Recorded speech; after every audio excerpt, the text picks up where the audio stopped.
We're joined by Rapport and Vladimir Fedoseev. Thank you both for joining us.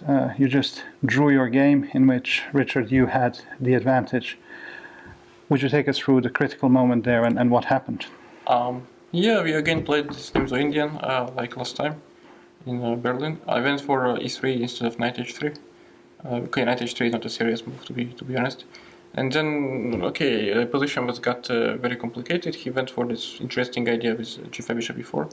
But I think I should have just played bishop h4 instead of knight c3 and knight to put the knight to g3. And I felt like I'm better there.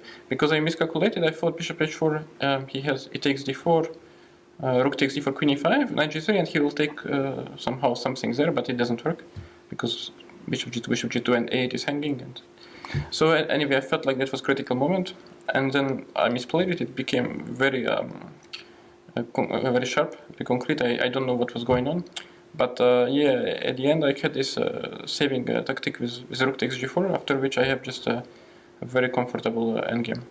Vladimir, I saw you listening carefully to the analysis here and kind of in your head also thinking, and I'm not sure that you agreed completely with the analysis there. Just very briefly, if you can. Yeah, maybe I'm not totally agree, but at first I still I didn't understand the last variation which I thought at which point it was. It's instead of knight c3 when you know bishop queen e7, and I went knight c3, you went queen f8. Yes. Yeah, just bishop h4 I think, and I want knight to g3 because I think it's much better for me to have knight on g3 unless you have something concrete, right? Moment, but I thought that in this scenario, if you let me play something like giving e6, I should. Yeah, and then knight g3, I felt like it's just. I think this is the moment where we actually need a board here, which we should have done next time. Yeah, but okay, maybe yes, but okay, I was not completely afraid of it. I guess I can take on d4 and maybe play. Okay, play this position. Yeah. But what I did, I think it was just. It just became very double-edged very quickly. I mean, yes, but okay, I still stay on the point that you did you did nothing wrong, and yeah, maybe knight c3 was really painful to watch, and after this I just spent a lot of minutes because I cannot go for a very complete line. I plan to play queen e6. And then it's very sharp, but looks like all variation works for white. The most important one after queen e6 is d5, queen f5. And here I guess everything is just like forced. Richard will take only 4, knight e4, bishop d3, knight d7 c5, bishop b1, queen g5, bishop h4, queen h5, b4, g3. And at this point you can simply miscalculate and misunderstand with black, because it looks like black is just about doing good job here, but after rook h3, g takes f2, bishop f2, queen g4, bc5, queen g4, queen g2, bishop f4, queen h3. It looks like finally white is much better after simple stuff like cd6, cd6, queen c2, and it's completely impossible. Well, you both agreed that neither side did anything wrong. So you both said, well, in the end, the result was fair. How satisfied are you both with the way you played today? Oh yeah, I felt like I had a very comfortable endgame around move 30 something. I don't know, after we traded on f3, king g2, it just looks really unpleasant for him with all these weaknesses. And of course I misplayed this within 5 minutes, the game finished, and at the end I don't even know what was happening. I had like 2 seconds, I just decided to withdraw. So obviously that is a very painful 5 minutes of my today. Yeah. For you, Vladimir, are you satisfied with your performance today? Richard found this trick with bishop h4, bishop f3, rook g4. I start feel that I'm about facing really big problems in the game. So I'm very happy that finally on the clocks I managed to trick him quickly, and I was not forced to play such a game for hours and hours, because a long time, yeah. It looks like in such if it goes such a way, it's really impossible to defend with black. This game after exchange on the free. But maybe I need to play something else instead of knight h5. Maybe rook h5 was much safer, and I need to do this instead of playing knight h5. Knight h5, bishop h4. I just missed many things. I thought I maybe can play g4, g3, but after f3, he is also threatening rook g4 if my bishop is going away. So I'm just. I'm sure there's loads of analysis we can go into, but yeah. So here it was like okay. possible to play something else instead of bishop f3. And finally, just a very quick question. How long does it take you guys to unwind after the game? Because obviously you're very hyperactive, you're very focused, and you're very super sensitive at that stage. So how long does it take you to get, quote unquote, back to the normal stage? You know, to relax and unwind. It's also a very interesting question. Just what is the normal stage nowadays, you know, with all what's happening in the world. And generally, yeah, like, do you want to even unwind? Maybe you just want to stay in the game, however annoying or however painful it is, yeah, because still it might be better than the reality. Going back to reality, yeah. Vladimir? Yeah, I also absolutely agree with Richard. During this time, it's just insanely hard to think about other things. I complain more. And I also can say that we had today chance on the board to spend hours. Do not always check this news and write to friends who now on the bomb and But just to focus on chess and it's really difficult, and I know many Ukrainian players, and they're still in the country and just faces huge threats. Well, it's a difficult time for all, and chess is a game of peace. So let's hope that we contribute in a way with this tournament to focus people more on the right path. Thank you both very much.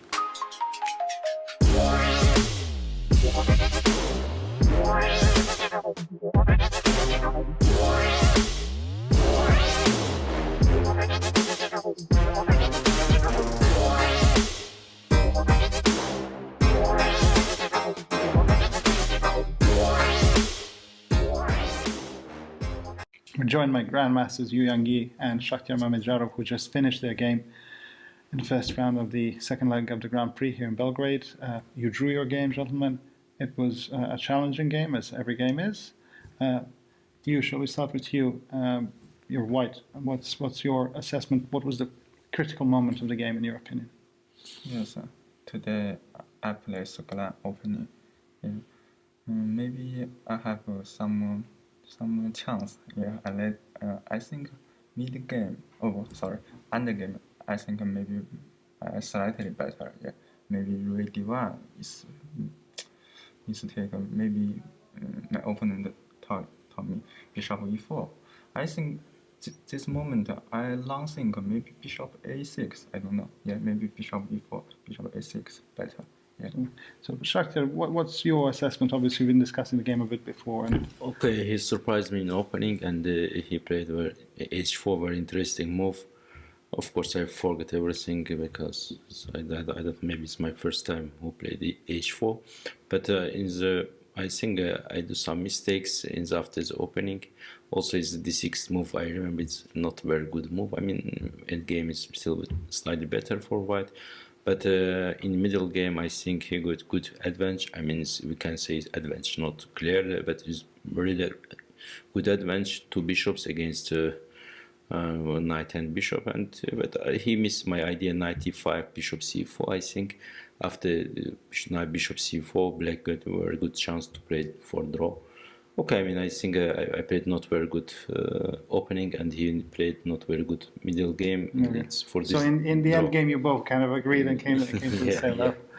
Okay, good. And just to ask you, this is a very big event for Serbia here, the first time after 30 years to have such a big event. Have you been to Belgrade before? Obviously, this is a place well known in the history of chess. Have you been to this country before? Okay, I have Please, Raf, you can go first. Yeah, first of all, I want to say I played for Serbian club in European clubs. Yeah, for this reason, Serbia is, for me, is very, I mean, Well known. good, yeah, and very well known. And also, Azerbaijan was first time European champion in Novi Sad, I think. Okay, Yeah. so it's emotional place. Novi Sad, yeah. I mean, I think in 2009, European team it was in Novi Sad, and I mean, of course, I like to be here. It's very interesting, very good city.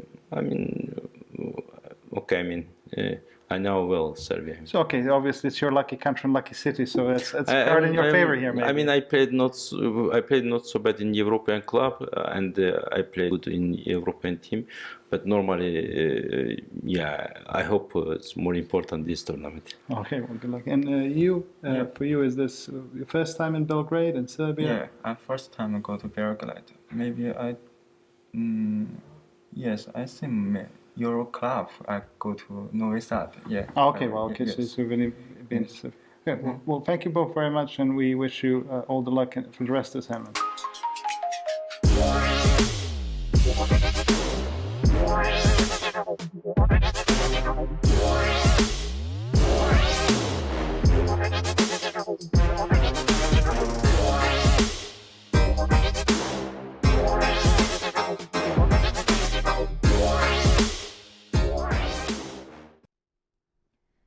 Hi everyone, and welcome to the second round of the second leg of this year's Grand Prix series. I am Women Grandmaster Teodora, and I am very pleased to at least try to do this commentary together with Grandmaster Evgenij Miroshnichenko, right? Brilliant, yeah. And you can call me Miro till the end of the broadcast. Okay, so welcome everyone. So yesterday was a crazy day, right? We had many interesting games. And we hope to have similarly interesting games today as well. Yeah, we also caused quite a bit of confusion sometimes, like forgetting about the game. And then, as it turned out today, we've mixed some, I take the responsibility for mixing the pools, right? Yeah, so exactly, what I thought Group B tends to be Group C. So once again, at your screen, you have the cross table with the results from day one. Right. Yeah. Hopefully it's visible, so we will not go on each game. Just you can check it yourself.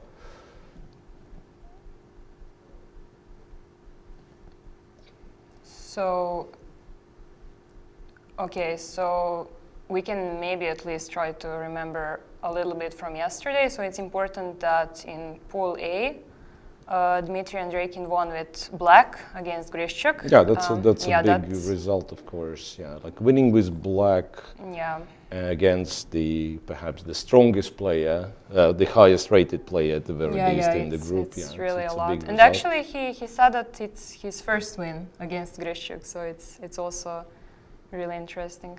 Yeah, and today he's playing with Bakro. And doesn't matter the result, it will be his first game against Bakro, as you said. Yes, that's also interesting. And in Pool B, we have, Anish Giri, who has won game against Tabatabai. That's not a big surprise, but still, it means a lot. And Vityugov won with black. So they're making the first move on game between MVL and I think it's Shankland Mamedyarov. Yeah, Mamedyarov is MVL. It's the highest rated pair. Yes, highest rated pair, yeah. So the first move was made by a minister in Serbian government, Alexander Vulin. And I wonder what he played for MVL. Yeah. Was it 1F3 by any chance? No. Seriously though, MVL is perhaps one of the players with very narrow opening repertoire. I bet it was 1E4. Yeah. So the game's starting. This is Tabatabai and Hare Krishna must be. Yeah. So that means Vityugov and Anish Giri, the leaders in the Pool B, playing each other. And also, as you mentioned, for for Vachier-Lagrave. I was curious, like, do you generally prefer to, let's say, have a limited opening repertoire and know the ideas very deeply, or to sort of try to have wider and be unpredictable? Yeah, I mean, this is, you know, kind of eternal discussion, and it all breaks down to, like, it's better to be healthy and wealthy at the same time. Yes, ideally you have a broad repertoire and you know everything, but it's, regrettably, that's not how things work. Yeah. Nowadays, the problem with kind of having the broad repertoire well, it's harder to guess what you will play, right? But if they guess correctly, then it's far more likely that you've repeated everything. Like exactly. if I play 5 openings with white, yes, and what and do also I you have do? to be up to date with everything. So only if you're Magnus, maybe it's. So you kind of look for some sort of a balance, I believe. It's like if you are that narrow as MVL, it works for him. But from time to time, he's getting caught, like in the Grunfeld especially, right? Sometimes it's kind of a novelty. You cannot really refute the Grunfeld, but I mean, a novelty, you have to react in the proper way. If he doesn't, and sometimes he doesn't, he loses games like straight from the opening. Right, but the example of the opposite, could be Magnus. Could be Magnus, who more or less plays everything. Everything. But he's one of the few. It's not that many examples. Right. Just paid attention that Andreikin has the second black game in the row. But it didn't turn out to be a problem so far. Yeah. All right. And now he played e5. Yesterday he played c5. Today he played e5. So more Spanish, but still no Berlin, right? a6, bishop a4, d6, which is known as... Wanted to come up with the name just to realize that it's quite possibly it's kind of was applied in Soviet literature. Once again, we used to know it like d6, 3d6 is a Steinitz defense, right? Okay. And then a6, d6 was kind of improved Steinitz defense or Morphy Steinitz defense, because apparently Paul Morphy was playing this. Castles and then... Bishop d7? Bishop d7, right. So there were times when those crazy lines were played, you know, bishop g4, h3, h5, yes. And here there would be a lot of funny theory.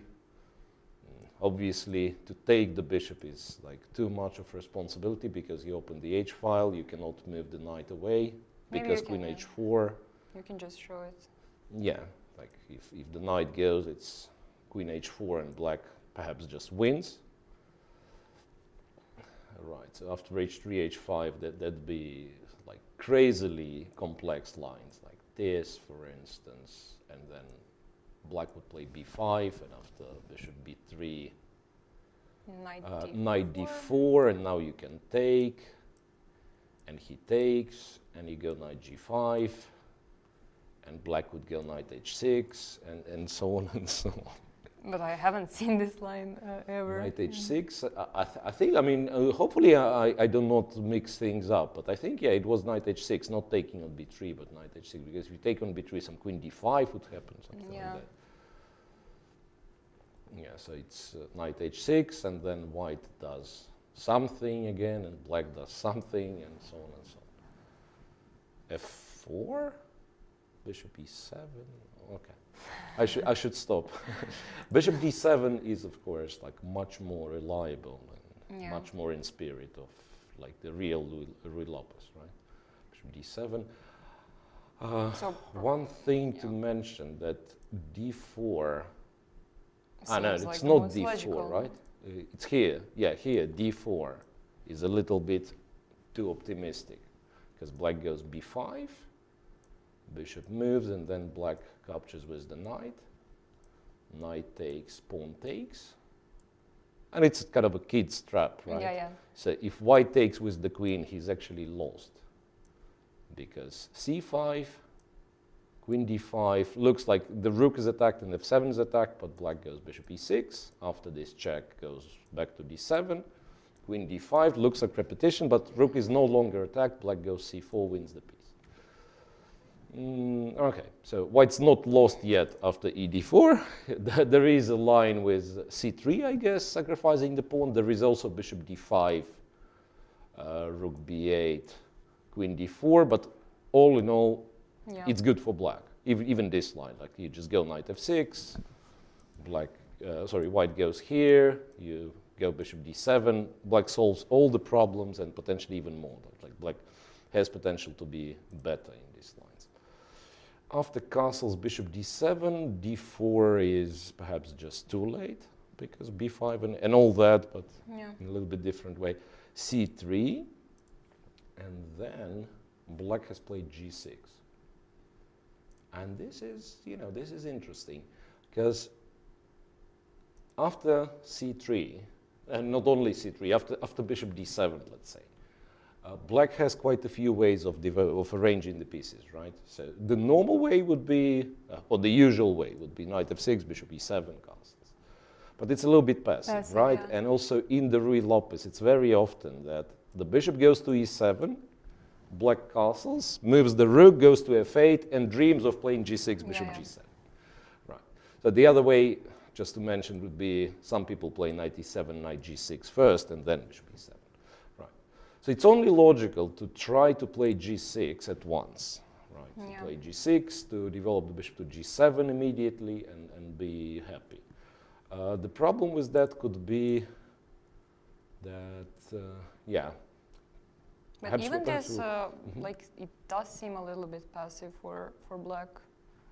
I mean, in general, like, after e4, e5, black had tons of different, more solid options. So it seems like one of the, like, ambitious options. Yeah, so now the debate would be with white. I mean, do you ever go, like, d5 and try to play some sort of King's Indian structures, right? Like d5 immediately, for instance. I'm not even sure where the knight's going, because you can play knight e7, you can play knight b8 in order to take on d7 with the bishop. After knight b8, quite possibly white actually moves the bishop, so that you're stuck with the knight on b8.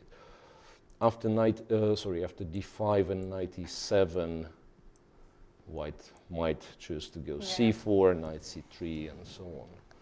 And compared to all the King's Indian positions, you'd have a little bit harder time to play f5 because knight g5 and the bishops are exchanged, so e6 is vulnerable. You'll have to spend the tempo on h7, h6. Right, so that's one thing. White going d5. The other thing, I'm not sure what is the move, but they say bishop e3, for instance. I mean, once again, I'm not sure at all if this is the... you wait for black to play knight f6 and then somehow like takes, bishop c5, something like that. So there was such line. I don't understand how it works now because if I take, black can just recapture back with the pawn, it seems, or the knight. Yeah, maybe even the knight. Yeah, the knight e5 might be even more solid. So knight takes, pawn takes. Yeah, and e4 is hanging. I mean, that's my problem. So I thought bishop c5, like, it would cause some problem for black's development, if not the pawn on e4. Yeah. So this doesn't really work. Okay, rook to e1. Okay, rook to e1. So does black want to go knight to e7 or f6? Yeah, that's the question. As far as I understand, if you play knight e7, then d5 is sort of strong, because you don't have e7 for this knight, and you end up with the kind of one knight on b8, the other one on e7. White probably does not exchange, but goes like bishop c2. And then maybe some early f5, fast f5. Yeah, but once again, like compared to King's Indian ideas, right? Even if white simply develops his stuff. Maybe a5? Yeah, you can. But it's kind of, c5 is what bothers me in such positions, because like white will be much faster. Because like f5 and a5 Black seemingly does two things at once. Like you want to care about the king side and the queen side at the same time, and perhaps black doesn't have such luxury here. No, I just feel that, especially, okay, maybe not on this level, but it feels a bit like, how to say, I mean, white can get scared of his king's Indians, you know, where black's plan is really clear. Like, he will push, and if it's mate, then it's mate. If it doesn't... Yeah, but if it's not mate, I mean, that's always the question, if it's not mate. Because, like, if we look at this position compared to quote-unquote real king's Indian, right? Like, if you have the knight on f6 here, then I cannot start believing you that he'll go f4 and somehow g5, which will be problematic, by the way. h6, g5 maybe, right? And it's still not the end of the world for white if he's careful.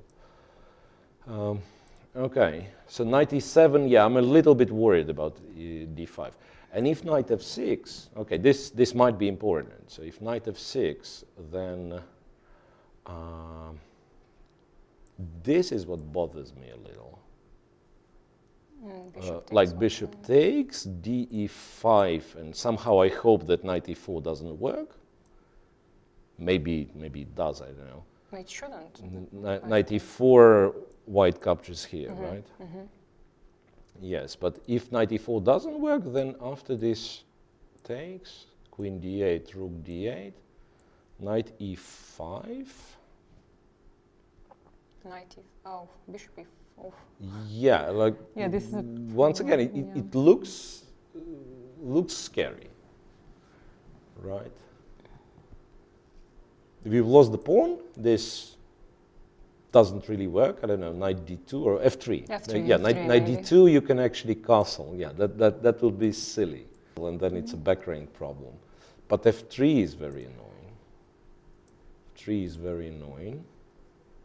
And if bishop b1, which is the only chance for this to work for black, no, I guess it's a check, right? King d7, and I take the rook. Yeah. And probably black wins this. Okay, it's a little bit far away. Once again, I'm carried away with all those lines. But it's principle a little bit, right? After rook e1, if you don't have the knight move, you don't have knight f6, you don't have knight e7. Then. Yeah, but on knight f6, d5, maybe knight e5 is possible. Yeah, d5, knight e5 is possible. So that's why I'm starting with bishop c6. You're starting with bishop c6, yeah. That's why I was kind of debating if knight takes e4 ever works. Because it might, in fact. I just thought, yeah, ed6, but you castle. Maybe this is playable, interestingly. So white wins the pawn. You take on c7, your pawn down, but rook d8 is coming, and maybe this is... I'm not sure, but this might be a playable position for black. So you have a pair of bishops for the pawn, and at least like all the pieces playing, rook d8, rook e8, you know. I would still prefer white, but bishop e3, maybe bishop d4. The pawn is the pawn, yeah. I agree, the pawn is the pawn.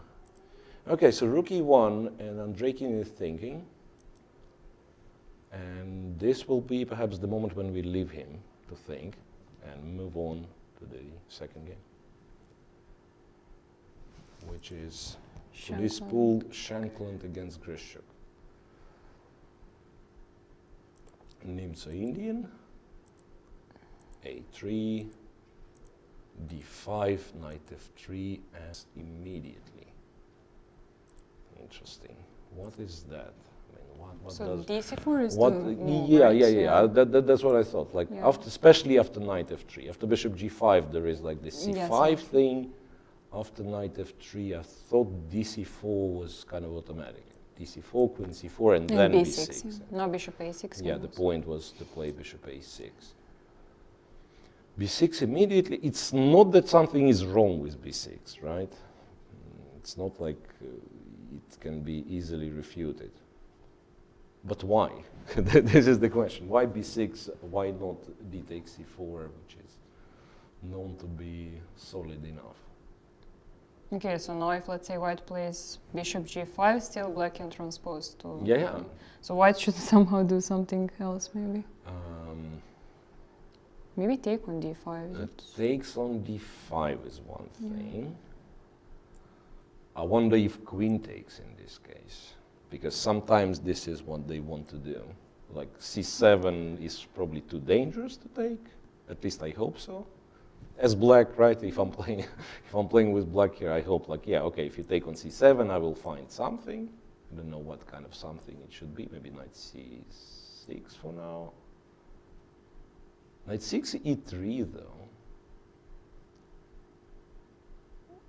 Oh, so you're trying to take on d4, right? Yeah, I want to take back on d4, right? And can I move the queen f4? Is that... Queen f4, yeah, but then something like this happened. e4 though. e4. I have a check. No, I just thought some g3, bishop g2 if it's... But it's too slow, yeah. It's a little bit too slow. I will also have some knight a5, knight b3. So critical could possibly be this, e4, and then it's a check, you know, and it's extremely messy. b4, I will go queen a4, will not even calculate, knight takes b4. The bishop d2, I also go queen a4. Who knows? b3, maybe you just win with b3. But yeah, that's one direction. The other direction could be to say, okay, you didn't take on c4 now, so you will not take, or you will not take in such a favorable circumstances, like to go b3 or to go e3. Mm-hmm. And let's say to go for this plan, e3, b3, bishop b2, bishop e2, castle short, and so on. And two bishops. Yeah. So just, I'm trying to keep the position, I'm not trying to do anything crazy, right, and I'm relying on two bishops later on in the middle game. So this could be the alternative. But yeah, Grischuk played it relatively quickly by his standards, so it's clear he didn't mix up the moves order or something. Yeah, so he has his own ideas. Okay, maybe we should move. I think Shankland will take some time. So we move on to what? To Pool B, where the leaders are playing each other, Giri and Vityugov. My favorite opponent, the one I have no idea about.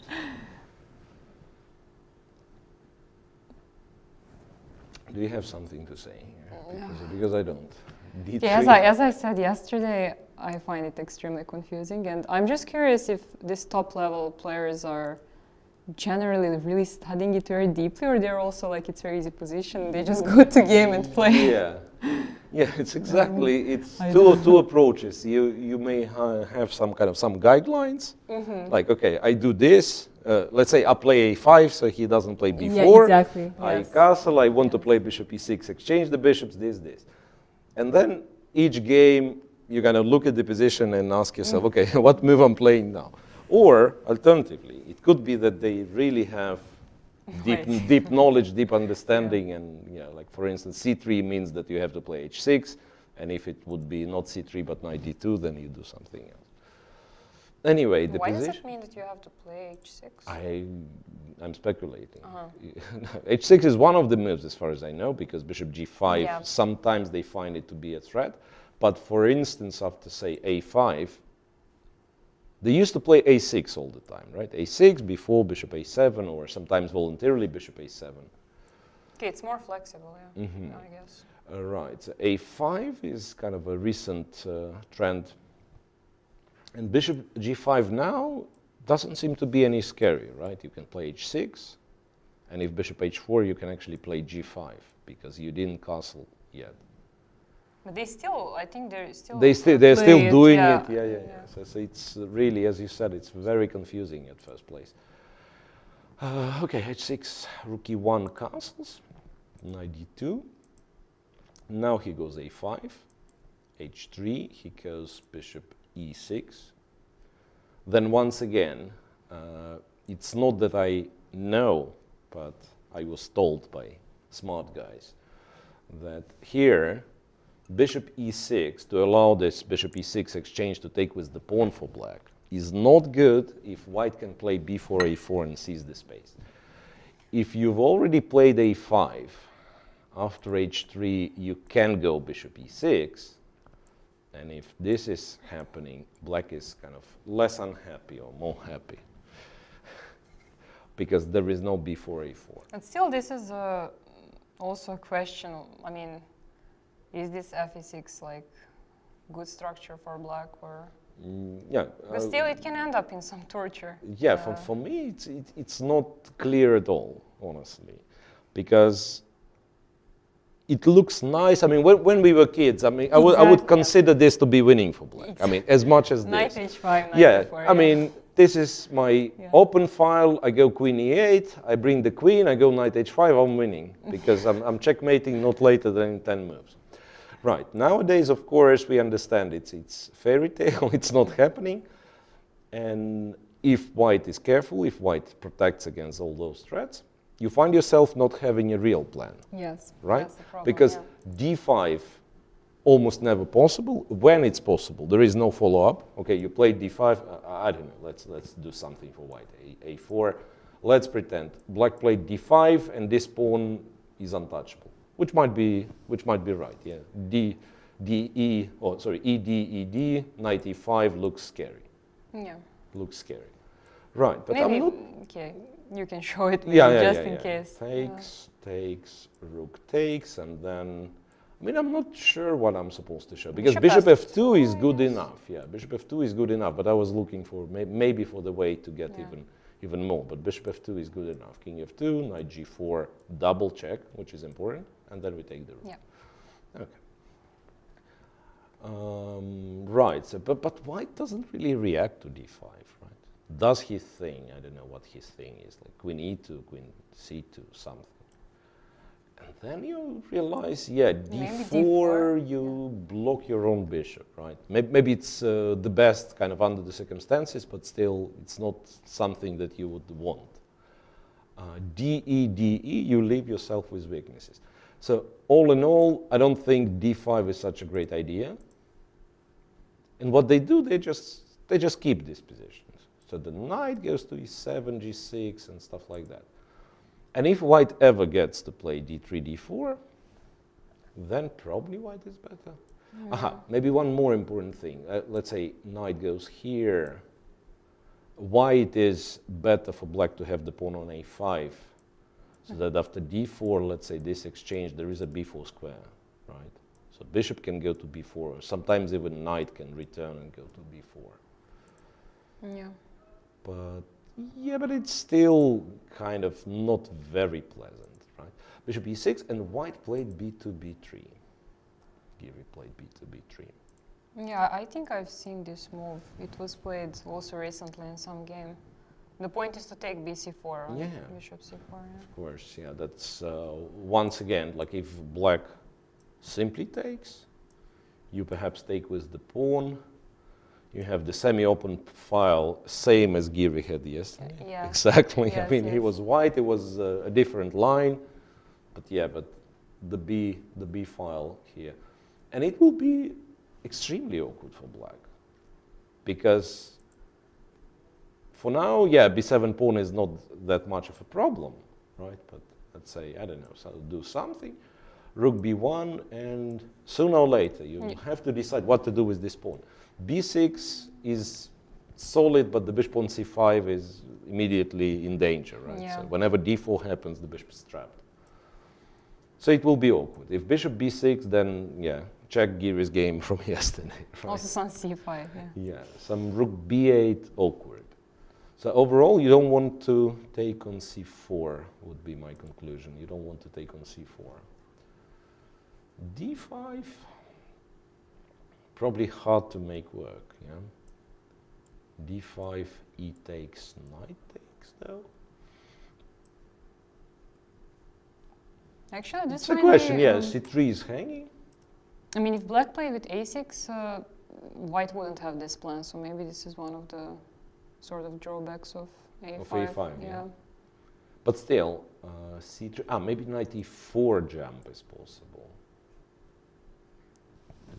Knight e4, bishop a7, e7, I'm not even sure. The pawn is still unprotected though. Yeah. Knight on e4 is not that great. No.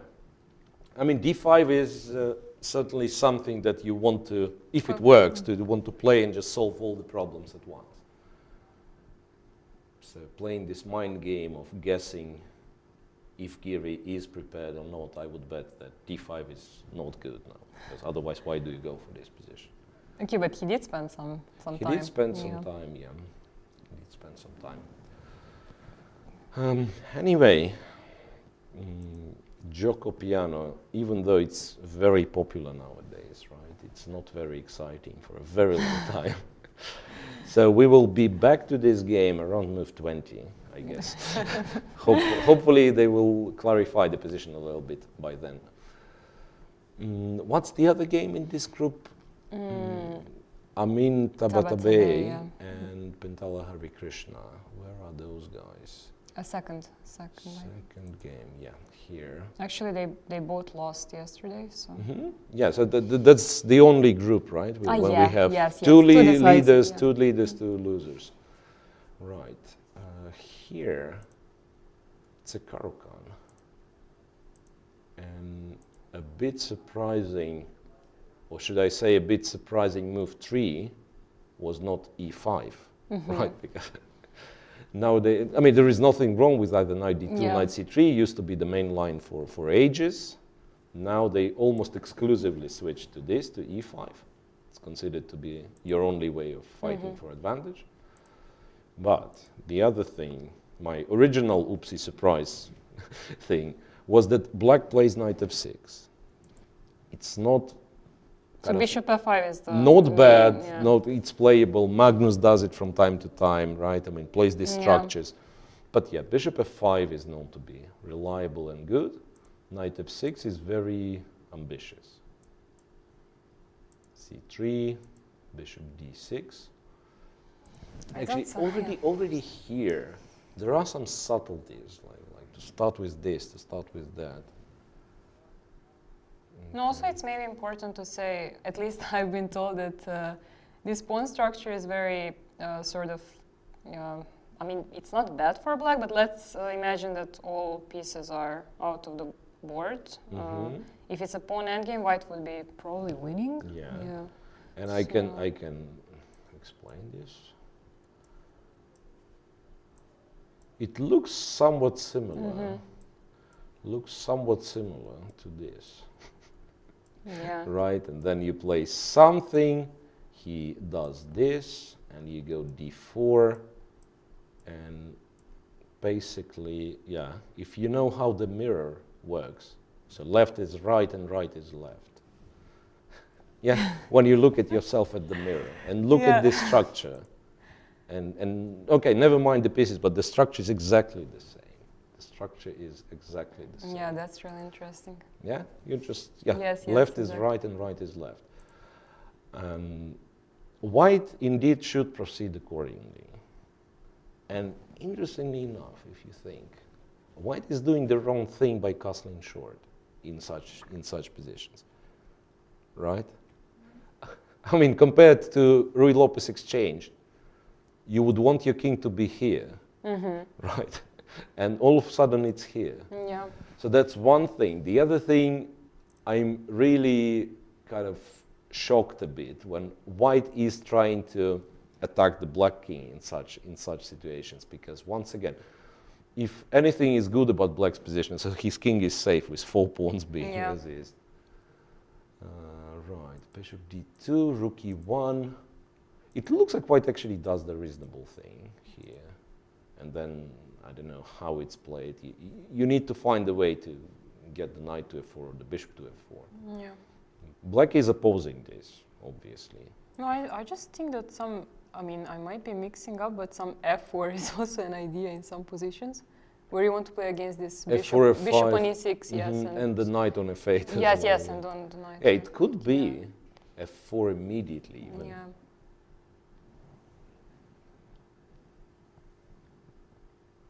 Yeah, the feeling is, in this case, both players kind of just, they know it and they just play this position. So it's not like someone has prepared some knowledge bomb and blitzing. Interestingly, I think with white, you never really kind of take this line seriously.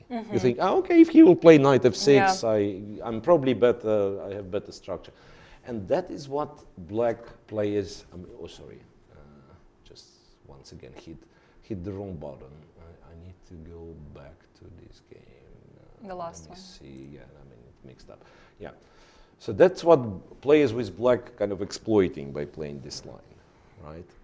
Because it's, yes, maybe white's objectively better, but it's still very complex, understanding this structure. And there have been a lot of examples where white kind of over-pushes and then not even making a draw. So, I mean, what does black want? Yes. What's the ideal I don't know, plan for really. I think what you do with this bishop e6, you're not against, let's put it this way, you are not against white playing c4. So, to such an extent that maybe you go bishop d5, provoke c4, go back. And why? And then, okay, let's for now pretend that white plays c4. And then you kind of claim that you don't care. Actually, c5 is something that you might be caring about now that I'm thinking. It just looks so passive Yes, for black. Yeah, I agree. Now, honestly, this specific position, I don't even know what to say. Even if, really, if white plays c4, intending to play c5, get even more space.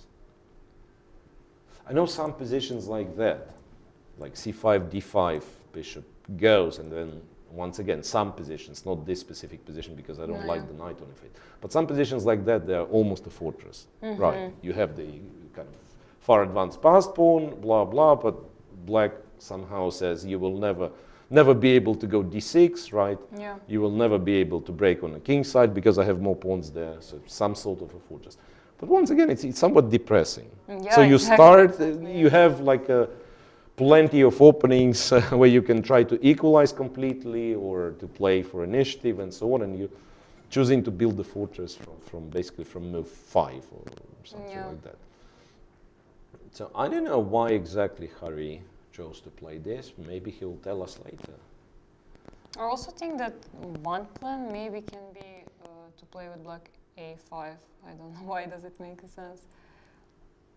Okay, I didn't think, I mean, let's say if white doesn't play c4, I mean, what would be maybe ideal for black? Let's say to play, okay, white makes, let's say, king h1, some random move, and white plays a5. Black plays a5, yeah. Let's say king g1, just to show. White plays a4, and let's say black plays a3, and to play b5 to try to sort of stop this structure and put bishop on d5. And then you control the light squares, and this, of course, is a beautiful setup if black gets it. Like kind of put the bishop on d5 and so on. The other kind of, once again, universally acknowledged wisdom is that you move the pawns where you have more pawns, right? So it wouldn't be stupid to go g6, f5, kind of expand on the king side. But for now, it's a little bit problematic because you have this pawn on h6. Going like h5 doesn't seem to make a lot of sense, right? Even though some people do it. No, actually, now I remember that they play h5 they do, instead of h6, right? Yeah. Even in the beginning. So that's the here main line, maybe even. You're absolutely right. H5 is kind of the main line. And there they play castle f4, and then it makes a bit more sense, So. Queen c2, rook e8, check, exactly. And then you have this bishop e3 line, which is also kind of possible to do. And then h pawn is hanging, and they play what, h6 or h5? Okay. I guess both is possible. Yeah, but kind of confusing. Yeah, knight e2, and then h6. h5 indeed is the main move. And then later on, I remember, the kind of knight goes to g3, and you have to choose if it's g6 or h4, and then if h4, the pawn is too far advanced, sometimes it's weak. Yeah, so we don't necessarily like Harry's position because he played h6 and not h5. We'll see. So we can move from For now, for now Tabatabai is spending more time. Yeah, but these positions, once again, if you know that they are complex, right, you're incentivized to spend more time here to figure out the real plan, sort of. And then it will be much easier to play later on. I actually like your idea of going a 4 or 5. Can we do this sort of immediately? Because this one is not possible to take, right? Bishop a2 is always b2, b3. So g6 looks bad because of f5. f5 looks impossible because I'm taking it. Yeah, I thought about f5 actually, if I can make some compensation, but I doubt. Yeah. So it's not clear. It's either you do, well, maybe you do this, now that I'm thinking. Maybe you do this. And then if f5, bishop goes here, and then if c4, bishop goes here, and if this, but it's so passive. Yeah, like black has a very nice square, but it's so passive, so it's probably bad. Yeah. This knight c3, knight e4, yeah, it's probably bad. Then I don't know. To f4, maybe you do b5, f5, bishop d5, and hope to survive like this.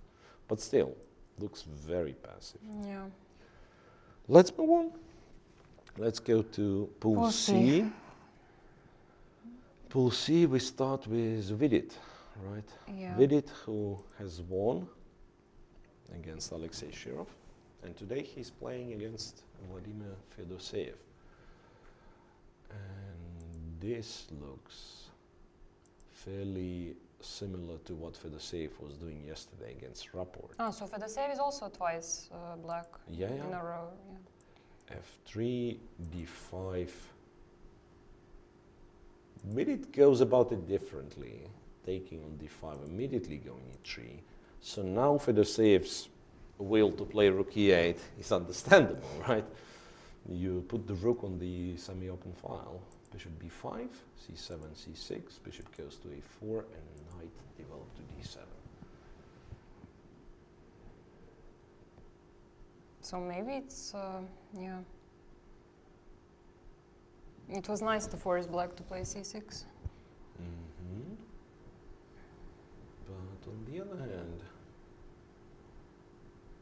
I'm trying to, sorry for kind of keeping, it's not very informative, but I'm trying to understand what we should be comparing this to.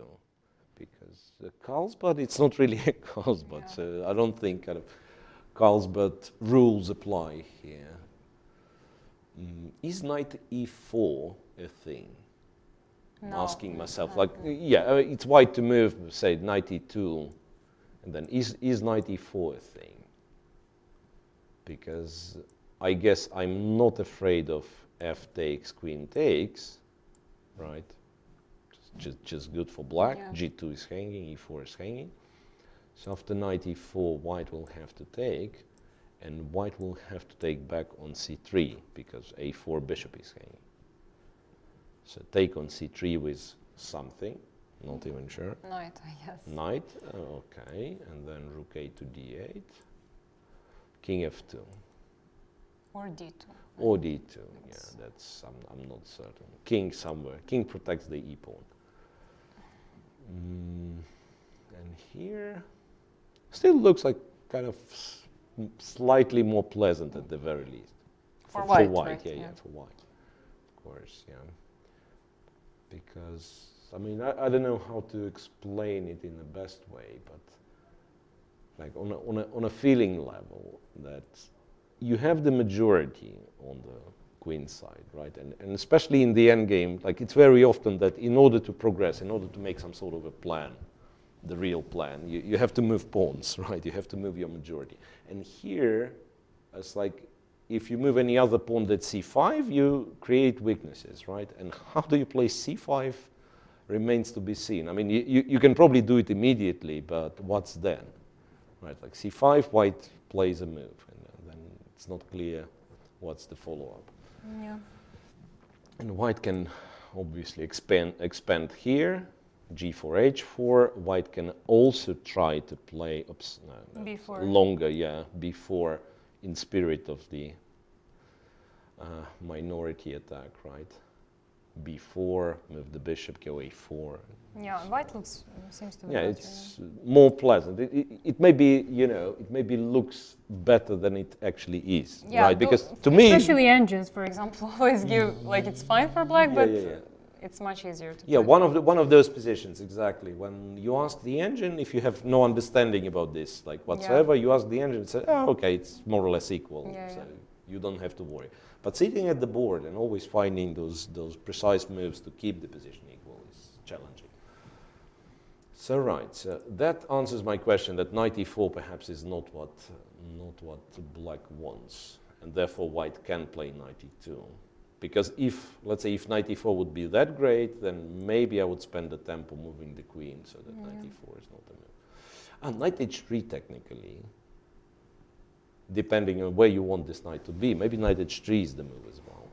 To protect, I mean, just to protect the bishop, so this knight e4 is not a worry, and also to castle quickly so that I will be able to play e4 one day, you know, and then this is like, use the f file. Oh, I'm just a bit scared. I want to put knight on e2 because this rook e8, king e1, it's a bit... Yeah, but you'll castle next move. I mean, that's the argument. It's just, the question is where the knight is better placed. I guess e2. In reality, yeah, that kind of e2 is where you want to be, with all the known plans of going knight g3 and e4, right? Black should organize c5 as soon as possible, it seems. But it's not possible now. It's not possible now, right? We can take either knight, actually, and it's probably, yeah. Yeah, you can take f6, for instance, and it's very annoying. Yeah. G. No, this is not serious. So that's... I think knight e2 will be played. Yeah, so the question is how, let's say, how to continue with black. How do you go about it? Maybe knight f8? h6 to try to... To unpin. No, unpin, yeah. Start with knight f8 or go h6 and yeah, let's do knight f8. Castles, for instance, knight goes to g6, and then we want to play h6 and force the bishop to trade, right? Yeah, but maybe e4 is possible to play now. e4. Wait, I think with one more pawn, I will be kind of more comfortable. You could have. Wait a second. Instead of e4, to take on f6. Yeah, take on f6 and play e4. That was my first reaction. But then I'm thinking, we just said that black wants to play h6. So let's make a useful move. Let's play, for instance, b4. I don't know if it's a useful move, but the only argument that I'm having here is that, yeah, it's more or less the same, but black just played h6 and I've played maybe a better move than h6. e4, yeah, this could be annoying. This could be annoying.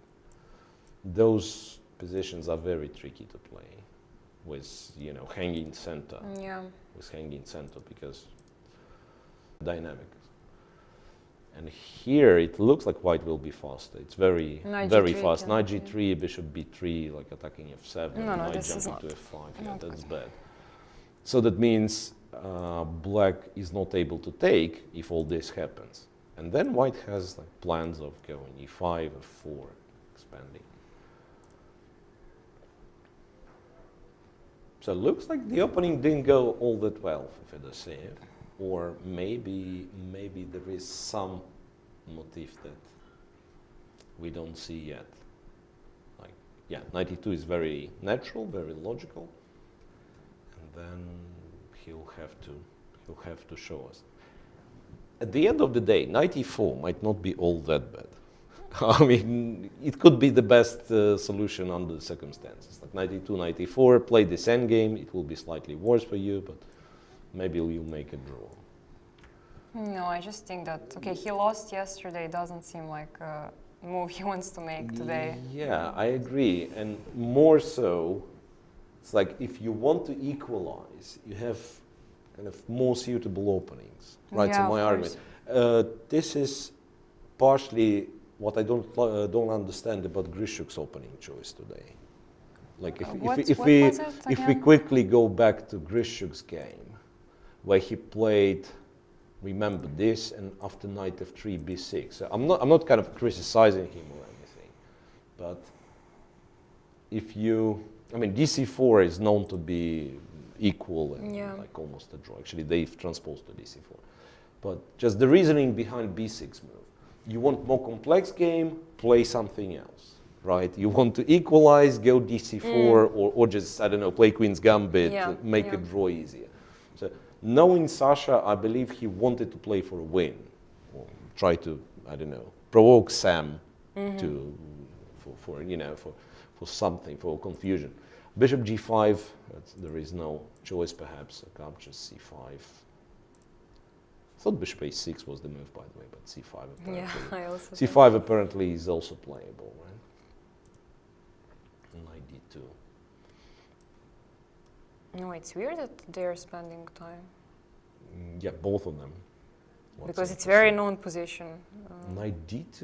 No, not knight d2. I mean, after dc4, the queen yeah, c4. dc4, queen c4. I think c5 exists. Yeah. c5 exists, and then... Yeah, but that's... Grischuk sometimes, he can spend half an hour and still knowing, kind of knowing what he's doing. And I imagine playing him also feels a little bit strange, right? So unless you're very, very experienced playing Grischuk, and then you're fine, you're just blitzing, you're knowing your stuff. But I don't think Sam had that many games against Grischuk. Then you kind of start asking yourself, okay, what the guy is thinking? Maybe the position is, more complex than it looks to me. And you start looking for those kind of hidden senses or hidden ideas. Knight d2. What's knight d2 is about? Knight e4. Knight e4. Does he want to play knight? It's not even a threat if I pass and then knight e4, knight d7, right? It's hard to say that it's a big threat. Yeah. Something. Maybe you're right. Maybe knight d2 in order to castle long. You know what? That might be brilliant. That might be brilliant. So you're castling long, like anything I'm doing, say bishop b7. I'm not sure if I want it on b7, but just to illustrate. Maybe you're just casting long. Because this is somewhat similar to some, I think that there used to be a line from the Catalan. Okay, somewhat similar in terms of the pawn structure, the different pieces and so on. It looks like this semi-open B file, white king is not safe. Turns out it's quite safe. It actually defends itself, right? Defends itself. And then white plays the positional game, like e4, f3, develops the pieces and so on. So it could be that knight d2 is actually played with the idea of long castling. Yeah? Yeah. Interesting. Yeah, bishop a6 probably. Bishop a6 looks far more like it, yeah. Yeah. White was ready to sacrifice this pawn anyway. Sorry, black was ready to sacrifice this pawn anyway. So bishop a6, and I'm not even sure if white is considering taking. Maybe go like queen h4. Yeah. Right. Anyway. No, it would be also very interesting to. Okay, we can't check it, but I'm curious if knight d2 is played. Yeah, I mean, if this sort of position happened already, I'm not. If it's a theory or not. Yeah. That's a very to the point question. Right, but where we were, I'm sorry to jump to Grischuk. I was just like wanted to bring this argument that sometimes I wonder about players' opening choices, right? So you have an option of, say, playing solid. Yeah. You're probably aware of this, like especially for us, kind of not that strong chess players.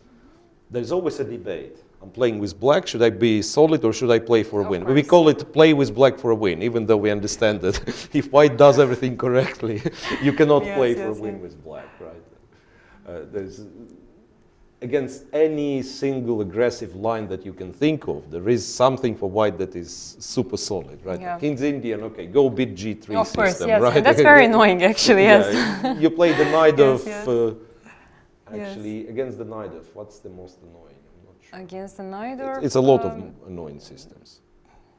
I mean, depends also because On black the has player, many right? options. Let's say black can go e6, doesn't have to go e5. So g6, like there are things, there are ways to spice it up. But So 2c3 a lapin. Yes. Bishop yes. d5 check against the Najdov. Yes, And for sure. if we are talking Najdov, if white actually is honest and plays the main Sicilian, interestingly enough, I would argue that Bishop g5 system. I mean, it's very sharp.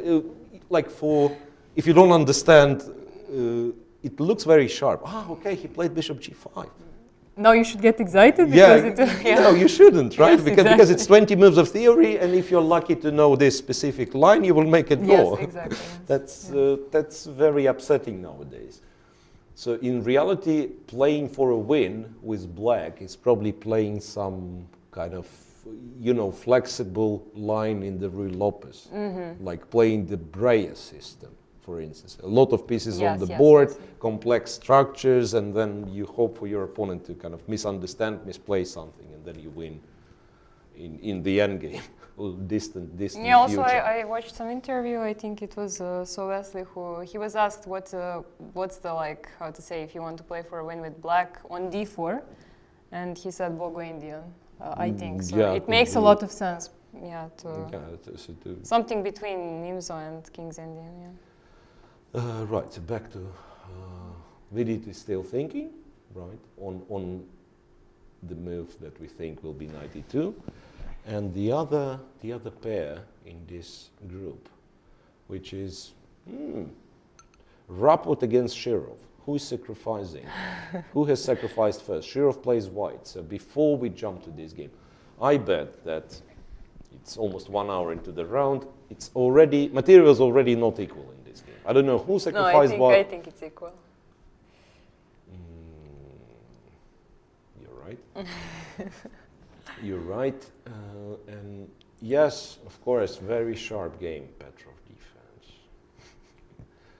But even in Petrov defense, they found the funny line. Do you know this line, Teodora? No. Knight c6, no? I don't remember who told me this, but like when someone, and this someone is, I mean, one of my friends, I just don't remember exactly who that was.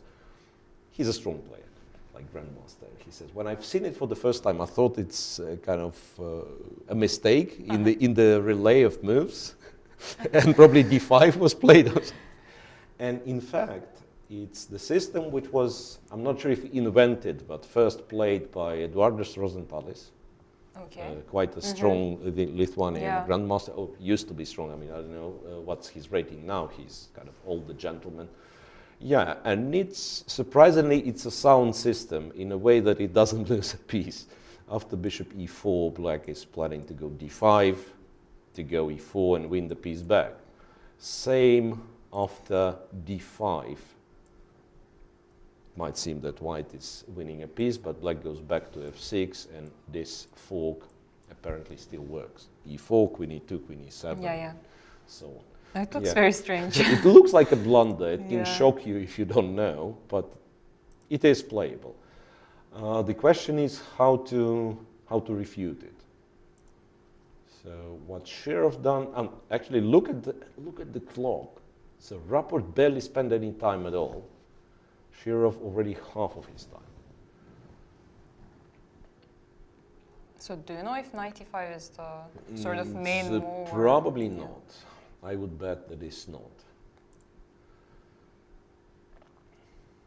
Takes and d5. So this way, black actually secures a pair of bishops. Yeah. It seems, right? DE, swap on d8, knight c3, and bishop b4. I wonder if white actually has anything here. Because bishop d2, I'm just taking the knight, right? Might be one of those kind of quick draw games. Yeah, exactly. Okay, bishop g5 might seem like automatic response, but yeah, bishop g5 check could be. It doesn't do much because Wait, maybe it does something. King e8, Ah, unable long to castle, castle long. yes, yes. Yeah. That's a trick. Moving, Yes. you know, always felt a bit unfair. Moving 2 pieces in the same move. Yeah, you can show it. So you threatening a checkmate, and you also unpinned the knight. Yes, like compared with to rook d1, it sounds like a bit of cheating. But probably, I'm just wondering, probably this is not refutation, but what black is planning to do, because otherwise, yeah, rook d8 is a threat. You're not in time to take the knight, and next move will be knight e4, right? Yeah. So after long castle, I'm guessing bishop g4, but this is where it gets sharp. Yeah, I wanted to say knight d5, but he just takes on d1, I guess. Yeah, I mean, I think we have to go on. Like knight d5, he takes on d1. No, I think white can't Two take on... bishops, right? I cannot take on yeah. c7. Yeah, I cannot take on c7. But could it be that I can take the bishop, knight c7, and knight b4 being a threat? Bishop a5, I go. Even this, like I'm not 100%. I know I probably should be 100% convinced. I thought c6, take on a5, take on d5. And my argument was that black cannot castle, so maybe he will have problems developing the rook. Yes, he can't castle. But he can play h6. I mean, this is what bothers me. h6, bishop h4, g5, and he will extract the king. Bishop h6, g5, and king e7. Bishop e3 as well. You can play king e7. So this is maybe white's not lost, but this is not how you play for an advantage. Maybe rook d8 also instead of... yeah. On bishop e3, you have rook d8. Yeah, you're right. Okay, so bishop g5 is something to try. Bishop g5 is something to try, but I think, judging on the camera view, I think the move has already been played. So we quite possibly didn't get the last update. Okay, bishop d2 is black planning to take on c3 or... Yeah, but that's exactly what happened. Bishop c3, bishop c3. Now I don't think there is anything for white. Just Is it a game? yeah. To such an extent that you can play It's the game. you can play bishop f5, I'm guessing. You can try to play bishop d7.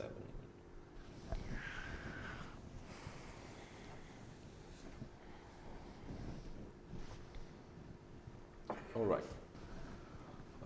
Moving on, that was what? That was pool C. Yeah, we finished with that. And we have 2 more games in pool D. And in pool D, there wasn't a single result yet, right? Yes. All draws. So what shall we start with? We have what? Mamedyarov? Yeah, perhaps Vachier-Mamedyarov is the bigger one. So that's the strongest match, yeah. What is this? Who destroyed this position? Open Spanish. Open Spanish, something that, I mean, has very strange reputation, in my opinion. It's not considered to be very solid, right? I mean, it's kind of a sharp line. And once again, seems that people do not pay enough attention to Open Spanish, because you always have the Berlin, you always have the Marshall, you have stuff to study. And when it happens on the board, white actually is kind of surprised. Again, he took my pawn on e4, what to do? And Mamedyarov is the one who plays it very often. So against Mamedyarov, you probably prepare for this.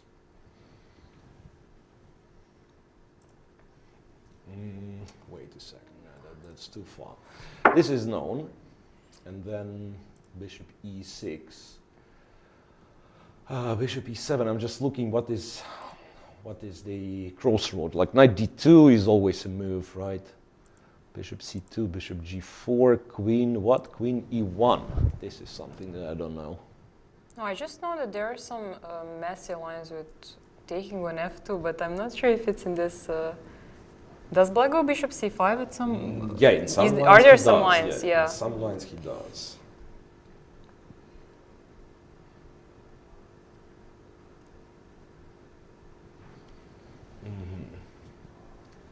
So here, it's castles, knight d4 and f3. Ah, okay, so this is already something that makes it very sharp, right? It's kind of a pawn sacrifice, winning a piece. So I have kind of difficulty saying, is it white who sacrifices the pawn? Not really, because he wins the piece. It's a piece sacrifice for black in reality. f3, c5, knight e2. You can't keep the piece, yeah. Knight g3, rook e8, takes this one, bishop e3, and queen f2.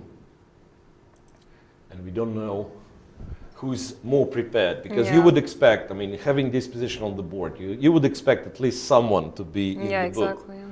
Right here, it seems that Vachier-Lagrave is more prepared. Vachier-Lagrave is more prepared than, I don't even know. Queen f2. What's going on? 2 pawns only. Yeah, and first impression is, let's say, if white manages to play knight Knight d2, rook a1. Yeah, at least, yeah, it's like d pawn certainly has some kind of some value. Yeah. Right, the forward one's d pawn, but it's an extra piece, and it's not like white has any bad pieces. Like, so it's not like, I don't know, the bishop is stuck on a1 or b1. Right, so white should be better. No, also in my understanding. c5 is hanging and f7 is hanging. Yeah. No, you probably don't take c5 just not to, you know, not to mess around. My next move is knight d2. Like, I don't care about the c pawn. Okay. Even though you're right in a way that, like, if you take c5, you guarantee that d pawn is also weak. Yeah, it's also valuable, I agree. But first and foremost is black protecting the f7 pawn now. Maybe he just goes c4.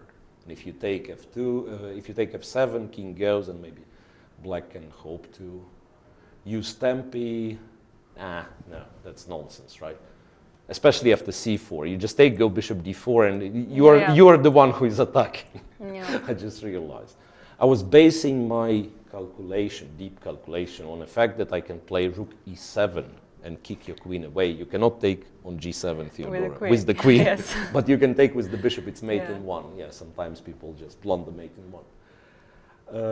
Right, so after f2, f5 is something that I would consider. F5, at least it starts making sense.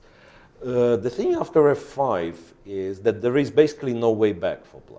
Right? You no longer will have any sort of positional compensation. You can forget it. You will have to prove that this, I don't know, attack, whatever, works. Yeah. f5, because the bishop on g4 is kind of getting locked. Maybe it works. I don't know. Can I play h3? Yeah, I was hoping to attack this guy somehow, or this guy. Yeah, bishop e2 maybe there is. Yeah. There is also bishop e2, so it's not like I'm immediately punished. Bishop e2 and. No, but sometimes white can even think about knight d2. I mean, yeah, you don't. It's not what he wants, don't of course, actually. but No, I mean, it's even less that you want to play rook e1. Yeah, exactly, yes. So in this position, I'm probably sold for knight d2. Yeah. No, but since discovering this f5, I realized that it's probably a little bit more complex than I originally thought. Yeah, h3 perhaps is a little bit too optimistic, but maybe we can do this first. Okay, first of all, what happens if we take on c5? Because we take on c5. I was afraid of rook. Sorry. Rook e2, right? Rook e2, but maybe there is nothing to be afraid of. Rook e2, let's say. Who knows? Also, now it's just one pawn for this is sharp, yeah, but this is sharp. As like queen d4, I'm thinking I can probably play the endgame, interestingly enough. Like take on b2, or take even like take g3. I mean, just to illustrate it, this endgame might not be clear at all. Like I take b2. How does white develop all this stuff? Black's very active. Like d2 is a constant threat. Bishop e3. Bishop e3, right? But then, kind of, my question is, what's next? Bishop d2. No, maybe even d2 now is.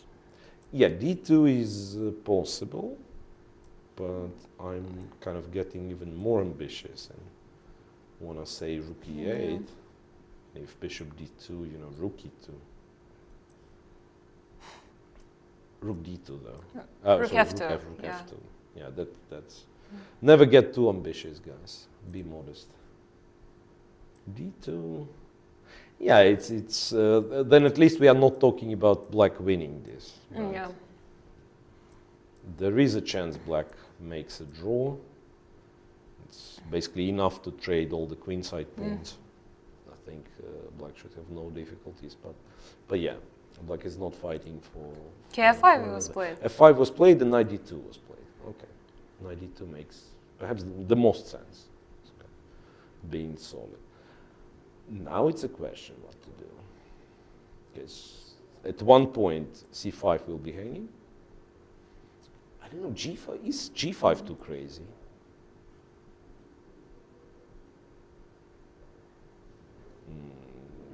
Probably the answer is yes, but how do you refute it, right? Maybe the idea is that f4 is not such a big threat. Like you go f4, I take on c5, and my point was that if you take, I take back, the bishop is trapped. Okay, you have queen f7 and bishop d4. Yeah. You also have queen f7. But the thing is that this knight is not going away that easily, right? Okay, bishop e2 was played very fast. Instead, yeah, bishop e2 was played. Okay, makes sense as well, of course. Bishop e2. Maybe he's not even planning to take this rook. Yeah. Just puts the bishop e2, the bishop on e2, so that it's not very comfortable for white to play. Queen f5. Wait a second. Is this possible at all? No, rook e3, right? Queen f5, rook e3, there is like, wait a second, check. Here, knight f5, queen g5. Right? Looks scary a bit. This time, yeah, queen g5 looks scary because of back rank. Yeah, I agree, but maybe there is nothing. Yeah. And if it's too scary, maybe rook e7 is playable. Okay. To discourage this line for white, maybe we can just agree that rook e7 is good enough. A pawn for an exchange, and this pawn is on d3. Yeah. No, so this is not good for white at all. Yeah. Queen f5 is not a clever move. Is there a clever move? Okay, rook e1 looks rook e1, logical. Okay. Same move. Maybe not something like to be proud of, but at least the same move. Anyway, the more we are trying to figure out what's going on, I think we are getting more and more confused. At least I do.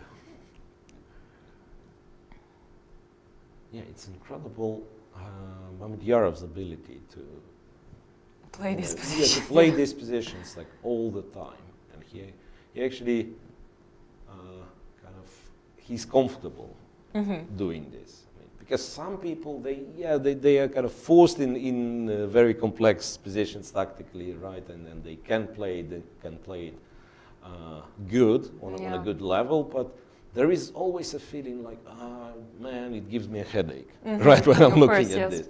Right, and Mamedyarov, he's enjoying it. He really does that well. MVL used to be, in my opinion, also in favor of this kind of, really sharp tactical games. Okay, as he's playing neither, if it makes sense. Yeah. I don't know if he still is. He kind of changed quite a bit. Like if we recall, like first and second half of the candidates, 2021, right? 2020, 2021. Yeah, for MBL, he's still kind of not back at the form we used to see him pre-pandemic. We'll see. And I just realized it's a second white in a row, right? Yes. For MBL. Yes, exactly. And yesterday it wasn't anything special, and at the end it was even dangerous. Yeah. At the end he was a pawn down. Today, I don't know.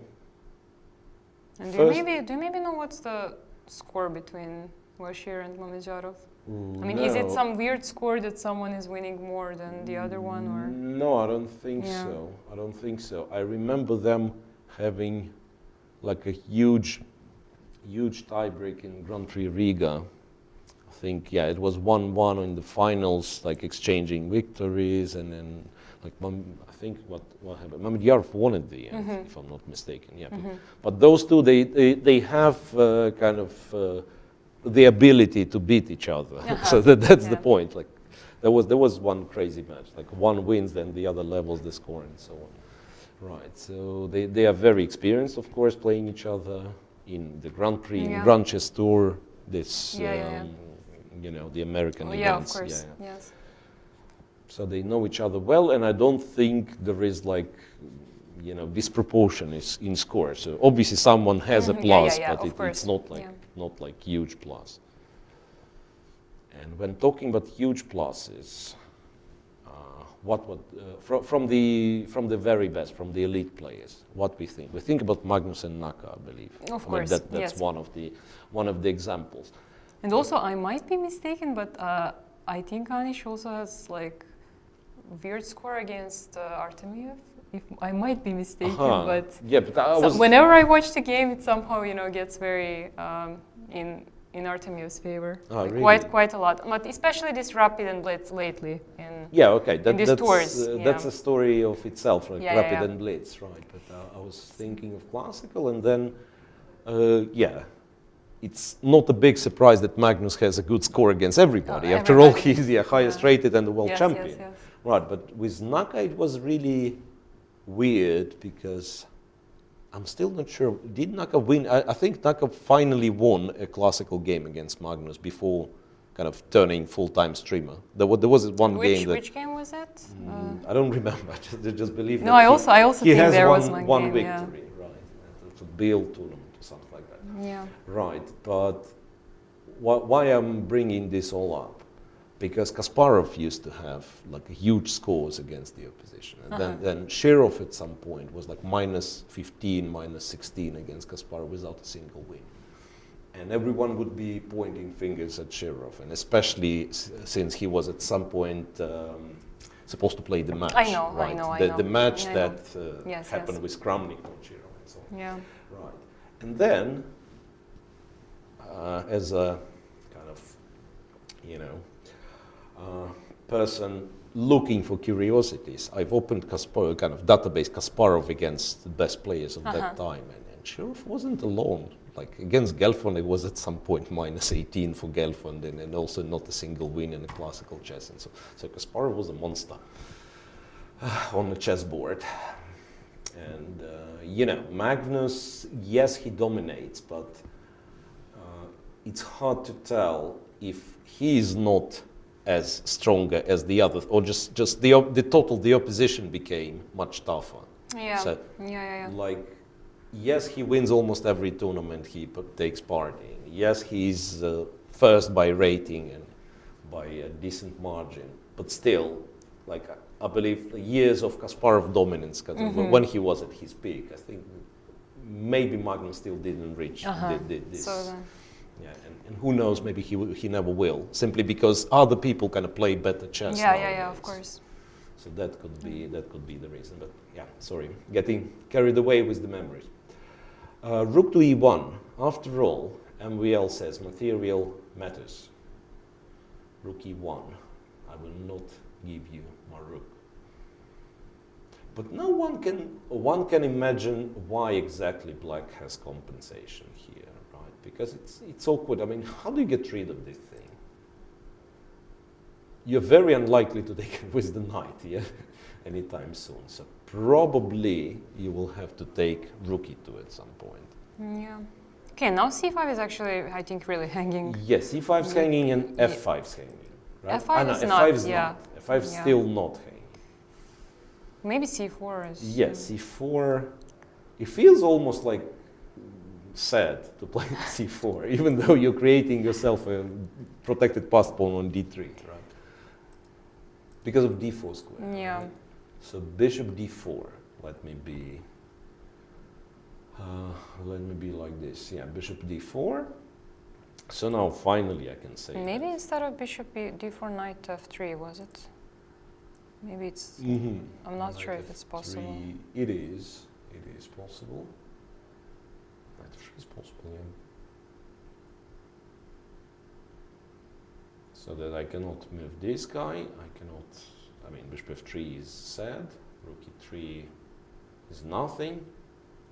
Maybe take that, h takes. But yeah, but this is exactly what you were talking about, that if white consolidates, maybe he's still not winning, we don't know, but there is no question who is better. Yeah. There is no question who is better here. No, It's this like already seems weird. Knight d4 is coming. yeah, exactly. I This... mean, white is in control. Yeah, Let's sure. put it this way. Yeah, knight d4. If no better square, even like knight d4, bishop d2, right? And trade the rooks. And the only question is if you somehow magically survive with black or not. But yeah, we are not talking like full compensation. So that brings me to the idea that c4 is too slow. And maybe white's main threat is not bishop c5, but knight f3. This is the threat that we have to fight against. And yeah. Okay, so if we manage to have f4 on knight f3, I think maybe that's the way to stop it. No, but that you see, I mean, this investigation, it can go on and on and on, right? Queen c7 as an idea. So that after bishop c5, I'm hoping to have f4, right? After knight f3, I might still have a 4.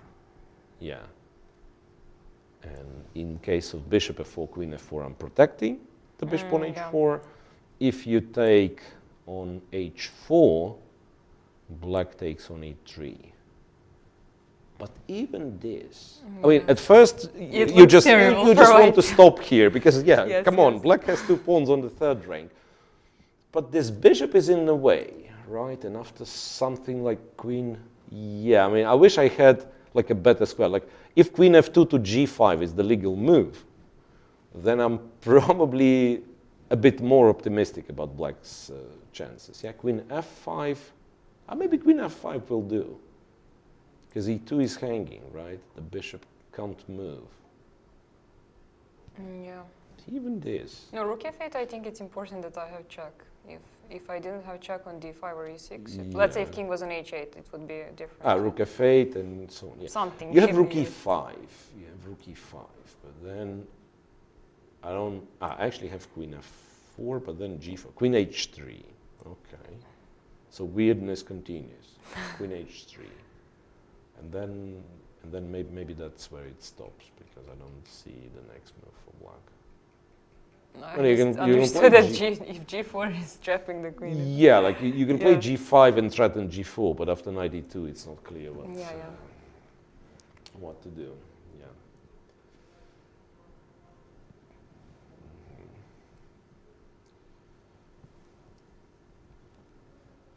Yeah, I think he will take some time after rook f1 to think.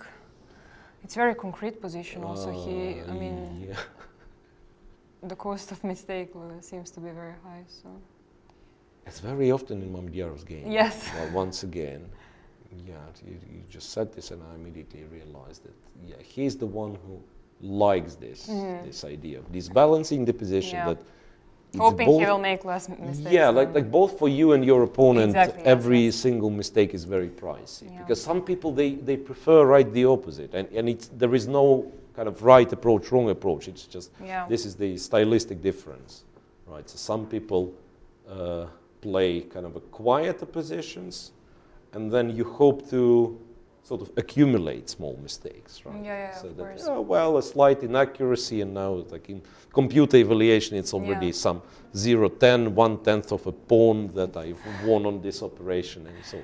And in Mamedyarov games, it's very often that yeah, like each single mistake will be deadly. Oof. All right, and there is one more game in this round, which is Evgenij. I don't know if I pronounce it right. And Alexander Pretke. Pretke. Or Pretke and Evgenij. Yeah, yes. Pretke was white. And that's another Petrov, and you'd be surprised the same line. Oh, very interesting. Knight takes, and D takes. Okay. And how was it in the other game? It was knight takes, and Shirov captured on E4. And D5, yeah. Yeah, D5, and that is it, yeah. But I'm wondering if Shirov's choice was actually kind of having draw in mind, which is a possibility. Like, because, yeah, I mean, you do not expect any other move but D5, I'm guessing. Yeah. It's not a very complex move to play for black. And it's clear if you move and white plays D5, he gets the space and at least some chances. Okay, in our game, D takes E5, knight C5, bishop C4, and D6. Queen F3, knight E6. A little bit awkward for now, right? But if white doesn't have anything better than taking on D6, then black is more than fine. Bishop D7. Bishop D7. So if white takes, it's what, rook B8? Is it? I always want to check all the greedy moves. Queen B7, yeah. I mean, first I also thought, yeah, like queen rook B8, but queen A7? Ah, wait a second. Is this no.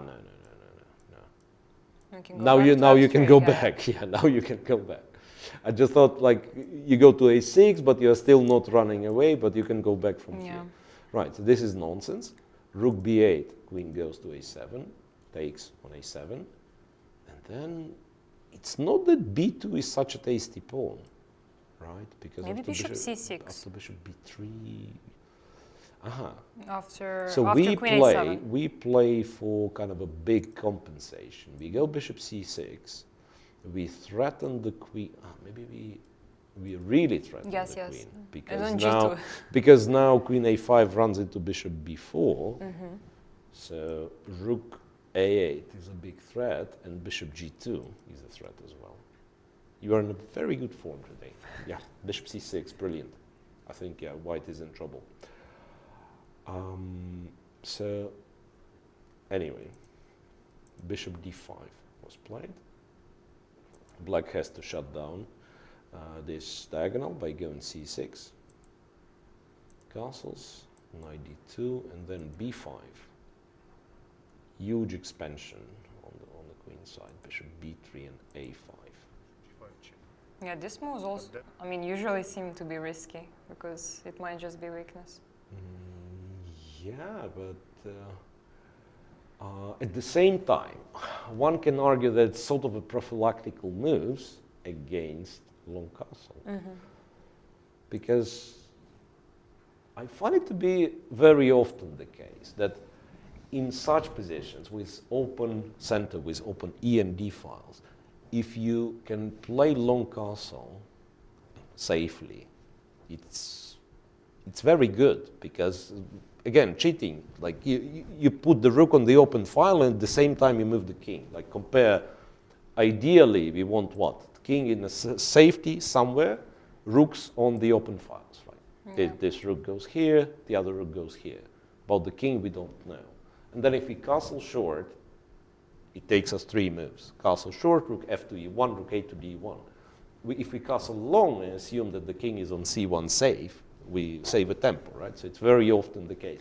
Plus, sometimes, since there is kind of a lot of open files, sometimes it's kind of simplifications, the endgame, and once again in the long castle, the king is kind of closer to the center. Right? Yes, right. So once again, I don't know, maybe it's just my speculations, but I think one of the reasons you go b5, a5, you don't want your opponent to even think of castling long. Speaking of weaknesses, yeah, I agree. If like A4, A4. And you will have to play B4, this is not very good, right? But maybe you never play B4. Maybe you go like knight C5 here, or maybe bishop e5 also. yeah, bishop E5 is another thing. Yeah, just press B2. If you go C3, then who knows? Maybe B4 now. Yeah. Maybe rook B8, the other thing. No, so white will have to castle short, I guess. After bishop B5. No, generally after this. Generally, yeah. B5, A5. Yeah, agreed. Okay, A5. Anything else to be done? A4 might not be that big of a deal for now. Maybe knight e4 is also. Yeah, A4 might not be that big of a deal for now. Knight E4, technically I can consider going A4, but yeah, but let's not. Let's just go bishop E5. Okay, and this is where I'm actually tempted to castle long again, again, yeah, and kind of show that this is not a very good bishop on D7, right? But black is not forced to play A4, so he'll probably do something like Queen E7. But see, I mean, this is already getting interesting for white. So he castled long. Even his king is not safe by any means, but the fact that the rook joins with the tempo, it's still like you have a lot of active moves, like Queen F5, I don't know, Rook H2 E1. I don't believe white's better, but it's certainly a very, very, very, very interesting, very, very promising position, despite being like fully symmetrical. Yeah. So those are typically quick games in Yes. terms of like, yes, something will happen. We don't know what will happen. So Yeah. two scenarios: Yeah. someone gets big advantage and so on, or otherwise like everything swapped in the center, just a quiet draw. Yeah. But typically those are like fast in terms of number of moves, right? Yeah. You are free to think for an hour or something, but in terms of number of moves, like compared to this Italian, when anything starts to happening around move 30, right? Yes. Here it can be decided on move 30 and sometimes by like full elimination of all the pieces and just a draw. All right, so finally we made it to, I mean, through the pools, right? 8 games, all checked at the very least slightly.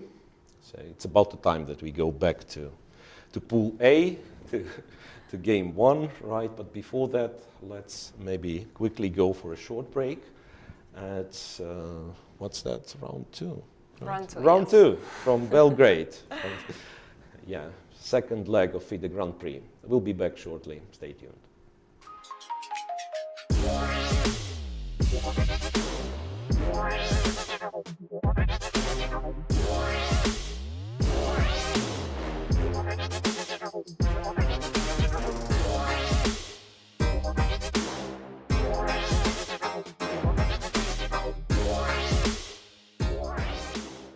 We're joined by Grandmasters Alexander Grischuk and Dmitry Adreikin, who finished their games. Thank you both for joining us. It was a tough and challenging game with a weird twist in the end. In the Zeitnot, Dmitry, do you want to take us through those last critical moments? Yes, okay. First of all, I prefer to play Sicilian because usually I play more solidly, Berlin defense, for example, but unfortunately I didn't sleep today at night. Yes, you had a very rough trip. You just flew in today from Istanbul, right? Yeah, very difficult flight, Moscow to St. Petersburg, St. Petersburg to Istanbul, and here. And I'm afraid that if we will play endgame, boring and long, and I'm afraid you would lose will your sleep. focus. Yes, sleep during the game, like Vladislav Tkachov. Yes. So I prefer Sicilian, and I think it was a very interesting game. Critical moments may be in opening because Alexander had the option with long castle. Maybe it's very interesting. Black have attack with queenside. But okay, after Alexander choose, maybe to first critical moment, queen g3 move by white, because after knight h5 thought I will repeat the moves, knight f6, but I prefer g6. I think it's principle. Because, oh no, of course, I think you don't have a plan, yes? Repeat. Well, No, I didn't want to repeat. I just wanted to... Okay. Yeah, but I want to play too, because maybe it's last tournament, yes, who knows. And we need play, yes, we're here for play. And in set note, after knight e6, I had to choose bishop h4 first, rook c3, and queen f5. 3 moves, I prefer queen f5, but maybe it's not a good idea, because white had b4 for first, and after queen f4, bishop h6, and this is very dangerous position for black. But Alexander had a mistake, bishop h6 immediately, and in this position, black have a tactic, queen e1. Alexander, I don't want to torture you too much, but I want to ask you one question. Mistakes happen. They're a normal part of the game. At what moment in this game did you realize that mistake? Was it the moment that you picked the bishop, or the moment that you put him on the next square, or at what moment did you realize it was a mistake? And how do you deal with such moments? No, actually I didn't. I blundered many things in this game. This was just a decisive one. Before that I missed queen d8, then bishop d8. And no, actually, Dmitry was thinking, then I thought, okay, this queen take e1 is maybe an interesting option, and then I didn't even have time to calculate it, and he played, and I saw I'm just lost here. And after b4, instead of bishop h6, and no risk, black has to go to inferior endgame with bishop take e6, queen take e6, rook e6, ba5, bishop takes, rook b1. I think white is clearly better. Maybe black can hold, but definitely it's just the question is white wins or a draw. And after bishop h6, it's pretty much hopeless. Yeah. Well, okay, this is the first day, it's just the first round, and obviously there was a lot of pressure. And for you, Alexander, it wasn't obviously your day. For you had a very difficult trip to come here. Just a final question: how long does it take you to unwind after the game, just to get back to feeling, let's say, quote unquote normal, just completely calm? No, for me it's not so much time. Maybe 1 hour. 1 hour. Yeah. Alexander? No, for me normally it's also 1 hour, but now I don't think I will able to recover at all, because I'm very sad, very pained with what is going on. I will not use the word war, because it's prohibited in our media, and I want them to be able to quote me. I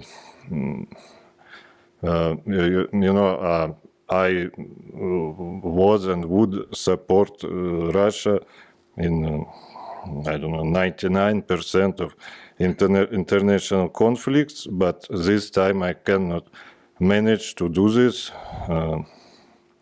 In my view, what we are doing is very wrong from both moral view and practice. And maybe our government, our president, they think that if they stop what's going on, they will have to resign. And maybe if they really think about future of Russia, maybe they think that it will bring big shocks in Russia. Maybe it will make Russia potentially break into pieces. Some regions maybe get separated. But on the other hand, it happened in Russian history many times. It would not be the first time. For example, 100 years ago, after February and then October revolutions, We had a terrible civil war. We had to resign in World War One. We lost a lot of territories. Alexander, I'm sorry. I'm sorry to interrupt you. I'm happy. It's just we can go on this analysis, and this is very important what you're saying. But just because this is all obviously history is fluid, as is always reinterpreted through time. But for both of you, it must be very difficult now to deal with this, and you're just trying to get the strength to pull through, I guess. And this is putting pressure on you for this tournament, if I understand right the assessment. No, I don't know why you interrupted me. I wanted to finish, but okay. No, it's okay. I just thought that we don't go too much into historical aspects, but I'm happy to just, if I get your point right, it's a very difficult moment for both of you and all players to deal with this. No, basically, if you let me to finish, I thought that Russia braked several times in the history, but it always resurrected. Russia is like a liquid terminator, then it all comes together. If we know that the truth is on our side, if we are feeling that we are with the truth, with the God, with the justice, and now, at least me, I'm losing this feeling with every day of what is going on, with every victim, with every bombing of the civil object. And it's extremely painful for me, and I really hope it would stop. Well, thank you very much. Obviously, we're in a country which has experience with that. Thank you both so much, and thank you for finding the time to talk to us.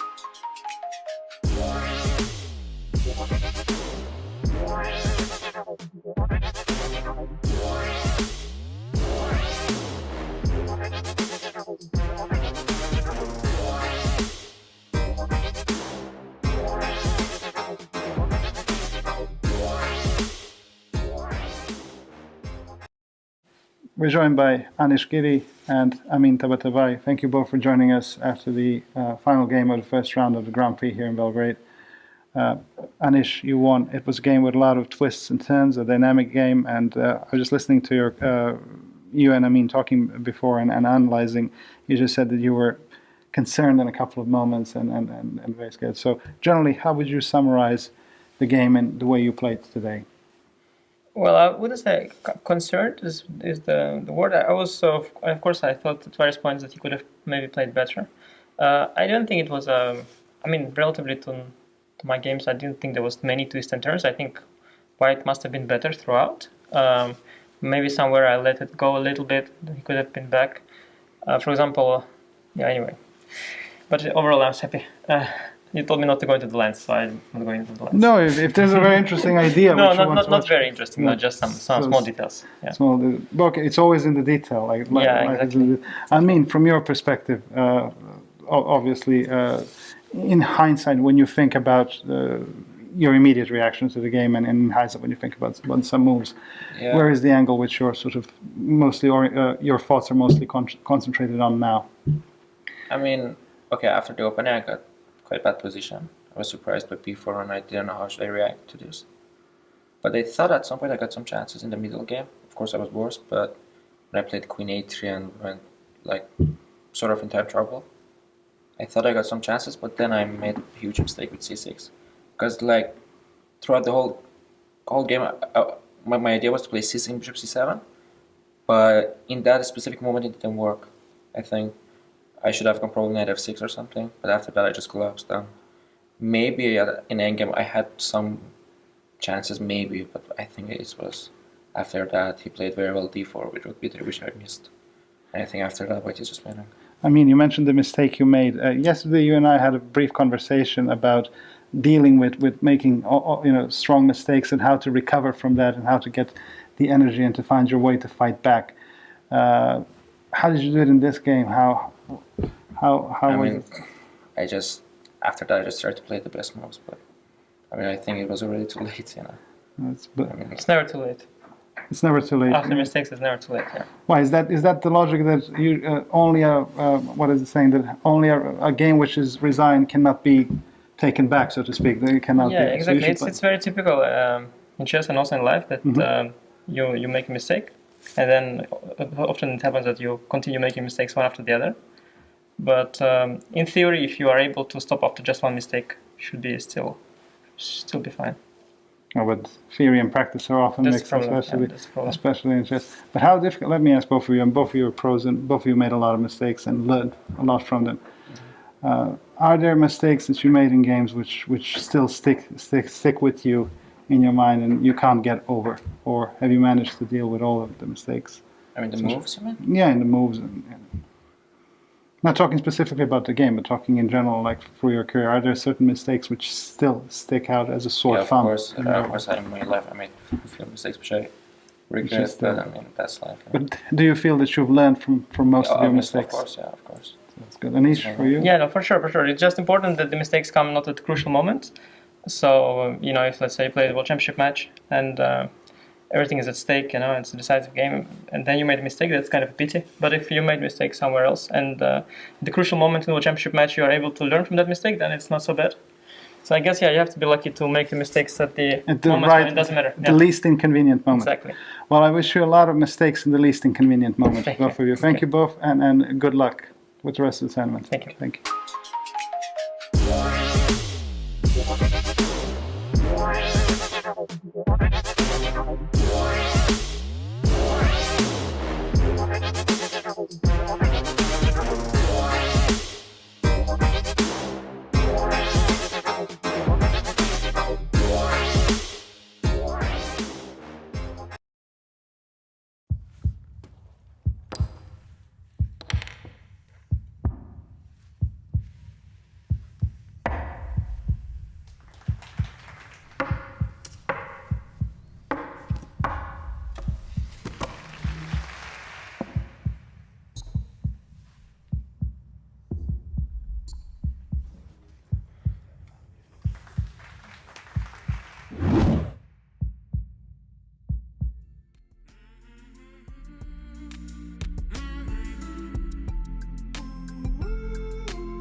welcome back everybody. It's round 2 of a Grand Prix Tournament 2 in Belgrade.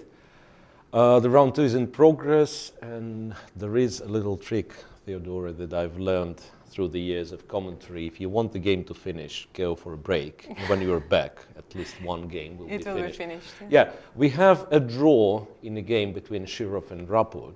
And yeah, maybe it's a surprise for some. It would be a surprise for some before the round, right? The two players with very original, very aggressive style, I want to say. Yeah, but this is what we had right after the opening, and this is how it finished. I mean, predictable, opposite colored bishops. There was an open D file, and all the rooks got swapped on it. Yeah. So no big surprises here. It's a draw, so it makes Shirov is on -1 right after a loss yesterday. Yeah. And Rapport has 2 draws. For Rapport, yeah, it's 2 draws, so pretty much the initial. No, so where did Shirov?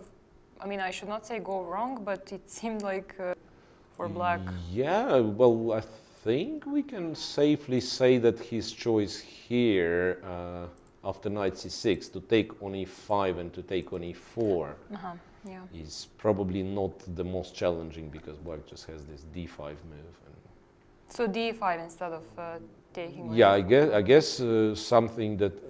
Who played this? Pretke against. Yes. Pretke against Evgenij. Yeah. Yeah, d5 looks like would offer more chances for advantage. I just realized that after d5 you can technically win a pawn on h7, but you're probably not enjoying it very much, right? I don't know what's next. I mean. Can you play queen e7 instead of taking? Just don't take h7. on h7. Play queen e7. Yeah, you can. You're right. So white's not winning. But queen e2, I'm not sure if I gained anything. Queen e2, and then you take. Or knight f3. Knight f3 Yeah. first, double the pawns, and then you take. Yeah, brilliant. Yeah. Brilliant. Anyway, this is finished. That's a draw. And we should be back to Pool A. Bakro and Drakin, Shankland, Grischuk. What we check first? Let's check Bakro and Drakin. Yeah. So what happens here? I think we left it quite some time ago, right? Rook e1. I think, yeah, Rook e1, Knight f6, and then for some reason. He didn't take on c6. He didn't take, so probably there is the way to play for black. Just we don't know what it is. Knight d2, castles h3. This looks pretty modest, if you ask me. Bishop c2, queen e7, knight f1, queen f8. It's interesting that, yeah, the queen is sort of on the way for black, right? Yeah. And you don't really want to take on d4. Sort of surrender the center, right? So, and Drakin, I would argue that that's an interesting idea to, like, put the queen on f8, maybe even consider swapping the bishops if so be the need, and you can play rook d8, bring the rook to the center. Yeah, but maybe he. I mean, the most natural way seems to be like h6, knight h5, queen f6, instead of this queen. Instead of queen e7, yeah, here. I mean, that looks like the natural way to play. For some reason he decided this. Yeah, bishop g5, so no bishop h6 for now. After h6, white goes to d2, and that's something that you told me yesterday, that, yeah, very often they go bishop g5, provoke to h6. Provoke, yeah. Rook a to d8, finally white goes d5, knight e7, c4. Here, if black touches the queen or the rook, he's free to move any other piece. No, that's funny. Like, not very often. It's what, move 15, move 16, something, and then 2 of your pieces don't have a legal move still. Knight h5, logical. b4, f5, and this is very principled. So the question is, can you actually take with the pawn? The answer is probably no, since black captured with the bishop. because No, by takes 95 probably. by King's Indian standards, you want this, right? Yeah, of you course. want connected pair of pawns. But then you think 95, yeah? No, I thought 95, but then I realized 94 is also there, so probably he can pick. 95. So if bishop takes, white's probably not unhappy sacrificing the exchange, taking on e5 or taking on h5 immediately. Yeah. This. Yeah, this looks good promising. for, Yeah, I mean, if you manage to put the bishop on the long diagonal, it's actually quite scary. Right, so bishop to f5. After this exchange, probably still not pawn takes, but queen takes or knight takes, something. And white played rook to c1.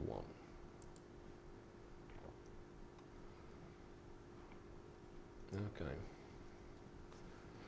So still kind of not the real King's. I mean, it does look pretty similar to King's Indian, if you ask me. It's just that white pieces are far away from e4, right? You would expect the knight to be kind of on e4 or closer to e4, like with the knight on c3, that would look very, very much like a King's Indian. Knight on f1 is a little bit sketchier. But still, overall, it feels like all those positions favor white. I mean, if you ask me, there are examples, like I think Rajabov was the one who would play f5, take with the piece, like there have been examples, like back then when he was still playing the King's Indian, which he doesn't do anymore. Right, but overall, it seems that white, it's easier to play for white. And I'm saying this as someone who played a lot of King's Indian with black. So I remember, like you try desperately, you bring all your pieces and still there is no real counterplay. But still, white should have some plan. Maybe bishop c3 and then knight. Bishop to c3 and still try to bring the knight here, right? And then knight f4 comes. Yeah, so queen f7, rook to f8, right? This rook probably to e8. And then black will see what to do. e4, just swap and bring the other knight. Yeah. So you would think it's more comfortable to play for white? For white, yeah. My feeling would be that white is a stronger side here. I wonder if it's bishop c3. It feels strange to play bishop e3 because on this diagonal we already made two moves, but maybe bishop e3 in fact. Because what does it do on c3? It's not clear here. I want to have f4 under control. I mean, that's my argument. And then knight d2, or even this knight to d2 maybe. So that I'm hoping maybe h5 knight goes somewhere and then I go to g3. Or just go to g3. I mean, just to discuss it. How bad is knight g3? I mean, I understand the structure, right? So black effectively has sort of an extra pawn, right? But if I'm guaranteed to get this, I'm very happy. Like if I'm guaranteed to get a blockade, right? By playing g4, I can restrict the e7 knight quite a bit. So maybe even this is playable. And playable as in white is slightly better. Yeah, it looks really good. I mean, it might be interesting, like because that's the most straightforward way of controlling e4. If it works, then who knows? So I would think, yeah, maybe you take, maybe you actually have to be quick developing this guy. So maybe you take on c2, white takes with something, maybe rook takes, and then you jump to f5, g4, and you jump to d4. Maybe this is good for black. Yeah, this looks good. These guys. Why don't they play simple positions so that we can look clever and say everything is clear here? Yeah, knight g3. No, it's also weird that I mean, Andreikin won one game, so he could have just tried to, play more solid. Yeah, but on the other hand, if he wins If he two wins games two with games, black, yes, yes. who are we to criticize him, right? And judging on a first Grand Prix tournament, Vachier seemed to be pretty rusty, right? Yeah, So yeah. he is, of course, a very good player, but he didn't compete for quite some time. No, we should also say that, okay, I guess people know, but he was 2750, so it's not like some, you know, new player. Yeah, yeah. Yeah, it's interesting, as you mentioned, that these two, they never played each other. Yeah, yeah. Right, they never played each other, and it's apparently Vachier's fault because Yeah, he at some point he almost stopped. He's helping MVL on regular basis, and practically stopped competing himself. Yeah, as for the move, it's all good and all, but as for the move, what do we actually do with white? I wonder if I ever play G4. No, G4 is crazy. G4 is. What happens if I take? Now knight is protected. Now it doesn't really make sense. Doesn't really make sense. You can take with the pawn. Yeah? Which makes me think, why didn't I take on a 5-1 move earlier? Because I wasn't happy with this exchange sacrifice position, right? Like instead of rook c1, yeah. if I would take here, now I believe you can't take with the queen, you can't take with the knight because of g4, right? And if you take with the pawn, okay, it's not entirely clear. I mean, sometimes in these King's Indian positions, knight f5, g4, and you say go, e4, and nobody knows what happens, right? Maybe black just wins material instead of losing materials. What, knight h2 doesn't look good. I don't know what it is, but it doesn't look good for white. Yes, so he went rook c1, and then black plays queen f7, protecting the knight, so we can eliminate bishop f5 because black takes with the pawn. How do we make black start trading? Is knight h4 an idea? Again, I'm looking for some way. Basically, I just want black to take on c2, yeah, of course. right? To force him to ask him to please take on c2. Also, if he manages to play rook f8, it will be some pressure on There are always going to be some threats of bishop h3 even. Yeah, so that's exactly what I'm somewhat. Maybe my bishop e3 is not that bad because I also protect f2. Yeah, like which is seen in this line, for instance, right? White goes knight d2 and f2 is not hanging. Yeah. F2 is not hanging. Maybe this is what you do. And then this is probably not what black should be doing. It's just to highlight kind of ideal scenario for white, yeah? This, and then we trade another knight, and still white has the knight on e4. He's better this way. Because the more pieces you trade, it's kind of the logic of this position. Yeah, you have to fight for e4 square. And you keep trading pieces, and the more pieces you trade, the more passive this guy on g7 is. Right? Maybe instead of knight f5, there was some b5. I mean, that's always an idea, maybe. Yeah, that's I agree. It's not very typical for the King's Indian because you practically never play a6. Exactly. Yeah, but white usually forgets about it. Yeah, like you play b5, you undermine this pawn, and you want to win d5. Yeah. Yeah, fair enough. That's also an idea, especially after queen f7. Maybe Andreikin's position is just good, who knows. Also the time situation. Yeah, the time situation. The time situation suggests this, because yes, it's move 19, so not that far away from the time control, but they basically only done with the opening, right? So it's a very complex position. Sometimes on move 20 you have the position which is kind of clear, at least in terms of plans, and then it's easier to play. No, also it's very interesting what he said yesterday. after the game, I mean, he had a difficult trip, as you mentioned, and you know, usually after such trip, he didn't sleep and so on. Like some people would try to sort of play more solid, but he just said that if he, let's say, chose some Berlin or something, he would fall asleep. So he went for some crazy Sicilian. It was very interesting. Yeah, that's also that also makes sense. Right, and yeah, you know, okay. I mean, obviously, it's easy to say now since we are watching second black game for Andreikin, and he seemingly has that kind of promising position.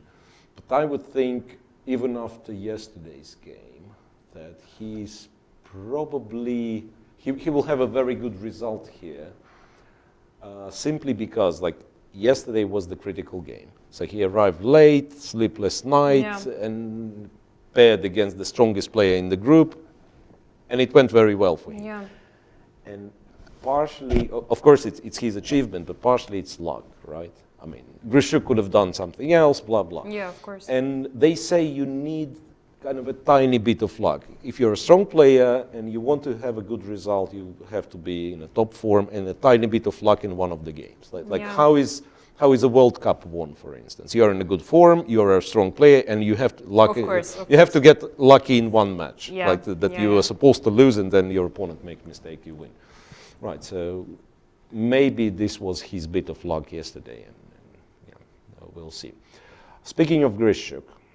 Against G4. What did he do? I was actually thinking of this G4, but I've rejected it after Bishop takes, Rook takes, because F3 is hanging, and I thought Knight F4. Maybe I was stupid to reject it, now that I'm thinking. Yeah, I guess he has to take. Yeah, Bishop takes. And my reasoning was that you take with the pawn and you limit the F1 knight. But now I see this juicy square. And yeah, both Rook E6 immediately or... No, Rook E6 immediately. I wanted this, but then Bishop C3 comes. Yeah, Rook E6 and... How do you get rid of this rook? Yeah, white has Rook E2, white has Queen D3. This is not good. This is not good, okay. Let's rewind it back. Bishop C2, I'm probably forced to do. Looks pretty forcing. This. Knight F4. Maybe well, Rook F8? technically not forced, right? Rook F8, you're absolutely right. There is such move. There is such move. Yeah, I don't think I want to take on H5. Yeah, that's what I was debating. I mean, what kind of an endgame is this? White is not better. And we stop right here, right? Yes. Maybe black is better, maybe he's not, but white is not better. So he's not incentivized to play this. King G2 looks scary, but maybe it's the move. Because I don't want... Otherwise, I will have to play knight h2, and then my knights are kind of getting stuck, right? Because still, e4 is the critical square, and maybe after knight h2, you actually play this. Yeah, not to exchange. You want to have more pieces, and you want to have my pieces like the knight on h2, right? So this is something that I don't like. I'm thinking king g2. If the knight moves, then I probably find a better job for my knight. It goes to g3 instead of h2. Yeah, so maybe this. But the conflict is clearly on the board after g4. So we can forget about those positional factors and stuff. Yeah, it's really a matter of next few moves. Yeah. What comes from this game. I'm still kind of not 100% sure. Any chance for... No, e4 is stupid. e4 you can just... No, even bishop e4. Yeah, you can take on e4. So takes here. Yeah. Okay, let's say bishop f4, queen f4. Let's look at this. Queen f4. Knight g3. Knight g3 looks logical. No, but I don't like it for black. I don't like. The more I look at it, the bishop on g7. You play e4. you lose the pawn and no compensation once again, because still the e6 square. Right? If you don't play e4, next move white plays knight e4, rook e4, Yeah. even rook e4. Yeah, it looks really bad. Yeah. No, it might have been missed, actually, because black doesn't really check this kind of Yeah, g4 moves, is, yeah. you know, kind of surprising. Yeah. Right, kind of surprising. It's interesting that it's typical to restrict the light square bishop, I would argue. I mean, sometimes in such positions, okay, not such, but similar, like from the King's Indian, so before he can play bishop f5. Sometimes he go g4, and especially if the knight cannot jump to f4. Like knight on f6, bishop on d7. I go g4, I control f5, I limit the bishop, I limit the e7 knight. Yeah, yeah. Here, the common understanding is that there has to be something. No, you cannot play g4. Yes, The king is yes. too weak. But if it's not, then yeah. Takes on c2, rook f8, played, as you suggested. I'm expecting king g2. Yeah. I'm expecting king g2, and we'll see how this develops. King g2. Okay, maybe knight f6, and then somehow this b5 looks. Knight f6, knight g3, for instance, and then b5 to really try to win the d5 pawn. No, but there is g5 also. It doesn't seem right. g5. And then if I take knight g5, it's really annoying. Yeah. I agree. Knight h5, it's already a pawn. Yeah, it just takes. Already a pawn, yeah. Something not very pleasant, really. Okay, maybe Patrol will keep control over the position. Okay, we can move to Grischuk, finally. Yeah. Grischuk, it's a scandal. Grischuk has more time than Shankland, only by kind of 30 seconds, but still, it's a middle game position, and Grischuk has more time. Something happens. Knight d2, that's the last time we've seen it. Bishop a6 indeed was played. Queen went to c2, not h4. Knight d7, e3, swap on f1, rook takes f1, c4. King e2. Yeah, now Nice. they kind of exercise who's going to play the more original Yeah. move. c4 perhaps is a fight against the long castle, because I'm guessing in case of long castle, c3 might be the move. Point being, yeah, queen c3, rook c8 looks scary, at least Yeah. would look scary to me. And taking with the pawn, then, yeah. Yeah, maybe compensation is Queen good. a5 and so on. No, but after c4 it seems strange, because white can capture actually with both. I mean, okay, but not with queen maybe, but What happens if we knight e5, knight d3? yeah, but still king right? e2. Yeah. That's Knight e5. We have to be a little bit more accurate, right? But where the queen's going, maybe that's the problem. So you don't have a good square. Like if after queen c2 you go knight d3, then I'm happy. Yeah, king e2 winning a tempo. But after queen c2 there is also like additional tempi Yeah. with rook c8 and queen b3, rook b8. Right, so maybe that's the reason why he doesn't take with the queen, and taking with the knight, who knows, maybe simple rook c8. Maybe a simple rook c8, but then you can you castle? That's the question.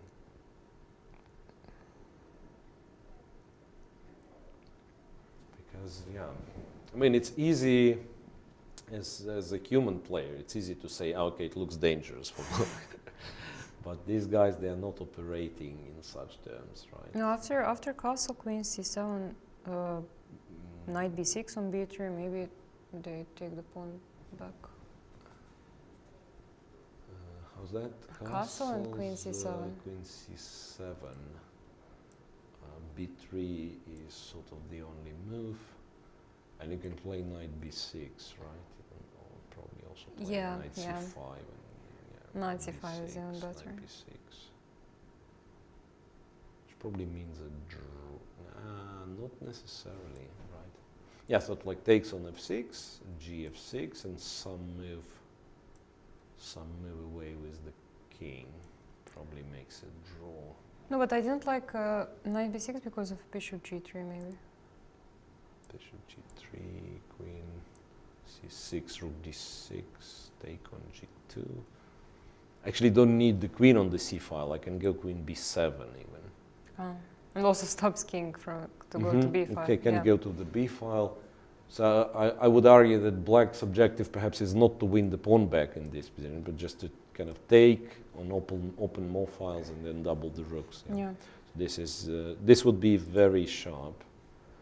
So instead, he goes king e2, queen goes to b8, attacking this guy. Bishop g3, queen b7, attacking the other guy.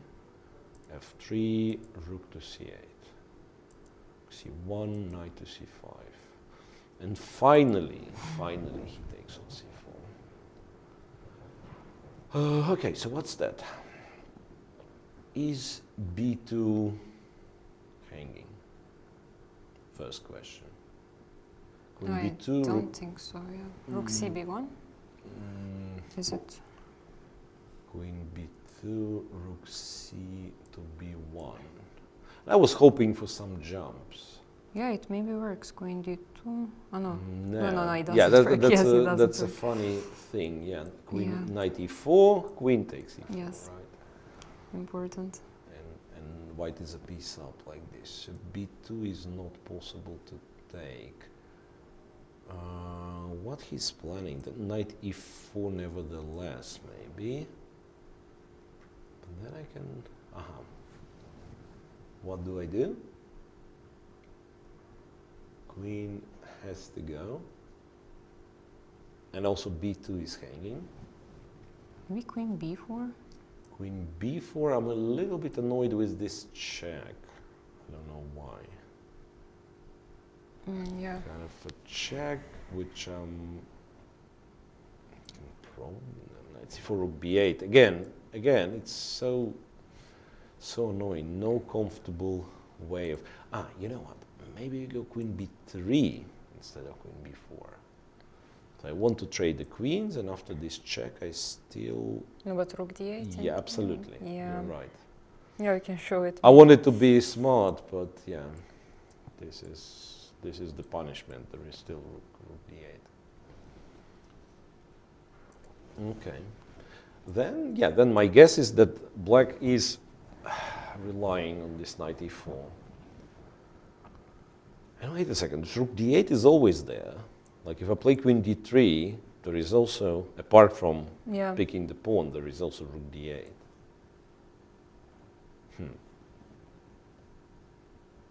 Then after knight e4, I actually have to, maybe we are back to your queen b4 move. Check and then just go back. There's Knight d5, there is like a lot of knight stuff. d5, okay. Knight d5 for the time being the knight is hanging, but knight g3 and then knight d5. Knight g3, by the way, what do we do? Trade? Intermediate? And what happens if we take? Nothing. No, I just thought once again to be clever to avoid like rook b8, but maybe that's nothing to avoid. Because the alternative is to trade one pair of rooks, right? On c8, but maybe you're right. Maybe there is nothing to be scared of. That explains why they actually think for such a long time. And yeah, and it's kind of back to normal. Grischuk finally spends more time than his opponent. Went below half an hour. What he possibly could debate with himself is that maybe knight e4, even though it looks nice, right? It looks decent. Maybe that's not the only move in the position. Maybe you can consider like going knight d5 first for some reason, or even what's White's next move? If we think in these terms, like what's White's threat? quote-unquote threat, because maybe a5 is the move you play with black. I don't know. Yeah, Just exactly. for, I mean, it's not a bad move. It covers some squares, and let's see what white is doing. No, it feels very scary for white. Yeah, that's my conclusion as well. Maybe bishop e5 to try But bishop to... e5 is what yeah. white wants. Yeah.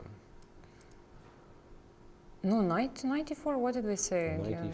e4, queen b4, a check, king e1. Let's play the most straightforward, right? We take. And rook b8 is something I don't like, but maybe not for a reason. Queen c4, queen d6. Then this is hanging and this is hanging. So still no comfort for white. No, And we can continue with tactics. Knight e4, knight e4, queen e4, and then it's a check and king goes.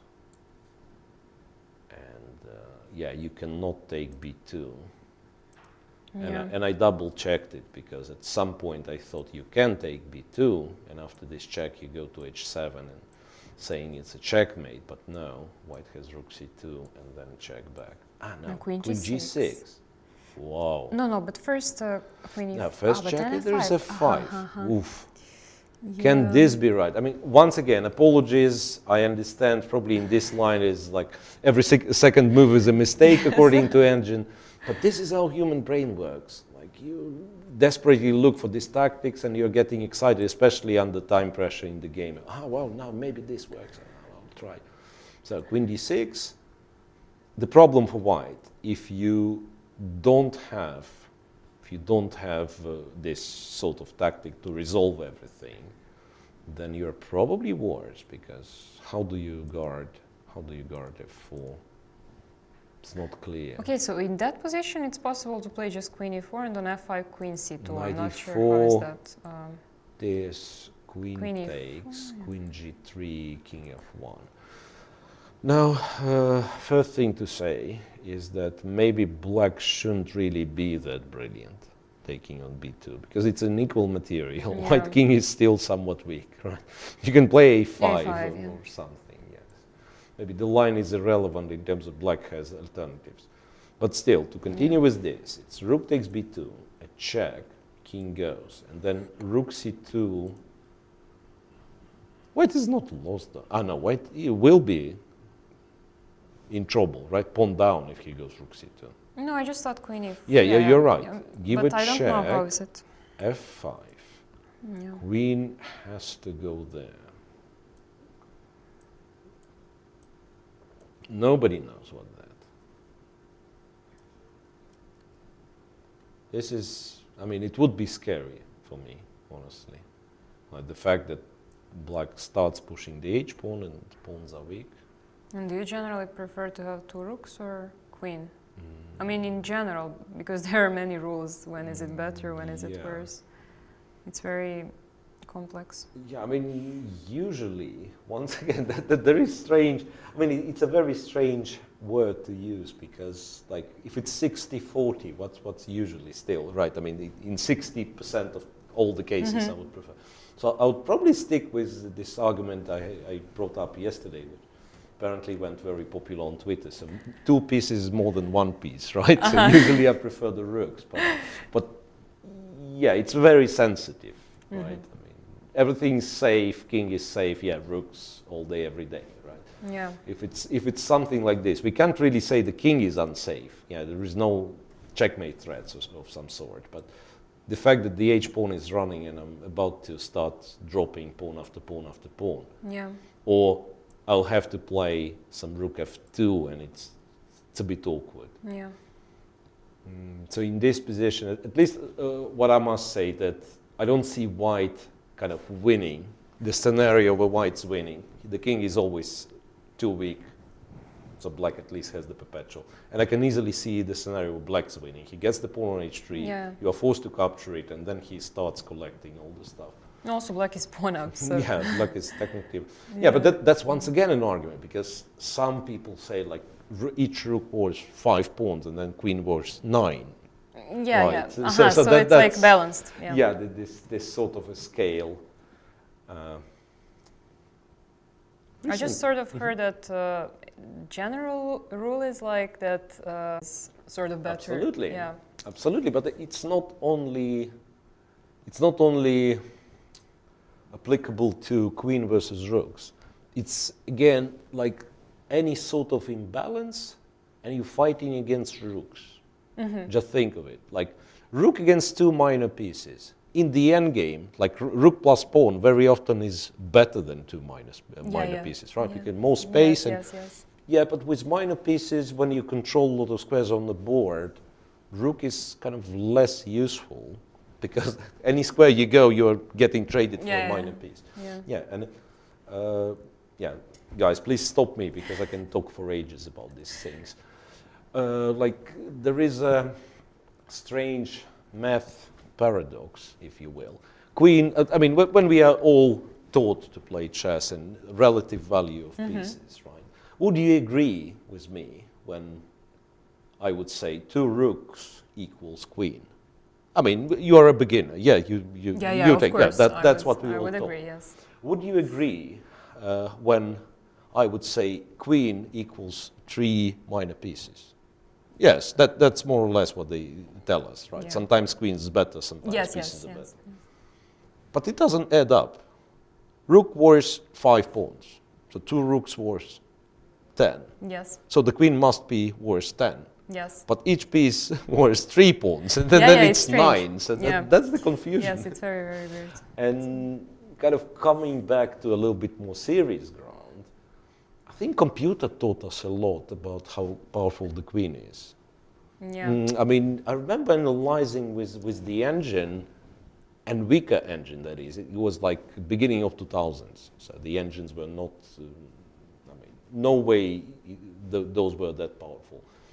And I see some not consider going with the queen against the pieces. And then the engine all of a sudden says, no, it's good for the queen. And you start following and you understand, there is like some crazy dynamic all over the board. That queen attacks, I don't know, a7 pawn, the next move h7 pawn, and this and that, and the pieces, they simply cannot coordinate. Yeah. And that was impressive, right? So still, human understanding matters, but this dynamics with the queen, I think. No, it's even more strange that I don't know where did I hear, but I just think that I read somewhere that bishop is actually like worth a bit more than knight. Yes. But I don't think all people are familiar with it, because we are all taught that it's 3-3, so it's a bit deeper than just that. Yeah. I guess for the programs, for computer programs, they actually set the value of a bishop a little bit higher. I mean, it's not dramatically. It's not half a pawn or something. It's like 3.12 something. Yes. But that might be reflecting the fair value. Yeah. And it's very, very easy understandable if you've learned chess in Soviet school, because like Russian names for the pieces are right. It's not the bishop; it's an elephant. Yes, right. Yes, it actually comes from. It's not that we made it up, right? The Soviets. It comes from the Arabic. I think in Arabic languages, it's the elephant. And then when you compare the relative strength of an horse and an elephant. The elephant seems to be stronger, right? Which is not that apparent when you compare bishop and knight. So the elephant, the pair of elephants. No, in this case there is no pair of elephants, and the elephant on g3 is about to be exchanged. Yeah, but this line, kind of coming back to a little bit more serious topic, right? This line sort of makes sense. So queen to b4, a check, and takes on g3. And this partially, that's the reason why I thought maybe exchanging on c8 intermediately makes sense. Oh wait, queen. Oh, боже. Yeah, I thought this is. I made sure Okay. that this intermediate move cannot be met with another intermediate move, because I can tell you why. There was, I think it was Vidit, I don't know how polite would be to ask, but once, I think it was either Vidit or Vidit's game, and it was his opponent. There was a blundered checkmate on f1, not on e2, but on f1. Okay. So something, some kind of, first of all, it was a very weird threat of a checkmate. So it wasn't like queen on d3, bishop on a6. It was kind of a weird threat, which by accident happens on the board because of series of exchanges or something, and then the guy kind of exchanged an extra piece somewhere on c8. Yeah, imagine it's rook c8, but the other rook is on e8. Yeah, it was a checkmate on f1. So after seeing that game, I always try to check that I'm not blundering. Yeah, so check on c8, that's what I thought. But still, I don't see how black ever gets in trouble. I mean, there is always a feeling that the combination of rook b8, knight d5, and so on, threats to g3 pawn always should prove at least enough compensation. Grischuk, by the way, taking a lot of time. Yeah, Grischuk, by the way, spends all this time thinking on the move, on a knight e4 move, basically. I think he will end up playing knight e4. Okay, queen d2 is not possible, so we... Yeah, queen b2 we kind of figured out, right? Yeah. Rook b1. What else? No. As much as I wanted to make, as I want to make it work, I don't see. Yeah, it does trap the queen, so queen b2 is not possible. All right. Okay, I think he will take a few more minutes so we can continue. He did play. Knight e4. He did play knight e4. Okay, so now Shankland is on more than half an hour. So he has the task now to pick between queen b4 and queen b4. Is there any other move? Like queen a2 for some reason. But it still doesn't stop a check. No, it's nonsense. Yeah, I think it's queen b4. Okay. What did we say about queen b3? I forgot. Queen b3. There was something that we didn't like, but what was it? No. It's similar. It's similar, more or less. It's just that what we didn't like, I wanted to play queen d3 first, and this is an obvious blunder, right? Okay. But after this check, king e1, it's more or less the same. The queen's on b3. So it's not running into knight d5. But maybe this is what I was scared of, but for no particular reason. Yes, you have to take with the king, but you're probably okay with it. Yeah, and then go back to e1. Rook d8 also possible. Rook d3, maybe it looks a bit... Rook d8, king goes, and then rook d3. This is right. Yeah, seems clear. After that, give a check. You go here, maybe. And queen c5 is... And queen c5, and I thought rook b3.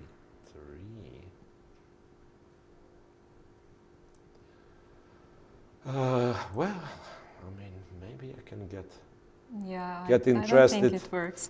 Get interested into this, and knight d5, and king d3, and rook d8. So. No, and get heart attack. Yeah. Yeah. No. No, that's too much. That's too much. But queen b3 is an alternative for sure. Yeah. Let's leave Sam Shankland thinking about this beautiful position, and let's move on. Giri and Vitigov, Pool B, leaders in Pool B.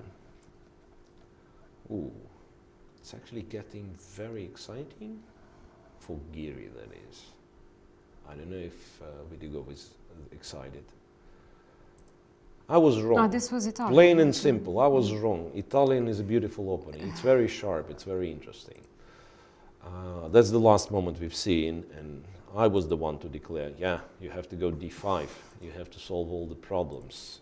You don't solve anything by going d5, it seems. Knight e4, and here is where I stopped. I'm not sure if bishop e7 is not better, because look what happened. I mean, it's easy to be smart, kind of, after you know what happened in the game. Yeah, of course. Right, but bishop b6, yeah, I perfectly understand the reasoning. Bishop is more active. But what happens is queen d2. Queen d2 is a bit Queen strange. d2 protecting this, and it's more active than on c2. Maybe that's the only explanation. Kind of in current moment, it really looks weird. Why queen d2? But he's planning for bishop a3, right? He wants to protect this, and queen c2 is just kind of a worse version of queen d2. Queen c8, knight g3, attacking this guy. f6, d4.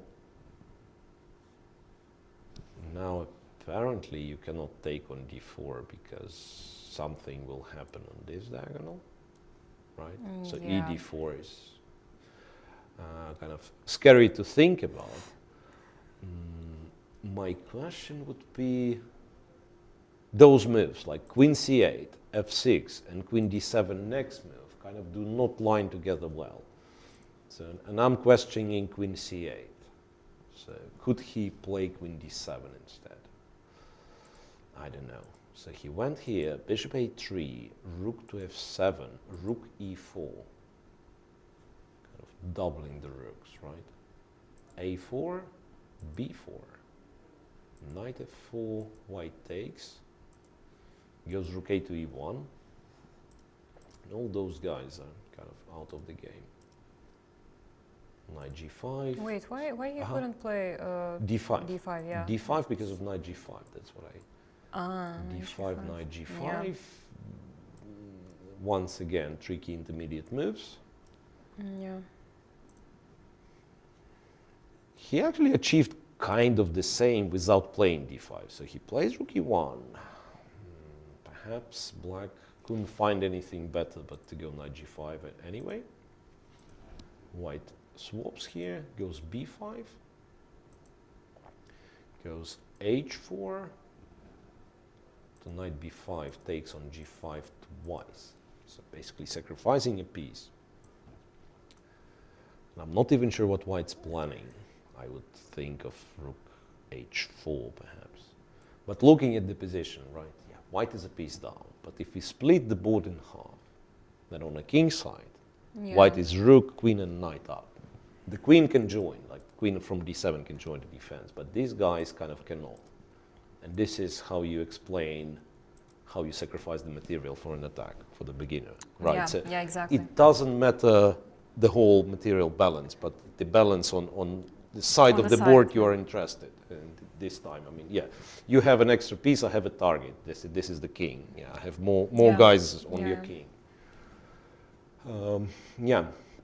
By the way, let's find out if he played. Yeah, he did take on a3. So now Giri will tell us what exactly the plan was. So do you have a feeling it's correct? Yes. On the first view. Yeah, my first reaction is it works. Yeah, I don't know if it's the right feeling. Yeah, if I'm right or not, but the feeling is like it works. After rook h4, I'm still looking for the convincing move for black, because my threat is dumb but very direct, right? Queen h5 and queen h8. Queen h5 doesn't win the game, it wins the rook, like say any c6, doesn't make sense, yeah? Queen h5 doesn't win the game immediately if black moves the rook, right? There is no checkmate. But I win the rook on a8, which brings me to the conclusion that instead of c6, maybe the rook has to be moved. Oof, it's a very complex position, and rook h4 wasn't played yet, so maybe he means something else. Yeah. Taking on e5 with the threat of rook e7, strangely. The feeling is like it's not how chess works, but who knows? We were taught Mamedyarov, something happened in Mamedyarov's game. Let's jump quickly there. It's pool D, right? Pool D. And it's a draw already. It's a draw already after rook e1, g5, and f4 and so on. Yeah. Okay. It's apparently a very sharp game. It's a draw, and now we have Shahryar Mamedyarov to explain what was happening there. So we are cutting for an interview with Shahryar Mamedyarov. We're joined by Shankland Mamedyarov, who just drew his game with Maxime Vachier-Lagrave. It was a very sharp game. You said it was a crazy game in your words. This is an interesting moment as to Queen E1. Would you show us here what developed afterwards and what were your ideas here? Yeah. Okay, we all remember this position from the game Maxime against Giri Anish. Anish played knight c5 move here, but my home preparation was castle. This is a very interesting line, knight d4, knight e5. Of course, we can discuss many variations because it's very interesting moves. After c5 is white is 3 moves, knight b3, knight e2, or just take bishop f4 move. I mean many moves, but I think he was also preparing for this line for today, and he played knight e2 and bishop h4, knight g3, rook e8. Rook e8 is okay. Inside rook e8 is also move f5. Is very interesting move. Rook e8 is both moves good. Black can play, but it's very risky position. I took big risk, of course, play without piece, but it looks very interesting. I mean, because black play without piece, and black play without knight, and of course is and not very good attacks because it's white. Every bishop's active, everything is very rook is good. It is normally is must be better for white, but it looks interesting. I mean, for humans, you see white is +1, maybe plus 0.50, but is I mean engine. But for human, it's not easy to play in the board. But he was, he say he forget analyze, but he play bishop e3, knight d3, bishop take d3, take queen f2, and I played here f5. Yeah, I mean, f5 is interesting, but because it's every time g5 move, f4 move. But it looks very strange because again, yeah, not easy. 2 bishops is looks very good. Rook is very good. Pawn d3 is very good. But how to play? How to continue to play? Because it's not easy to attack. If for black is no attack, if black will lose in a few moves because no piece. And I played f5. And here he played knight d2, and I absolutely forget everything here how to play because. Bishop e2 looks for human move, but of course it's g5 or maybe put or queen d5. Black play without bishop, yeah, without no, I mean 2 bishops against 1 bishop to knight, but it's very strong d3 pawn, little bit passive position for white. But I tried to play bishop e2, and I think if he will take c5, bishop f1, black must do better. And he also think like me, and he not take bishop c5. Also, he missed my move g5. G5 absolutely only move because if normal moves is white, next move knight f3. So you should have played knight f3 instead of. Yeah, no, I mean bishop c5. It was here. Is bishop c5 is a good move, but after bishop c5 still is a playable position for black because is only one pawn rook against the bishop knight is still a normal position. Maybe it's slightly better for white, but he played bishop e1 and he absolutely missed my idea g5. After g5 is not easy to play.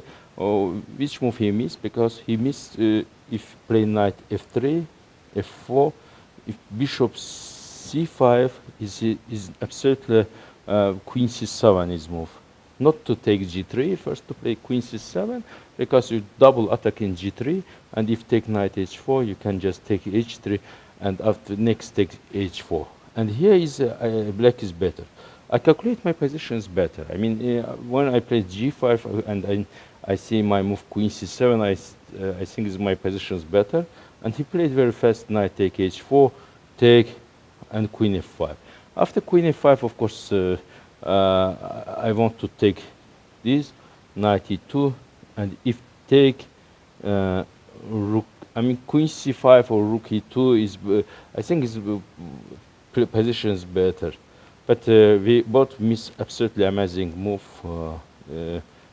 Take rook e7. I mean it is absolutely I mean not sorry yeah rook e7. So yeah, it's absolutely amazing move. I mean, it is not human. Not obvious to the human eye. I mean, it's for human IQ is too much. I mean, it's to not to take knight and just to play rook a7. Of course, now I understand why rook a7 is good. Yeah, I mean, I save my 7 lines. If check rook g7, my pawns is very good. But if rook a7, I don't know. If I played rook a7, everyone start to say I'm cheating, not human, because to play rook a7 to create. I mean, it's absolutely amazing move, rook a7. I mean, we both miss this move, but it's absolutely strange. Yeah, I mean, how to play rook a7. I mean, it's like looks like old grandmasters, old super grandmasters games. Not to take, just take again. Not to take e2, and just to play normal moves rook f7, because his 2 pawns is better than white rook, not knight. Knight white. Because you excluded that. Because his pawns is coming. I mean, it's absolutely amazing. I mean, it is it was not easy to find.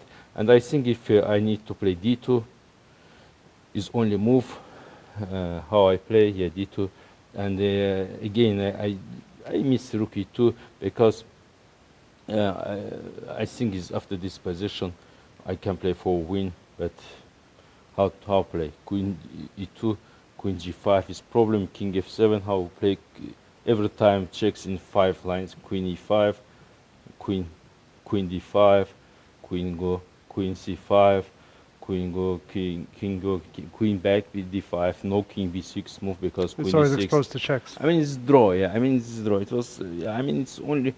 I mean, key moment in the game. Rook a7 is absolutely amazing move. Of course, it is very nice, very beautiful move. But for white is also is very important moment when he not take c5.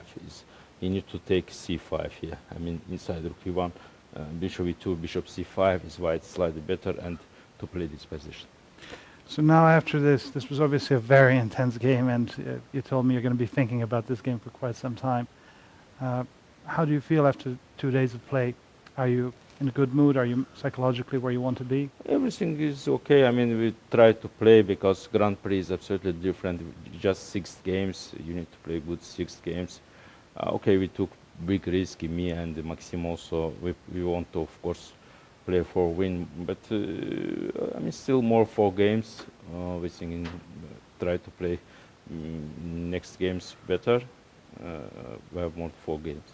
But your appetite for risk is there. You're ready to move. Of course, it's my style. I love to play very risky, but you know, today it was an amazing draw. It's very nice draw, very good draw. Every game took some risks, but sometimes win, sometimes lose, sometimes draw. But today's draw is okay. Okay, as long as you're happy. Thank you so much, Thank and good you, luck Mas. with the rest of the tournament. Thanks. Go back to the studio.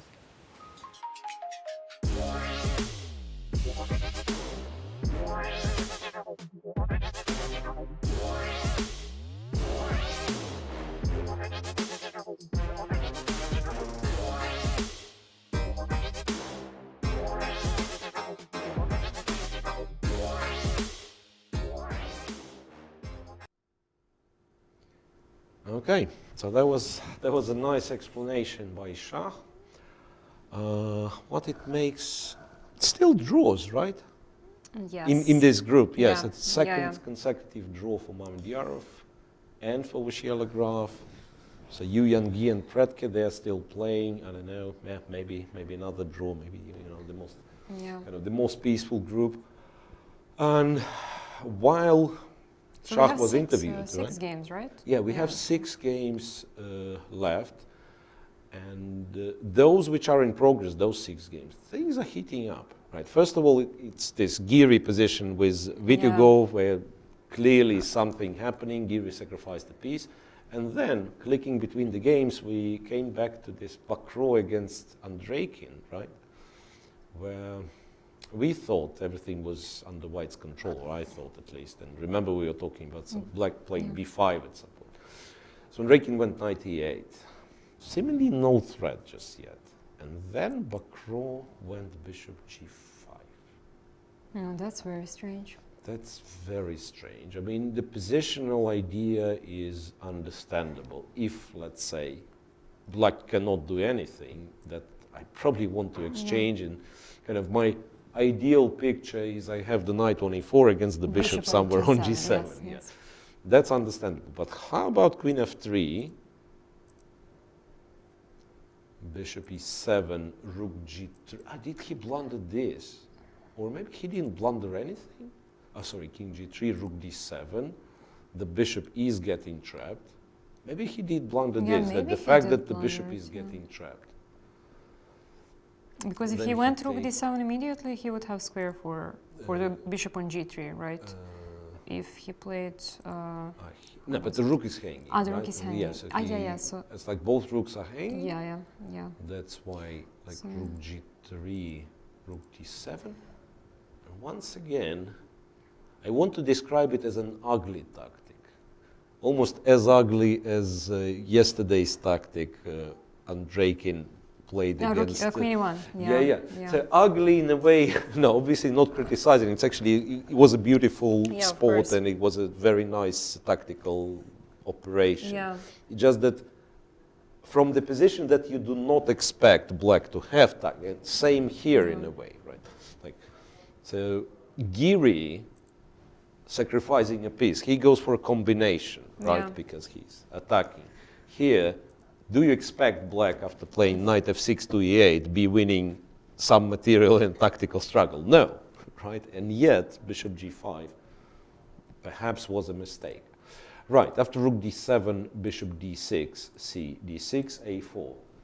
This time, I would argue that the task for black is much harder than yesterday's against Grischuk. I mean, so here, technically, the material is balanced. White has rook and the pawn against two minor pieces. For now, the pieces are not very active, right? No, but do you think he went for this position on purpose? I don't think so. I don't think so. Because, it seems because you have alternatives, right? Knight e4 is comfortable. I don't know, other moves are like possible. So if, let's say, this would be kind of unclear position, and you spend a lot of time and you've decided, okay, I'm not risking in this endgame, it's unbalanced, but that's understandable. Here, you can put a knight on e4 and be kind of in control till the end of the game. You're not guaranteed a win, but white is better, right? So he probably missed something. Okay, a4, knight f6. It will still be a challenge for black to activate his pieces, but we'll see. Oh, it doesn't seem very challenging, actually. I'll go here. Let's say rook c7. Rook c7, and I will... rook c7, you're actually attacking stuff, right? Yeah. Rook c1. And this is maybe the moment when you go h5, right? This is maybe the moment you go h5. With the idea to play bishop h6. g5, and then you give me a check. I'll go here not to lose the pawn, and then you play rook f7, and you're a leader of a group with 2 points out of 2, because I cannot stop rook f4. Yeah, there was some also if bishop f6. I don't know if it was possible. After king h4, bishop f6. Whoa.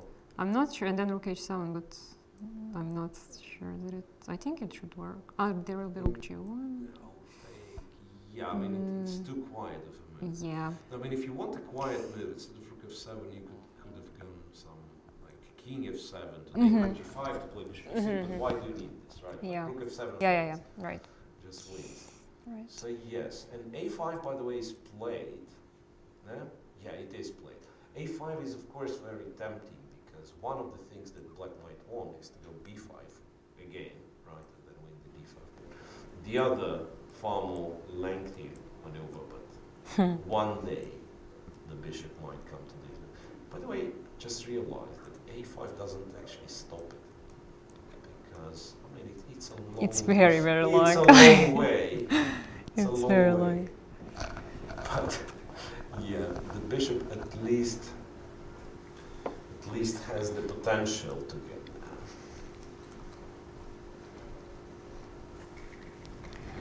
So also instead of, I mean, if white didn't push a5, maybe black could have pushed a5 also.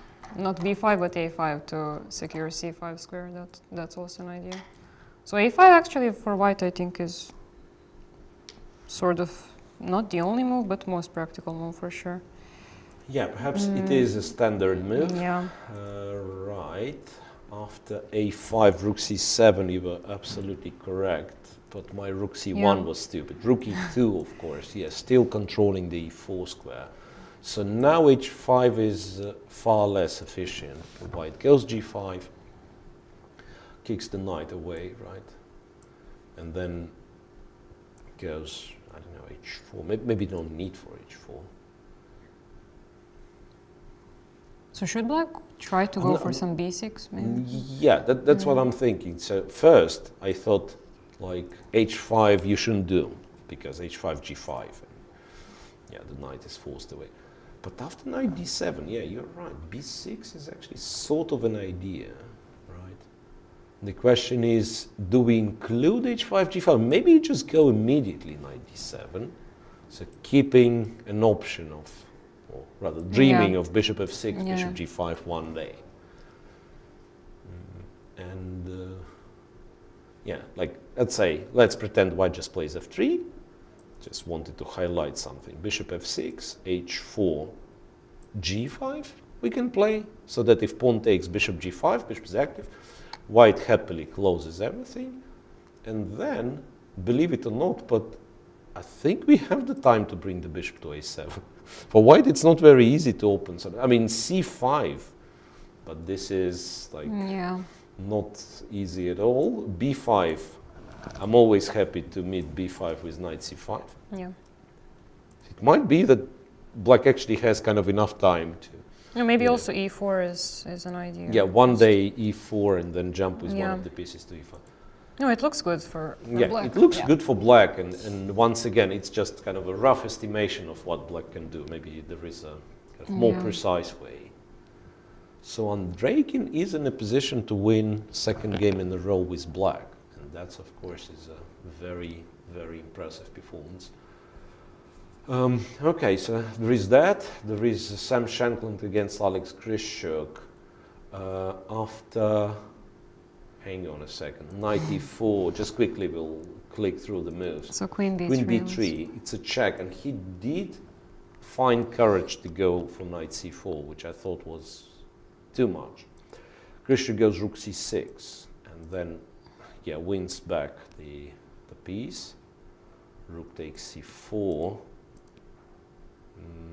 Swapping the queen as well. This is surprising.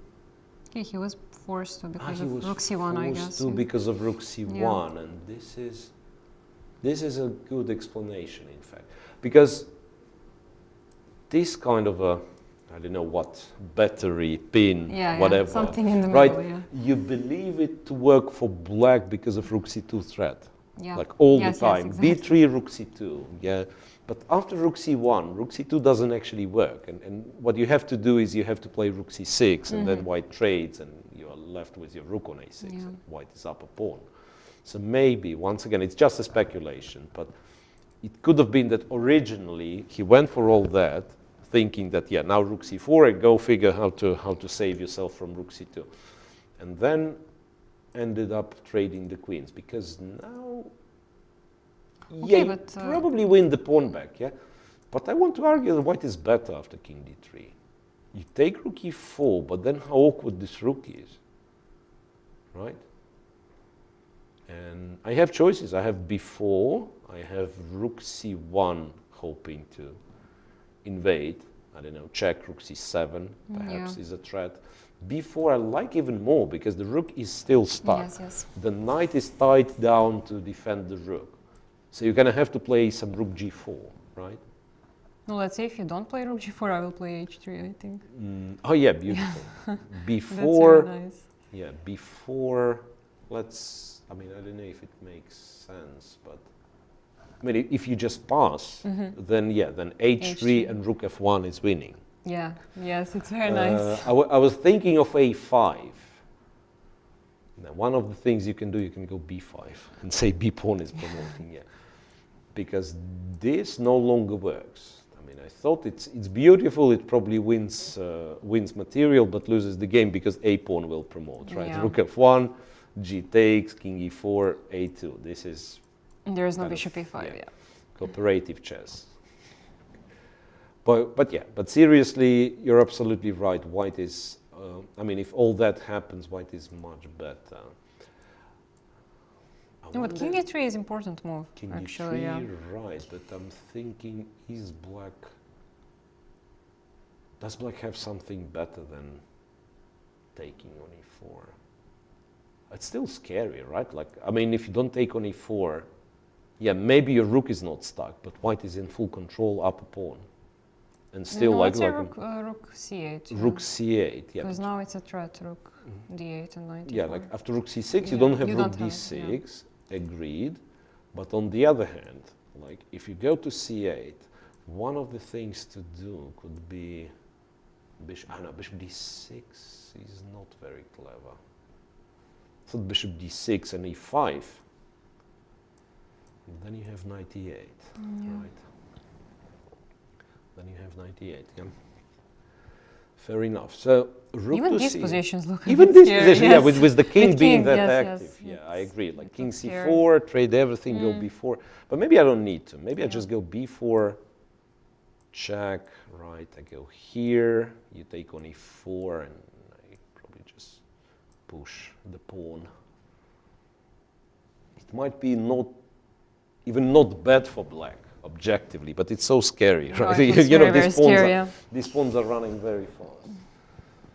And once again, the kind of with this material, the problem is that, I mean, this pawn, if it goes forward, it costs you a piece. You only have 2 pieces left, right?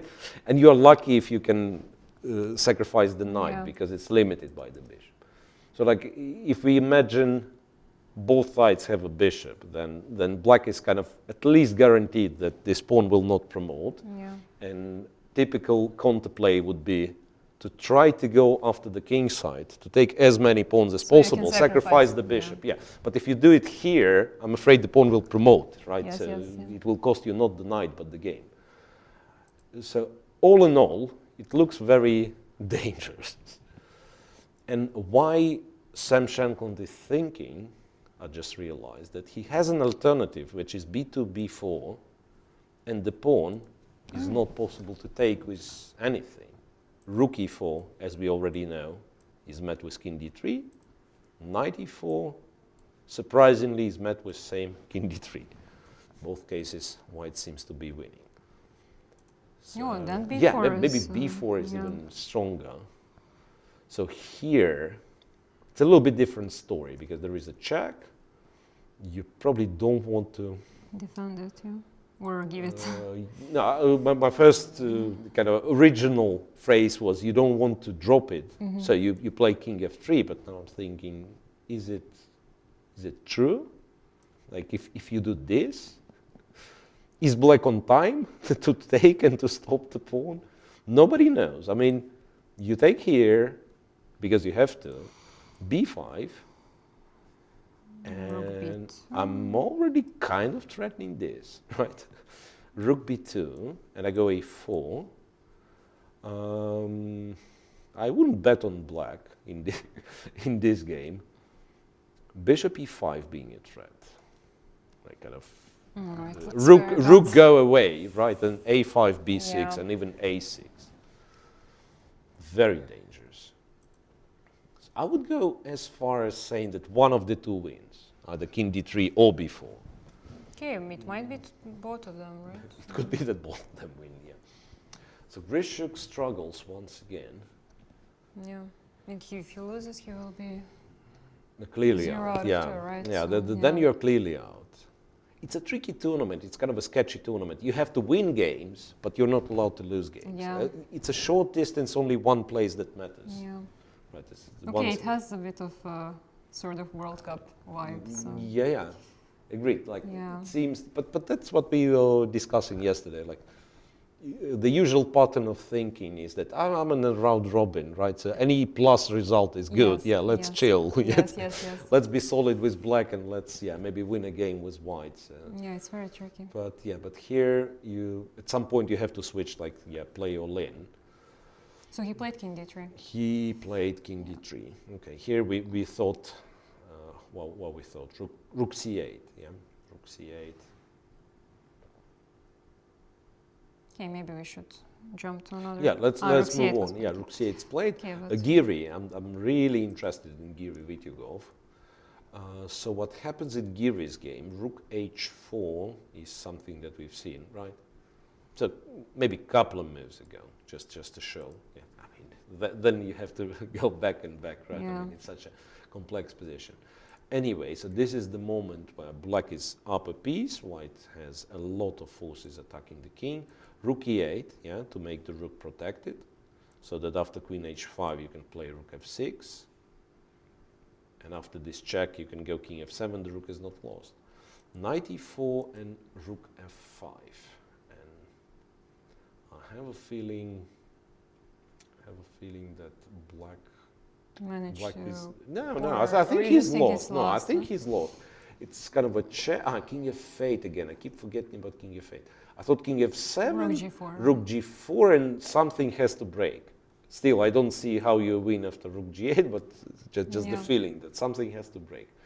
But yeah, but if he has king F8, maybe it's not that straightforward. Still, rook G4, I have a threat, though, of giving a check and winning. Maybe it's vice versa. Maybe he has to go king F7 to have rook G8. So can we check one more time? So this, only two moves, right? If king F8, how do we stop queen H8 check? Rook F7? Rook F7, yeah, also attacking this guy. This guy, the rook on G4, is protected with the couple of checks, right? So check here, and then I don't think king E6 was discussing. So we go back, and this is the moment where I go knight G. Oh, sorry. When I probably go knight G5.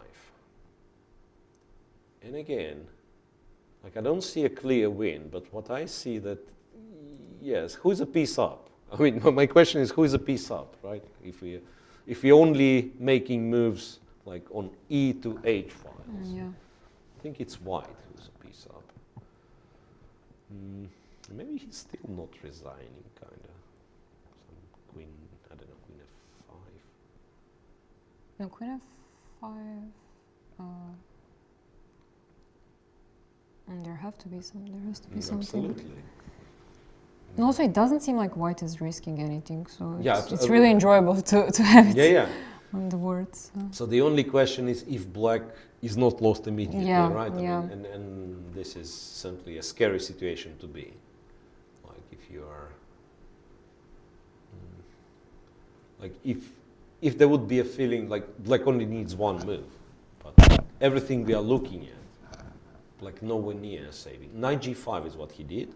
Okay, this is right. Can take and can take. Is this? No, he cannot. That's very important that black cannot take on D4 because check and queen D5 check. There was also rook H8, I think. Yeah, beautiful. Yeah, that's the other.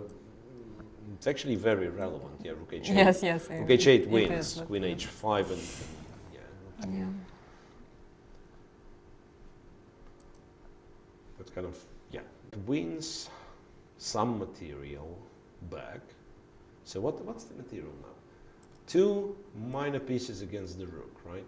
Yeah. Equal pawns. Yeah, he took. Equal pawns. He took and queen G5. Queen G5. That's on the board. No, but still it feels like black should feel some sort of relief. It might not work, but still it's easier to play. What do we do with black? Can we...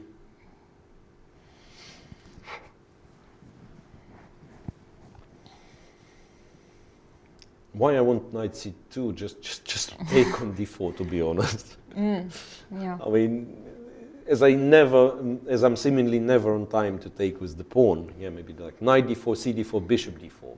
Maybe I can pray for this.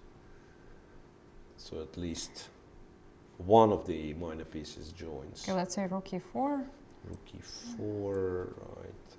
And yeah, I mean, I'm not very happy doing this, but let's say this happens. I'm probably checkmated in some way, right? Doesn't feel right. Because once again, black's counterplay is like this pawn getting there, right? It's 5-6 moves away. Well, technically 1, 2, 3, 4, but it's 4, 5. Yeah, c5 was played. c5 for black. Whoa! But this is just. What is c5? I mean, if I just take.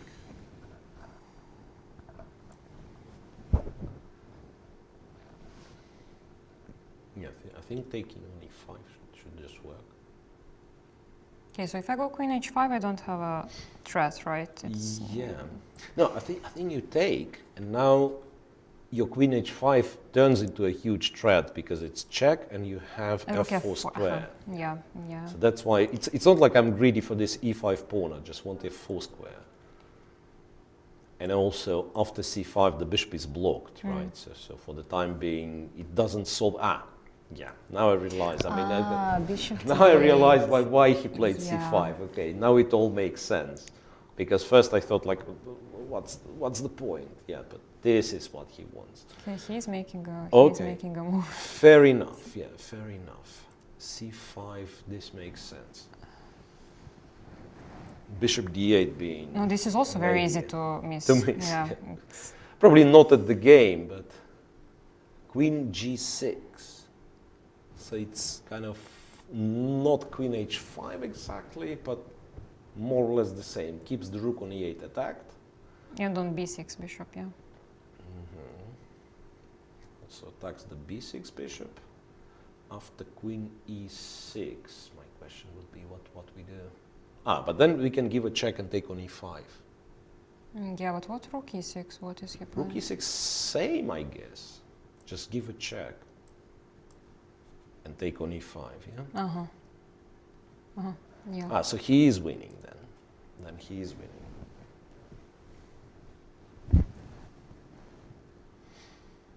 Whoa. Okay, maybe he should just take on d4, is it? You mean like give the bishop, yeah, right? but I mean... So like c takes. I'm not even sure if white is interested in taking the bishop, but probably he is, right? Probably he is. No, you can also take on d4. It's hanging actually because of rook e8. You mean like this? Yeah. Like this. Bishop d4, rook d4. Yeah, it's bad. Yeah, because still the bishop is hanging, still queen h7 and so. Wait a second, bishop d8? Did we check bishop d8? After queen g6, maybe still at least attack the rook. So check, king goes. I'm not sure if it's a check, by the way. I just played it. I mean, I'm not sure if it's a check on h7. Yeah, bishop d8 at least should be the move if black is not resigning. At least disturb this. Yeah. There is this, the famous Queen pattern, like H, go to h7, go to h5.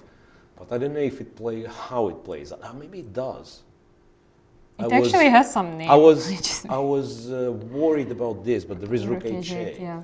I think Alekhine was first to come up with this, but I might be mistaken. It's like, one of those mythological figures that anything good that happened in chess tactics, they say, okay, Alekhine done it first, yeah. But it does seem to work, right? Rook e6 still doesn't save me because rook h6, queen h6, and rook d7. Yeah. The more I look at it, the more I realize he just wins. Also, Vachier-Lagrave is down to 2 minutes, so... Yeah, he might just be lost. It looks like that's actually the main threat. Rook h7, not even taking the bishop. I wonder if after CD4 you win by going rook h7, which might be the case. The pieces are too far. Still, rook e6, queen h5 wins, right? Yeah, this is really nice. No. Bishop d8 played. Bishop d8 played. So rook h7, right? Looks like rook h7, yeah. Even if he doesn't, if he will end up not playing it, I will not be critical of Giri, because I've learned my lesson from yesterday. Because maybe there is a defense against rook h7, but we are certainly excited about rook h7. Again, bishop f6, this, and king f8. Is this ever? No. Right. Yeah. This is just bad. And again, we are talking like if you look at this side of the board, right, like the king side, white has an attack and overwhelming material advantage. As simple as that, yeah. As simple as that, overwhelming material advantage. This knight on a3 doesn't matter at all. Yeah, so maybe we should just jump to another game. Who's in the same group? Tabatabai and Hare Krishna. Here, whoa. You would think that white castled long in this game, unless you know that move 19 was king g1 to h1, in fact. So we didn't look at it for a long time. So basically what happened, white went f4. Later on some exchanges and this and that, and the king was forced to run at some point. It ended up being like this. That's a threat of checkmate in 1, and the king was forced to run. King to f1 and c5. And one could be surprised with how cool Tabatabai is. Just not being scared. I mean, I'd be scared as hell. I mean, with this king being in checks all the time. Now, the king just gets to c2 safely. Lost some pawns in the process, I agree. No, it might just be bad for black. I don't know. Queen e4. So he is as brave as offering the queen trade. Because if you exchange, this knight is bad and the pawn is weak. Interestingly, like you can simplify it to this moment, right? And after bishop c6, you're just lost because the pawns are promoting. So what happened after queen e4? Wait a sec. Queen e4, queen g1, rook e1, queen g3, rook e3. Is he trying to make a draw? Would be my question. He's low on time, yes. So sometimes you just repeat because you want to get a bit more time on the clock. Harry, does he have a reason not to? Okay, so c6 is hanging, so. So really you have to at least create some threat, right? Queen g1 does qualify as some threat because queen a1, right? Like queen c6, queen a1, you'd be disturbed with like those checks. Even though, realistically, what's the threat? Like give a check to force the king to e2. This king had been through some, So it might be not enough of a threat for white not to take on c6, objectively. Yeah. We'll see. But games are very exciting today. Yeah, we had a couple of draws, but like everything what's going on now is like really, really exciting. So that's Group B. Group C is one game is a draw, share of Rapport, and Vidit against Fedoseev. Wow, we see totally different position from what it was. First, material check. Exchange for a pawn, right? White is up in exchange for a pawn. So did he end up playing knight e4? I'm just curious. He didn't because knights are on the board because it's endgame. So yeah, he didn't. He somehow find the way. I mean, if we go all the way back to what we were discussing, he somehow found the way to create counterplay, and now I'm not even sure what's happening. Okay, so white is exchange. Exchange up for the pawn, right? But black has not even the passed pawns. The pawns are not running anywhere. But black has some squares, right? Like if the knight gets to d3, for instance. So what do we do now? b2 or c3? C3 seems C3 kind of safer. Yeah. Right. C3 is kind of safer, but then you'd be forced to go to b2, right? And maybe you're fine with it. And the big idea is to go rook h1, give a check, go the other rook to h1, and maybe still play for a checkmate, which is especially unpleasant in a time trouble, right? Bishop c3. Also, it's very, like, I can imagine this sort of ending up in some opposite color bishop. Let's say if white will be forced to give the rook for the knight. Yeah, the position is very demanding from both players, right? No, let's say rook h1, rook h5, it seems... Yeah, also it's kind of a serious threat. Right. It's move 36 though, so at least there is almost a guarantee that they will pass the time control and so on. It is an exciting game, but let's try to keep up with those that are like more in the time trouble than... Oh, this has finished. Oh, this is a draw, sorry. Yeah, missed this one. It was kind of kept quiet for some time already. Predke and Evgenij. So this is the D group so far. It's a draw group, D for a draw. Oh, first round also they made all draws, right? 2 draws, second round, two draws, right. So that's very, very solid. Okay, so these guys are gone. Vidit, again, Vidit Fedoseev, it's this. Then Tabatabai repeating second time. So is it a draw? Might seem to be the same position, and it is, right? But it's already a second time. So if Harry, wait a second, if Harry plays Queen G1 now, or rather, he can claim, I mean, he can write down Queen G1 and just claim. Yeah, stop the clock. Just claim. Oh, so Anish finished. Anish finished, and he apparently won. He played. Yeah, rook h7, and he won. Yeah, I mean, obviously this discussion is that... But it's a very nice game. It is a nice game from Anish, really, and really nice. this is one of those cases where it will be really nice to listen to Anish's explanations about the game. Yeah. So if there is any chance to get Anish on air, it'd be really lovely to do. So one more time. Group D finished. Group C, Vidit Fedoseev is playing. Here, Giri wins 2 out of 2. Tabatabai, Hare Krishna might make a draw, but we don't know. Yeah. Maybe we should just check again Bakru and Drakin. Yeah. Like board 1 or what it is. Group A, and one of the games, Group A.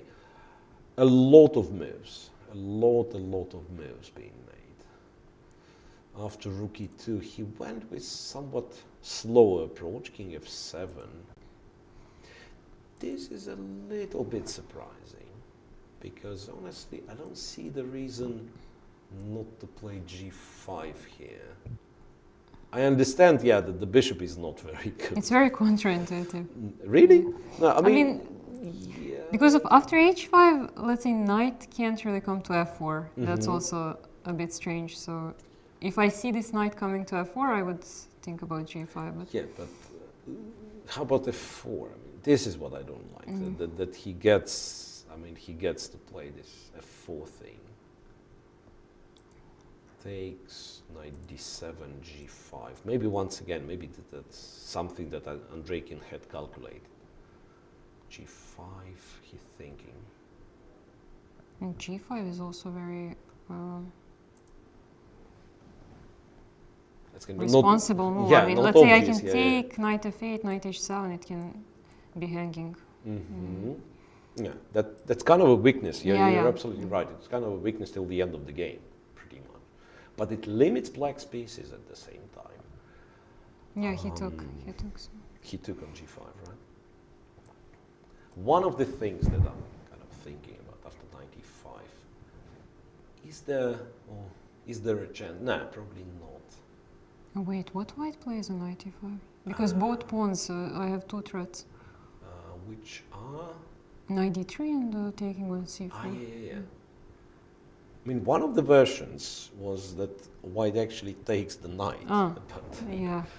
but it's probably nonsense. Takes king e5 and you take this guy. And that's the problem. Yeah. That's the problem. And then after d6, you probably have many moves, but rook c5 is just stops the discussion, right? Rook c5, and then you take another pawn. White's just winning. Black's just winning. Oh, yeah, so knight e5 is the move then. Knight e5. Is c5 ever a move? You probably go with knight d3, right? We are about to find out because knight e5 is on the board. Yeah, knight e5 is on the board. Move 37, we are approaching the time control. We're approaching the time control in probably most of the games. I don't know about Shankland and Grischuk. Did we reach the... Oh, this is interesting. What's that? Yeah. It's the pawn endgame. It's the pawn endgame, and at least here, no. I wanted to say they reached the time control. They didn't. No, we have an interview with Giri, so let's cut to the interview, and obviously we are back right after the interview is done. Hello everyone, we are joined by Grandmaster Giri. Congratulations Anish for second win in a row. What were the crucial moments in this game for you? Yeah, it was a very pretty game, I think, in the end. I think he played the opening very badly. I don't think queen c8. I mean, I don't know why not then queen d7 if you already... But okay, then he thought bishop b5, pinning the knight. But after queen c8, knight g3 is strong. And now I thought he should maybe just give it up. I was even considering just go back. Yeah, no, the knight h5. This was I wouldn't take because knight h5, knight g7, queen h6. So actually, it's hard for him already to sack a pawn. Maybe queen d7. Sorry, queen d7. If knight h5, he's got f6, and if takes, then takes c6. I don't think it's enough. Maybe some d4 at some point, but some compensation. Already very bad position. If you have to go f6, so. You've got these pawns f6 and h6. It's always a bad combo. Either you go h6 or f6 because this weakens the g6 square. And also queen is very bad here. At least on d7 it will be more normal. So after I go d4 and here my position is just winning. Close to winning, let's say, the huge advantage. And here I should have just played rook d1. Force ed cd.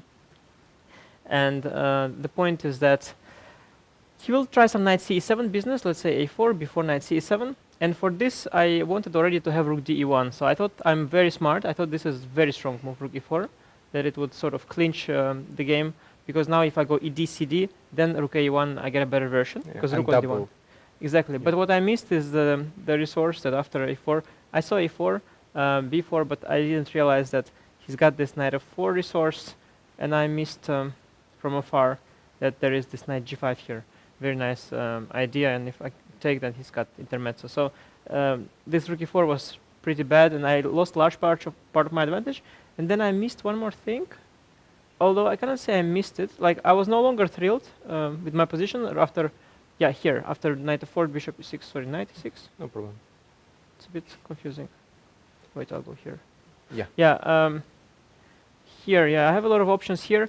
I was not sure how to proceed because this d5, knight g5 is not so clear. And b5 has got knight a5, not so clear, so I decided to just play slow, and I missed, the thing is that, I missed this knight a7 move. Somehow, I was thinking the knight sort of should go this way, so I expected knight d8 to e6. I'm surprised it's so bad. I didn't actually think it was so bad, knight coming to e6. I thought, I have some h4, I have an advantage for sure, and I missed this move knight a7. Luckily, though, he still's got these pieces out of play on the queen side, and there's no one there around the king. So I have this h4 idea. I think he should have gone g4 here. I was not sure how to proceed in this case. I would try to still do something, but yeah. But what is the idea for our viewers? Yeah, I'm asking yeah, for our viewers. He has What's to the keep idea of he has g4? He has to keep the king side closed, because now it's very hard for me to send the pieces that way. Yeah, I mean I have compensation sort of in general. Maybe queen d1, and b5, and now cycling would be too much because there's not enough. So I would have to go bishop before there is c5, for example. I mean, at this point, probably white already has to be satisfied with equality, because I missed two things. I missed this knight g5 trick and I missed knight a7. So when you miss two things, usually winning position turns into a equal position. But he allowed me to execute this nice idea with knight b5. Now I go hg. If knight a3, I go g6, fg, and here was an interesting point. I was considering to take first on e5 because that forces knight a3, but I see now it doesn't. Actually, there is knight c3 again. But yeah, here I didn't see a win. I was considering queen d3 or queen g5, but I didn't see a win, so I decided to go queen g5, and I was a little bit unsure whether he can take on c3 perhaps, because knight a3, of course, is better normally to take a piece rather than a pawn, but after knight a3 he's got these two pieces out of play, while after knight c3 they are both in play. Yeah. I was still happy with, I think, rook h4. Preparing the attack, yeah, on h file, yeah. Actually, I thought I'm winning here. What's the defense? No, king h1, of course. And rook f6. Yeah, and I have at least a draw, of course, with check, check. Yeah, but it doesn't seem that I have more, which is quite interesting. And it makes sense because he reached my king a little bit as well, and he activated his pieces. So I felt that there could be some defense, and after knight a3, rook h4 is a strong move. I first thought that there would be still a defense for him, but then I didn't see it any longer, because if he goes, I would threaten queen h5, and if he goes with the queen, for example, if he goes queen e6, yeah, then the rook e5, queen f6. I thought queen h5 wins, but also queen g4, as he mentioned after the game. And sorry.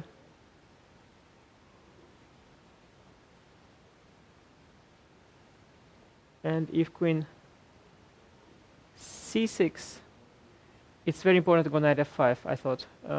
Why is that important? Because in this line, if I go rook e5, which is the same, now he's got knight c4. And I thought that this is okay for him, but I see this also wins, but I didn't see how. I thought knight f5 was very strong here. And I'm threatening knight h6. And it's nice if, let's say, he goes queen f6, that after knight h6, king f8, knight f7, I protect my queen, so I can take this. He tried rook e8, which was good defense, I think.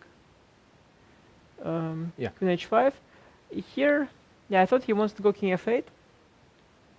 Was not 100% sure how I'm winning, by the way. Let me see. Take, take. Queen e5, king g8. Of course, I can sort of go back and forth a few times, which is very reassuring.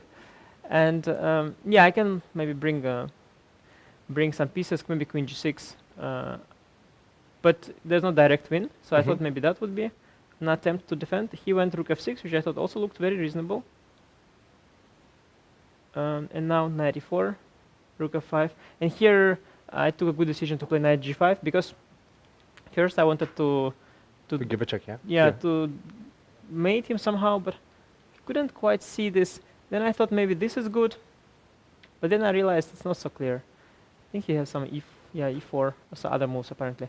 This was not so clear, so I decided knight g5, and then I realized that actually even after my attack sort of slows down, of course, because I lost this h-file configuration and I lost a knight and I gave him a tempo, but still, even though my attack slows down, I've regained a lot of material, so now I don't need to do it quickly. I thought he would do some knight c4 things. Then I probably go queen h5 or queen g6. They look similar, but the computer likes queen g6 more. Yeah, I thought this is very. It's important not to take because there's some queen d2, but I think if I go something like queen g6, I keep tension. Yeah. Yeah, I keep sort of the attacking ideas, and also I no longer have to do something urgent because material-wise I'm already fine. So I was kind of happy here. I can just play this position, and there is nothing to prove. He panicked with c5. It's a beautiful sort of idea that if he forces my pawn, then there's bishop d8. But in fact, queen g6, also hitting the bishop, and there are just mating ideas after bishop d8. There are multiple ways, but this is the cleanest. Now I'm threatening queen h5, and if he tries knight c4 now, it's too late to bring the knight, because after d I didn't see a defense for him at this point. I think there's just a forced win. I calculated some queen g5. Now I think e6 and queen g4 both were winning. e6 just wins by forced material. I was calculating all kinds of captures, but just simply this, and just capture. Yeah, another rook. Just two exchanges. Just winning. Yeah. Well, very good game by you. As mentioned, second win in a row. So congratulations once again. And what are your plans? My final question: what are your plans for the evening? How would you like to prepare for the next round? Yeah, you put the answer in the question. The evening plan is going to be to prepare for the next round. I think it's good that today is finished a little earlier than yesterday. It doesn't matter so much, of course. I'm just happy to take any win, but still it's nice. There's a bit of time to walk, rest. Yesterday was a little bit intensive because, we had dinner, then we walked. It was already late. I still wanted to prepare, but then it gets already a little bit on the late side. And now, we'll take the time and prepare for another important game tomorrow. So thank you very much, and good luck for tomorrow. Thank you.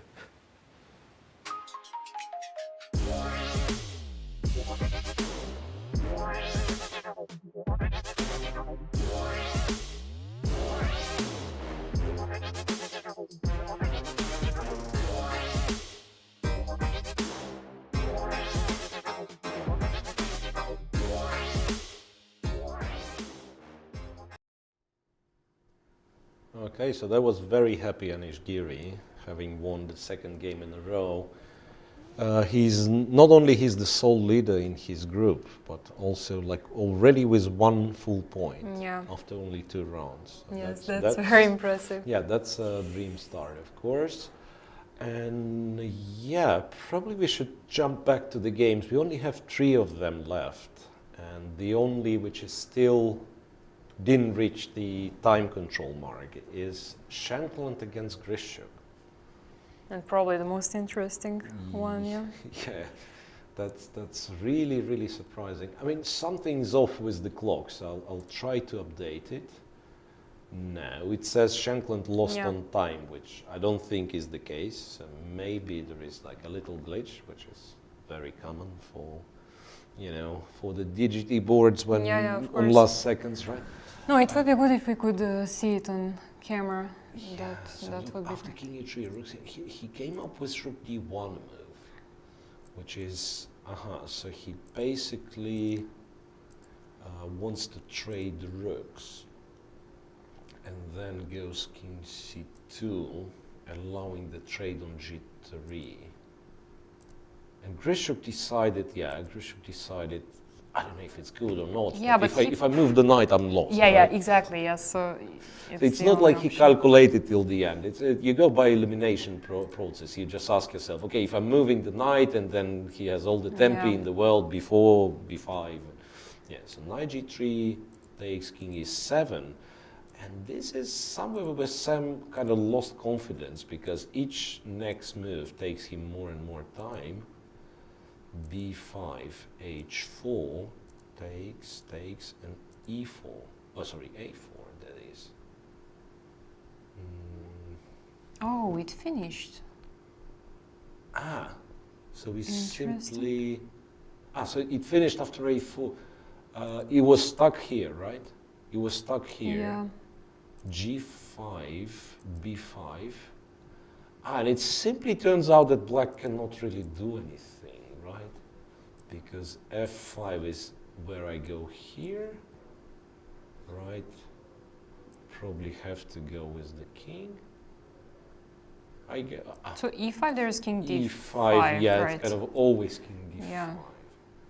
f4 though, they go here. Yeah, what's to discuss? No, this is yeah. What's to discuss? Yeah. But instead of f5, there was simply no way to play. At least some. You mean like to wait? Yeah, exactly. He probably gets there. And then again, you're in some sort of a Zugzwang. Essentially, after say f6, you just go at b6 in the classical way, right? So you have a side passed pawn which deflects the king, and then you go to the other wing and you collect everything. Yeah. Right, so second loss in a row for Alexander Grischuk and a win for Sam Shankland, who is on a 1.5 out of 2 in plus. So that means, yeah, might be fighting for the first place in the group. It all depends on Bakruin and Drakin, because there are some updates as well. What we had. Oh, they repeated the. They repeated. This no, is surprising. It's not. Yeah. Wait a second. 95. Remember, we were asking yourself what happened after 95. Turns out rook e4, because after this check, king e3, you apparently cannot take. Yeah, rook because b2. this, and you can go on with a check, and king goes here, and the knight is trapped. Wow. Yeah, interesting. And what happens next is, wait a second, so that's a second time this position is on the board, yeah, after king f4. And that's a third time this position is on the board, and it's a draw. Oh, it's a draw. It's a draw, so that's a little bit of surprise. Honestly, maybe we should say Andreikin underestimated a little bit, like going for this, or... No, even this last position, I mean... So maybe your version is like he allowed repetition. Yeah, maybe unnecessarily. By mistake or something, yeah. So after king f4, to believe that that black doesn't have, like maybe c5 is a threat, you know. Maybe c5 is a threat now. So knight d3, you're forced to go back after king e3, and to play knight d7 in this position, why it's you who's playing for a win, right? Knight d7, maybe white goes rook h2. Okay, so I think we have an interview, right? We have an interview with Shankland. That's Shankland, sorry. Vidit is playing, with Sam Shankland, who just beat Alexander Grischuk. And we will be back right after that. Hello again, here is Michał Kanarkiewicz, and we are joined by Grandmaster Sam Shankland, who won his game against Alexander Grischuk. Hello Sam, congratulations for your win. What were crucial moments in this game? Yeah, so it's a very interesting game. He started with this variation that sort of has a drawish tendency, largely because I just thought he was going to want to fight since he was half a point back, and sort of almost terrorized him into playing more dynamically. Those are his words from his own game with Anish Giri, is sort of a similar attitude. But yeah, I didn't know anything after dc5, bc5, and I spent a long time on this move knight d2, which I didn't think was so stupid. There's some lines where I want to play, if his knight goes to like d7, I can want to play f3, e4. I thought in some cases I even want to castle queenside, which seemed very interesting. And I wasn't yet sure if I wanted e4 or e3, and it sort of seemed like an interesting way of playing. And here, after h6, my first thought was to take on f6 and then play with e3, but I think he can play bishop b7 here is extremely annoying, or at least I was having trouble with it, because like, if he takes this one, this I was reasonably satisfied with. I will castle queenside, and I'm sure I see the computer thinks I'm an idiot, but this, I was much more, anyhow, maybe I've rejected it for the wrong reasons, but this was the move that extremely annoyed me, because if bishop d3, I didn't like that he can take g2, and if knight e4, bishop e4 and queen b2. So I came up with bishop h4, and of course I'm sure black must be fine here, but it didn't seem like that trivial. I was trying to calculate, for example, what happens after knight c6, e3, bishop takes f1, and I wanted to take with the right, g5, and now queen d5, and it looks like black has all this impressive activity, but I thought I could play f3, and unless black can do something pretty direct, his position is going to be terrible. And I didn't see it here. I mean, maybe it's there, but I couldn't find. So knight bd7 was fine, and then I think if I castle long, he's going to play c4 pretty fast, so I thought e3 was the most flexible. And maybe I should, in hindsight, I was wondering if I should have taken with the king here, because I underestimated how annoying this weak pawn was. I played rook takes f1 just because I wanted to leave the option open of castle long, but of course as soon as he played c4, that option went out the window. And already when I started calculating here, I did not like my position. So There's other moments. So after rook fc1 here, I thought he should just like make some move, and I'm probably worse, but knight c5 I was surprised by. Here I thought I could get away with this one, and I've survived the worst of it. So I guess up to here I haven't played particularly well. And after knight c4, queen b3, queen b3, I was, sorry, hang on, where was this? Knight c4, queen b3? Here. At this point I was expecting him to take on g3, take back, queen b3, take rook c b8, and I believe this is just a draw. Rook c3, rook b7, and I cannot save b2, and I think this should just fizzle to a draw very fast. So this is sort of how I was expecting the game to end, but when he played queen a6 check, already I was starting to think maybe I can be more ambitious. And here, there were some lines I was calculating. I didn't see anything great for black, but I was trying to calculate take, and now the move that bothered me the most was knight d7, and I thought here I could play queen c2. With the point that if he plays knight b5, the knight will end up misplaced. There was another line as well that if he plays rook c7, queen d3, rook a c8, and now b3, knight d7 looks like I'm about to get killed, but I thought I could get away with knight b2 here. I didn't see a refutation. Apparently he can just move his queen and it's still unclear, but there was a line check, take, and king f1, and I thought if anybody is better, it's white. Rook c6, as far as I can tell when he played it, wherever it is here. I believe this is a straight up blunder after f takes c4. I think the game is, I think after queen d3, the position is just horrible for him. So where was this? Go back. You mean this one? Yeah, queen d3. Yeah, this one. Because without this move, I think I'm in huge trouble. But after it, I think he's basically cooked. So because this endgame after take and take, if he plays rook c4, I have rook c1, so take, and I believe this endgame has to just be horrible for black every which way. I was trying to find the most precise way, and it wasn't that easy. After king d3 here, I thought he should try rook takes e4, but it's hard for me to believe this will survive. My plan was to play h3 to stop him from playing rook g4. Now he has to be careful. If I play b3, his rook is trapped and he cannot stop rook f1, so he must put his rook on his preposterous f2 square. And after, say, rook c1, I thought this would be fantastic winning chances. I wasn't sure it would be dead over. And the last interesting moment was whether the pawn ending was winning, and I just sort of let my intuition affect me. I couldn't calculate it all. There's so many ways he can put his pawns. He can run his king towards my e3 pawn, run his king towards my g3 pawn. There's a million things he can try. I couldn't calculate, but I just trusted that it should be. Yeah, so thank you very much for this quick analysis. Congratulations once again, and my final question, what are your plans for evening? Just get some dinner and prepare for the next game. So Andrei and I will run +1. We play tomorrow, so I guess that'll be an important game of the black pieces, and he's a very good player, so I'll have to be ready. Thank you very much once again, and good luck. Okay.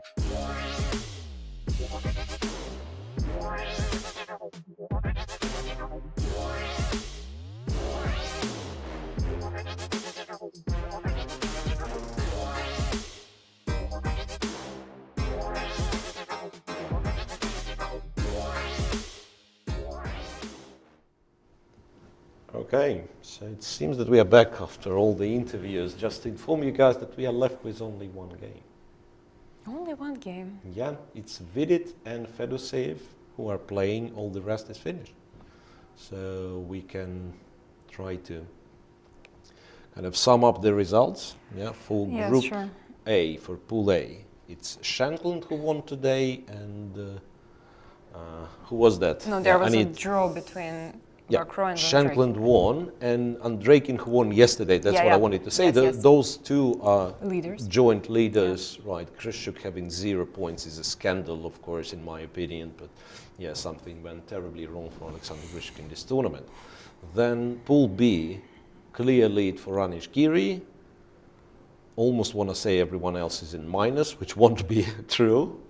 But Nikita Vityugov on 1. After having lost to Giri, and the other guys, Tabatabe and Hari Krishna, made the draw, so on -1, both of them. Anish set to win the group after only 2 rounds. At least this is how it looks for now.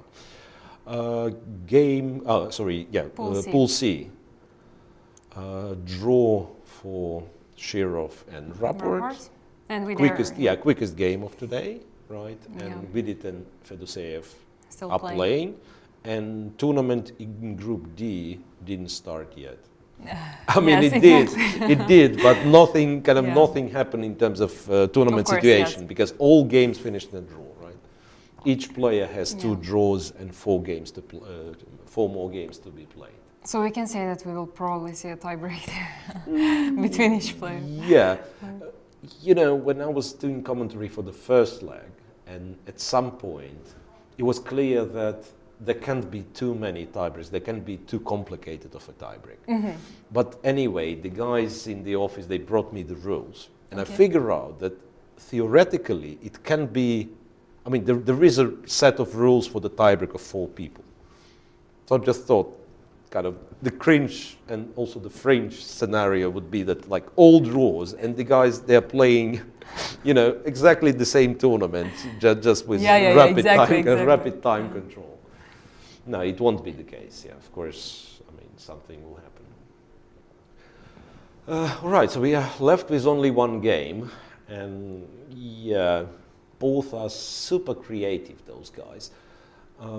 Shall we go a little bit back? Yeah. Since it's only 1 game, they've got some time increments, so they will be thinking and so on. I think we should go back to... No, maybe we can even go back a bit a further, bit yeah. further. Like, Just to see how it that, went. that means we are going back all the way.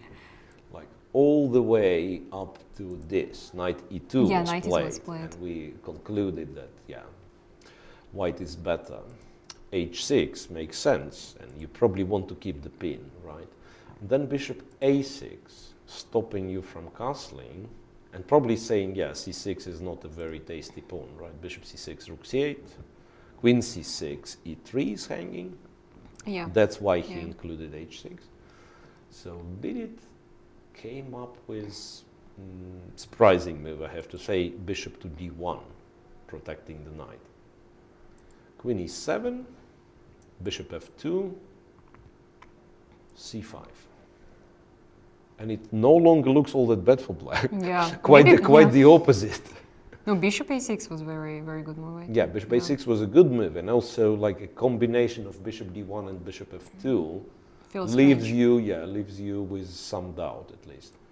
Queen D2, rook goes to C8, castles, and here once again the confirmation that Fedoseev has read books of Mark Dvoretsky, knight B8.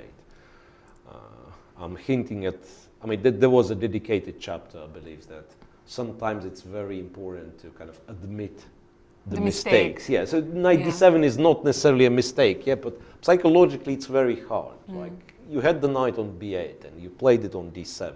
And now the better square is C6, but to go back to B8, to go to C6, sometimes it's hard.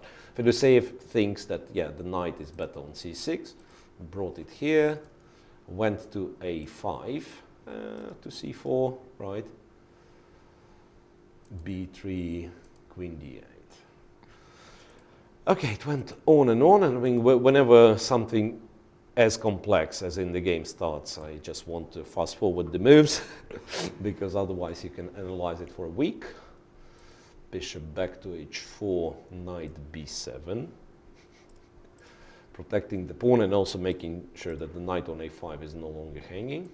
Bishop C2, Queen A5. Aha, so he traded the queens this way, and then went G5 and went Rook E6. Somewhere around this point, There is bishop F5. I would be having a feeling that white is getting outplayed. Yeah, me too. I mean, like black sees a lot of space and so on. And then this rook e6 comes. It's obviously not a blunder. I mean, so it's an invitation for this bishop f5, which was gladly accepted. Knight b3, h4, trade on e6, trade on g5, king f2. So this is how we got to this very sharp, still very, very complex strategically position. c4, and I think this is what we've seen, yeah? Yes. And we were thinking knight c3 or knight b2. Sorry, Bishop bishop c3 or bishop b2, yeah. Bishop went, knight went to b2, knight d to c5, very straightforward. Rook h1, knight check, pawn takes. Now the bishop is under attack. If you move it, rook c2 is very disruptive. Like maybe not so much. Maybe bishop e5 is possible. But he goes with a check followed by check. So now, if you go to g6, it's checkmate into rook g7 and either rook h1 or g4. Yeah. If you go to g8, I guess it's a check followed by bishop e5, or not. Okay, he went to e8. He went to e8. Yeah. So I'm trying to make a difference. Like I want to go here to attack the rook, so that both the bishop and at the very least, maybe he's the one who's playing for a win. We don't know, right? Because here, at the very least, white has the perpetual, right? Because I was very optimistic about that at first. I thought, yeah, brilliant, rook h1 and the checkmate. But how about this move? So you have to trade. Then black is kind of threatening d2. Ah, no, you have king e1. King e1 seems to be the only move, actually. Because bishop c3 d2, right? Yeah, bishop c3 d2. Okay, you have king d1. That means that I go with a check first. And where the king's going? Because now I don't think you want to play king e1, right? So you go to g3, I mean, logically. And then it's rook c1. Then after this, is it even possible to stop the d pawn? Okay, you can play bishop c3 and it's probably a draw after d2. Ah, there is a check. There is a check. There is a check, I forgot. Yeah. So, okay, I mean, I don't know. I'm not kind of stating anything.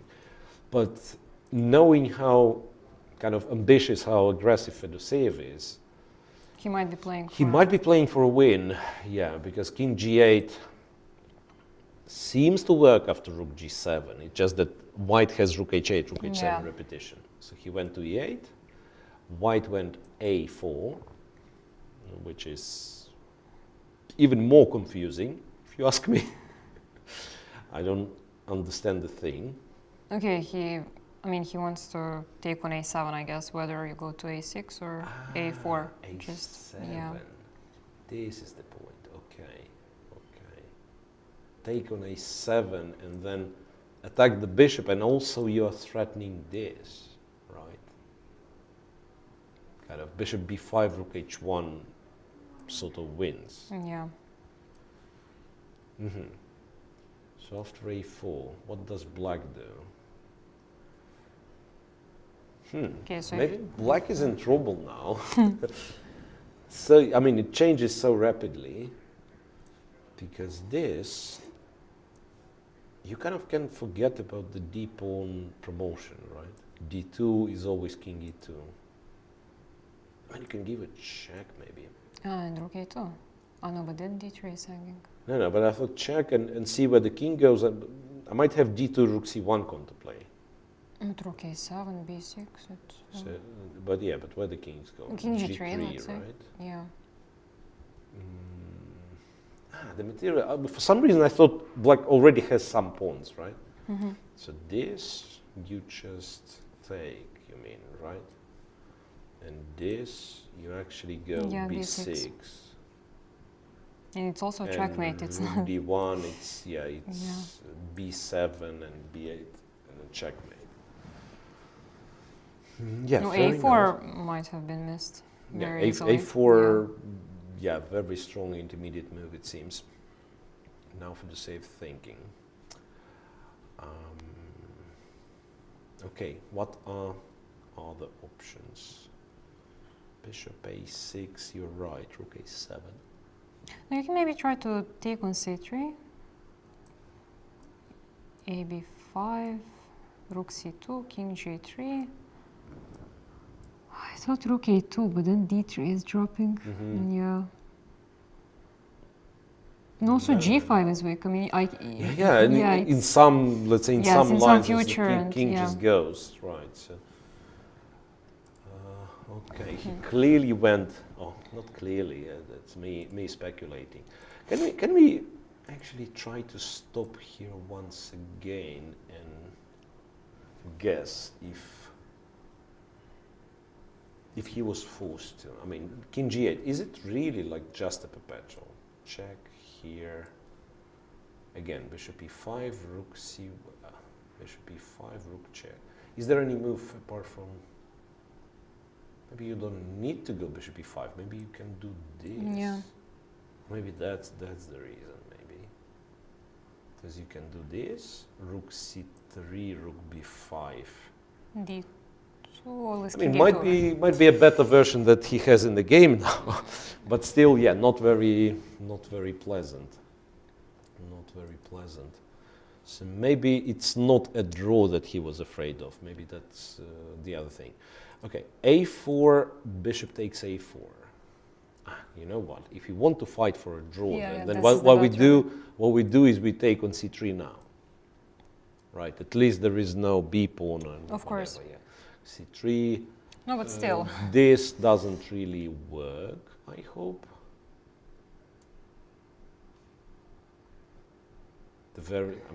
Bishop D7. It works, yeah, but Bishop D7 or King D8 is stupid, yeah, Bishop D7. Bishop D7. White wins the piece back, but King will be somewhere like on C5. It's not necessary. Right? Yeah, it's not necessary for White at all. So here, White captures A4. It's a pawn for an exchange, right?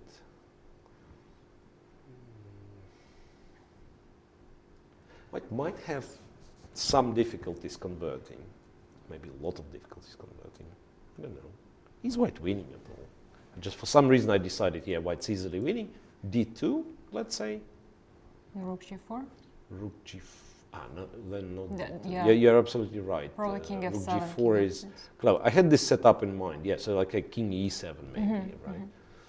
So point basically being the king protects the pawn, and then we want to set up with D2 and speculate on Rook C1 if, let's say, if White is trying to get any active. Rook B4, D2. And we pretend that nothing happens, we just stay. Like King E2 and pass, I don't know, king hovering around. Could it be a fortress? I don't know. But I guess I can go Rook A4, Rook A2. No, but there will be check.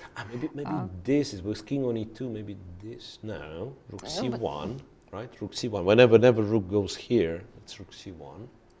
No, now it's also black to. No, it's fine. Yeah. Yeah, black and yeah, he's more or less never in the Zugzwang, right? So what White wants is, I don't even know. Is there any way?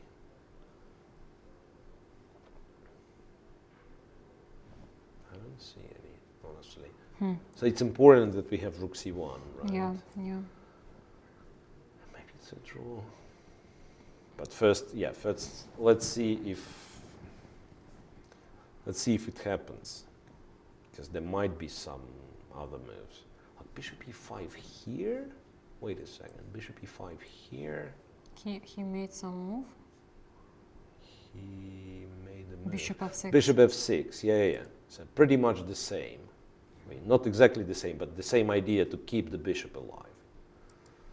So point being, now Rook C1 does not exchange the rooks, right?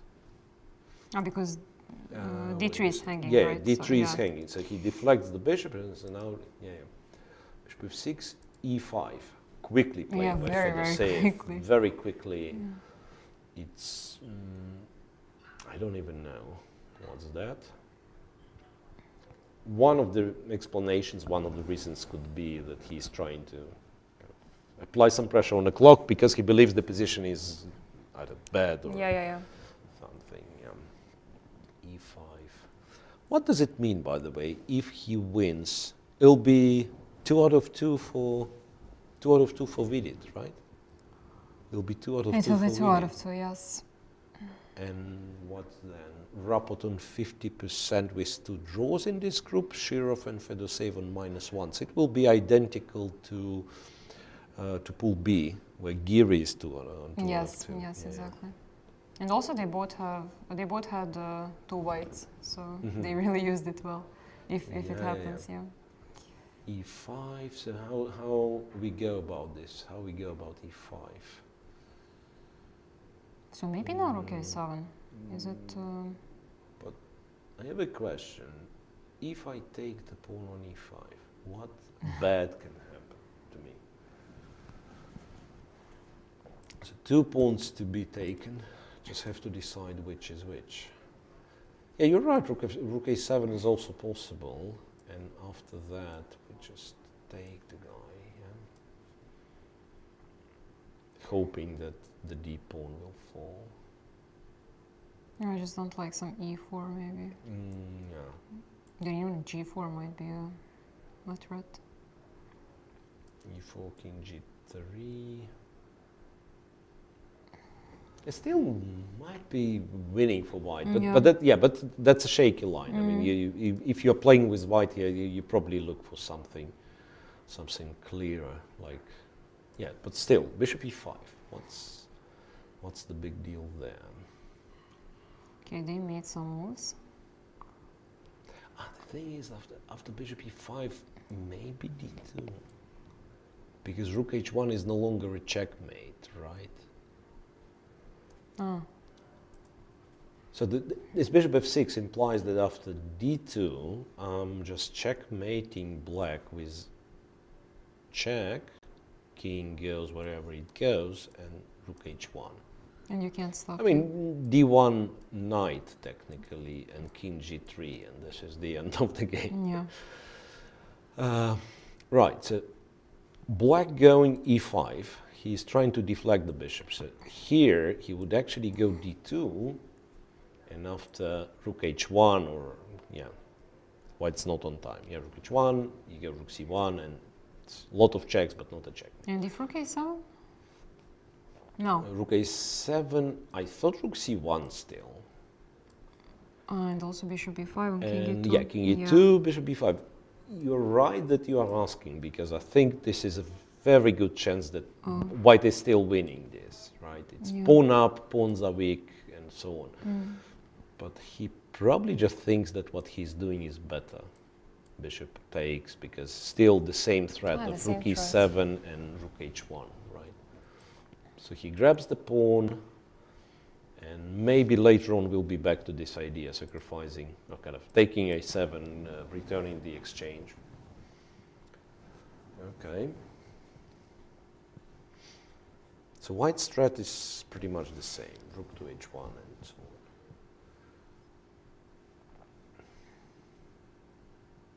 So how can black try to stop it?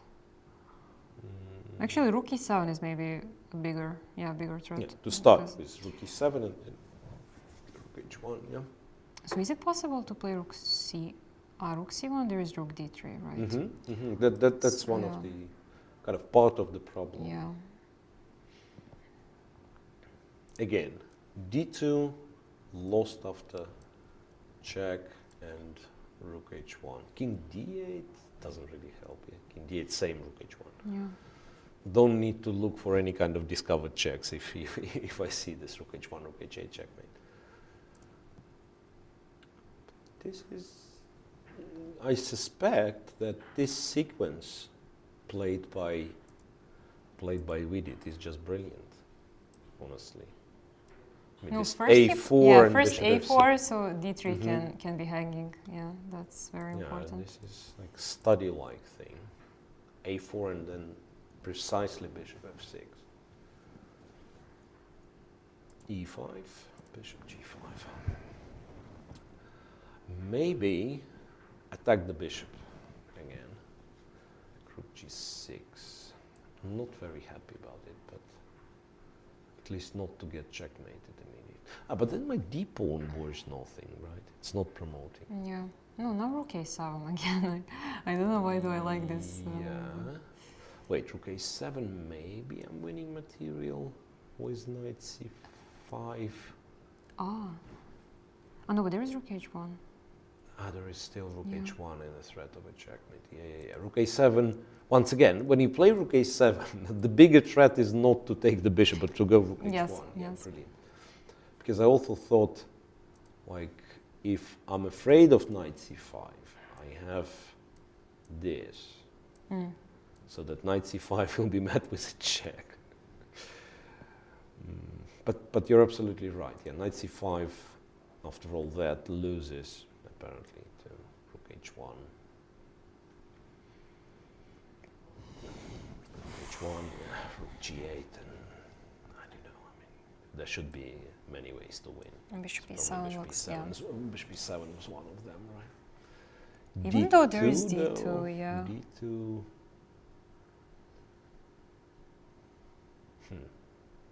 That's annoying, this d2 thing. Rook g8. Rook h7, double the rooks on the 7th rank. Can this do something?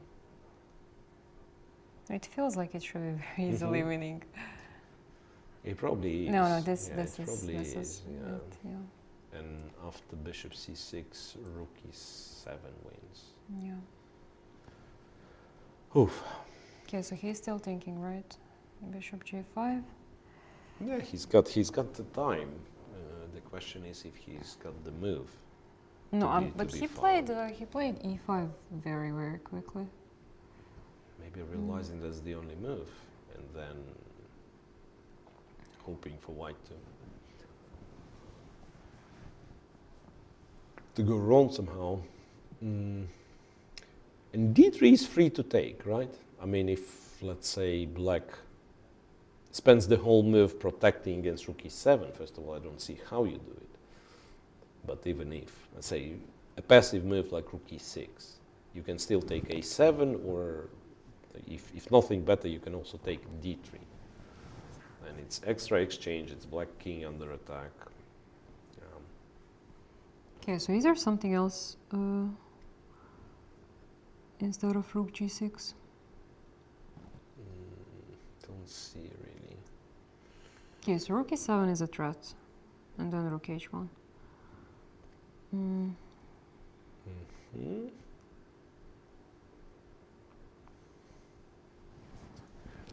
Maybe what we have to do is go rook c1.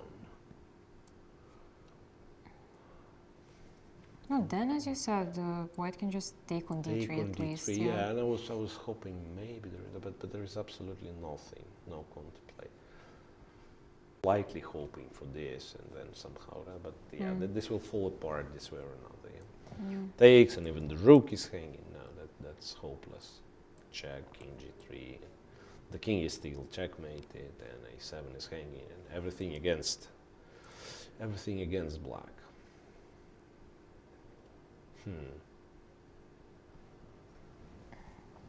Not even clear what he can do.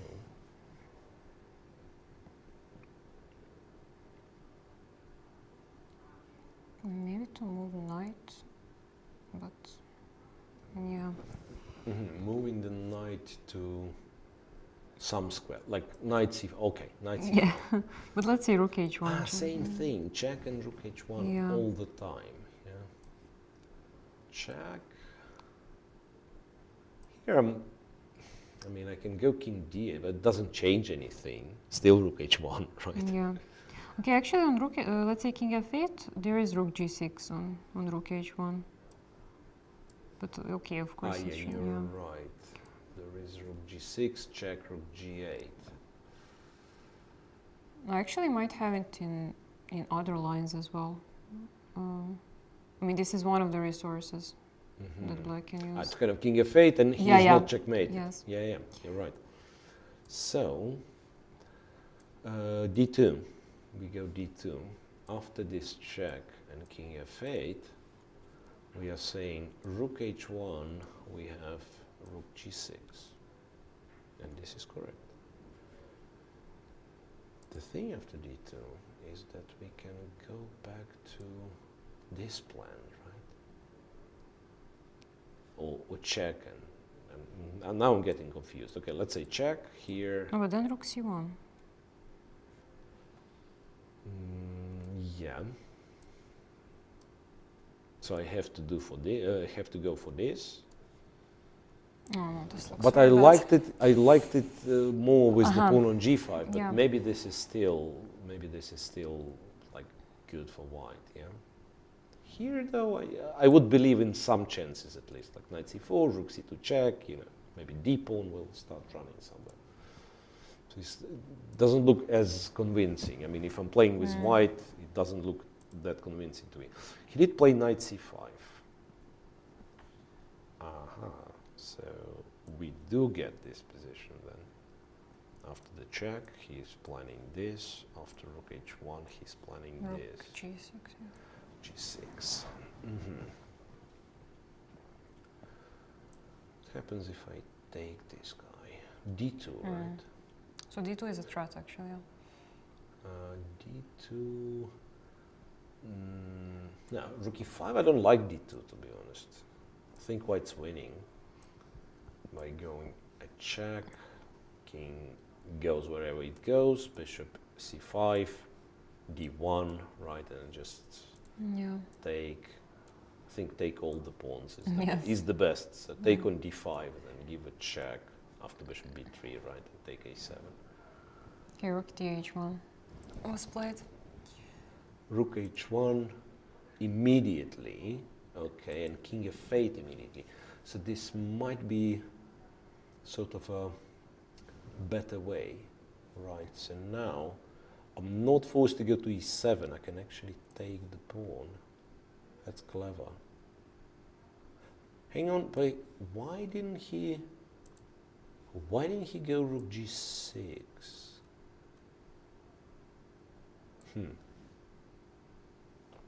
So he went king f8 immediately without this check, right? Rook g6 would seemingly force what we thought was the line. I'm getting confused already. Honestly, I'm getting confused. It feels like king f8 should lose, if you ask me. I mean, I think it should lose. Like rook a7, what's the move? Okay, he has also king g8 now. Wait a second, rook a7, he has king g8. Because I was wondering, like, yeah, bishop e7 and so on. Bishop e7 was a threat and a4 was hanging, right?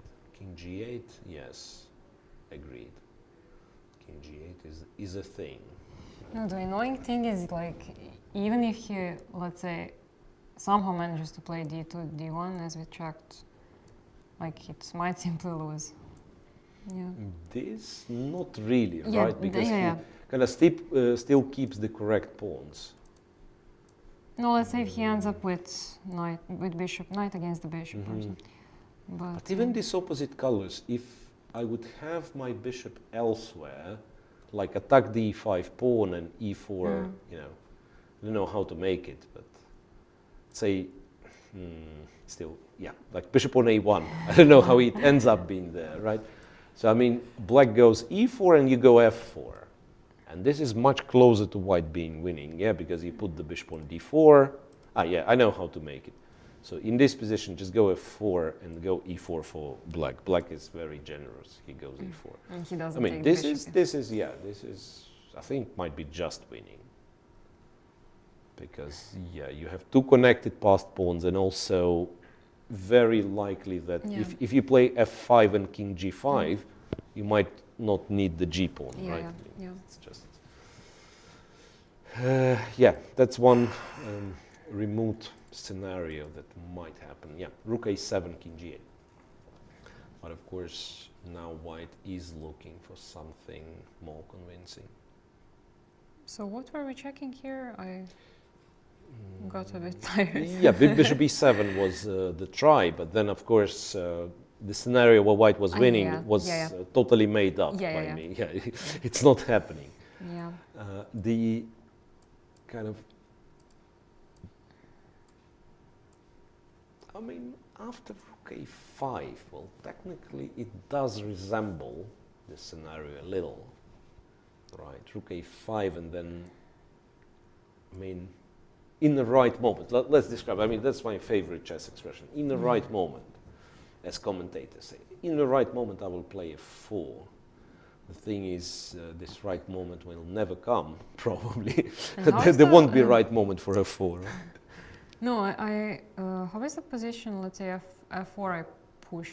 Okay, black plays something. Let's Black say bishop plays c2. king f7 yeah, or doesn't matter. Yeah, bishop c2 for instance. So yeah. f4 and black take. Yeah. Black takes. Yeah.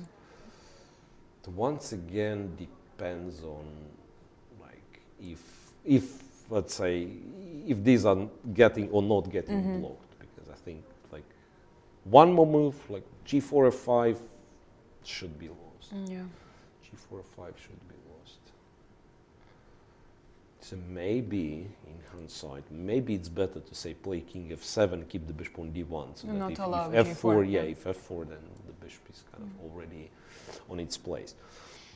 And this is a terrifying scenario, I can tell you, if this happens. Not for the, I mean, not for the spectators, but for us commentators. It's the worst possible scenario when everything else is finished, and you have one game, which is opposite colored bishops with one extra pawn for one of the guys with the rooks. Because basically, the weaker side has unlimited defensive resources, right? And it can never force a draw. So you will have to wait for ages, like 40 moves of hovering, then white pushes the pawn one square, and then another 40 moves, and so on. No, but I don't think it will happen. Yeah, I think, yeah, I mean, first of all, Vidit is low on time. He might also,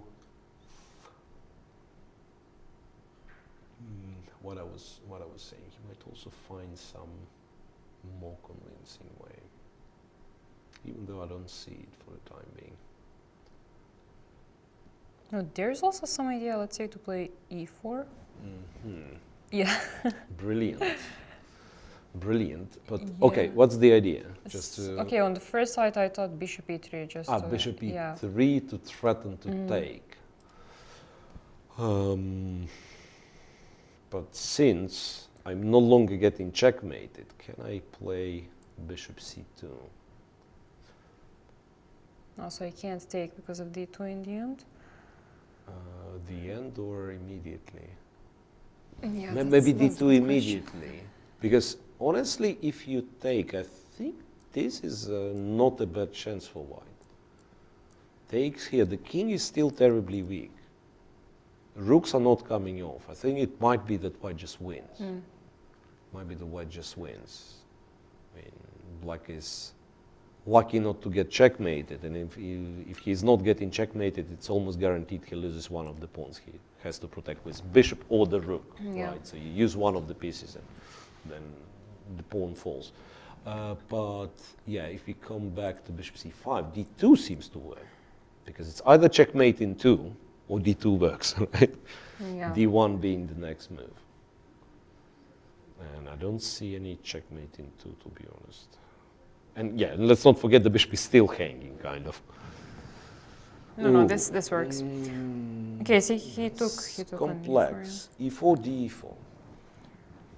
And also Vidit is getting somewhat low on time. Okay, now he doesn't have to think about d2. That was the call. So maybe rook h7, rook h7. Yeah. So the question is how big of a threat that is. It has been played. Now, for instance, the bishop on a4 is no longer hanging, right? I mean, as long as your rook is on h7, right? You can't take on a4, so my knight is sort of free. I don't know what for. What does it do, being free? But oof. Maybe 96, yeah. Yeah, like 96 I was thinking, but then it allows bishop f6 and rook h8. And yeah, and you can say something like knight c7, and if we trade, yeah, you can just show knight it. Yeah. c7. If we trade everything, d2 in the end, white has a check and rook a4. Let's not forget the bishop was hanging as well. And then still there is like d2. I know, d2, king e2, game over, right? d2, anything else, like e3. Finally, king e3, I mean, I'm fine. 95? 95 takes, I mean, I still have enough material So 96 was played actually. Knight is jumping. 96? Rook h7 and then 96 was played. Yeah. So the question stays. What's after bishop f6? What's after bishop f6? Okay, so first of all, I think Fedoseev is really trying to play on Vidit's time a bit. Because otherwise he would spend some time. It's not a very easy position. Absolutely. So. Absolutely. But after bishop f6, if it's played, okay, you can force my king a little bit further. Like you can give a check, so the king e3 would be awkward, right? Because of rook e2. Go into the first rank, be eliminated simply because of, let's say, a rook c1. Yeah, so that's not very relevant. King g3, and then you go to c7, quite possibly with the rook. And then this line no longer works, right? Rook c7, oh, wait, it does work. How Never mind. I mean, I take and I go rook a1. Yeah. This works for white. Works for white. Yeah, exactly. No, because remember previously we needed the king to stop the pawns, and now we don't need anything. Is this ever? Wait a second. It works for white, we said. It works for white, we said. E3, pardon me. No. E2. Bishop g5, knight d5. Let's play some chess. Yeah, I mean, takes. Black is threatening knight f4, by the way. I mean, just to let you know. That's. Okay, I don't believe it's correct. I mean, it shouldn't work. But. Yeah, but. But here it does. But here it does. Yeah, it's very, very. And actually, you can't even. I mean, white probably has a draw. Okay, let's be serious, but yeah. But yeah. And how does white have a draw? Just have a draw, just to be sure. He probably bishop e3 should make bishop draw, e3, knight e3, and then somehow trade the pawn. Okay, weird. So bishop d2. Bishop d2 is what he did. He decided not to go bishop f6. Okay. So now, it's funny to say, but there is no threat, right? Like white's not threatening anything. The question is, can black actually use it to his benefit? Rook c2, possibly. Not only kind of being active, but also preparing bishop e8 so that my king will be relatively safe. If it's possible to, king e3. Expect king e3 and bishop or bishop c6, I don't know, bishop e8 for instance. Probably take, right? Or rook e7.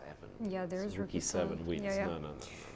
Okay, probably not bishop e8. I'm getting tired and maybe bishop c6. Missing things. But then I wasn't very happy with something. Okay, take. There's bishop e4 also.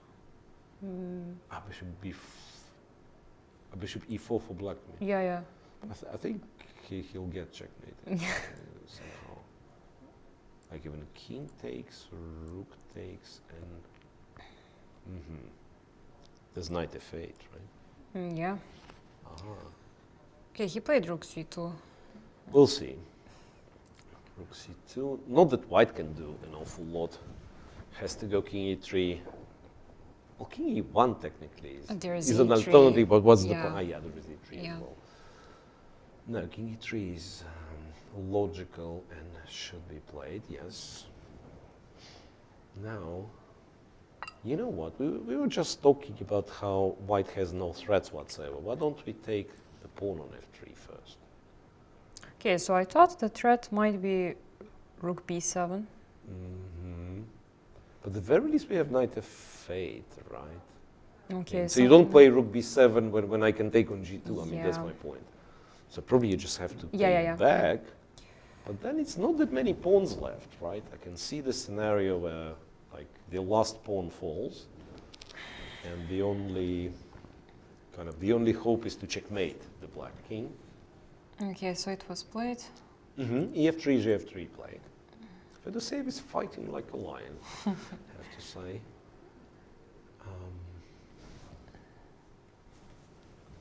Look, I think I found some line. It probably doesn't make too much sense. Rook B7. Let's pretend that there is nothing, but bishop what? Bishop C6. Bishop C6. Okay. Bishop C6 targeting the last pawn remaining. There's also a crazy scenario like this. King D3, take on D2, take on F3. No one knows what's happening. No, you probably just take on F3 here. No, but... yeah. I've already declared Vidit as sole leader, right? Yes.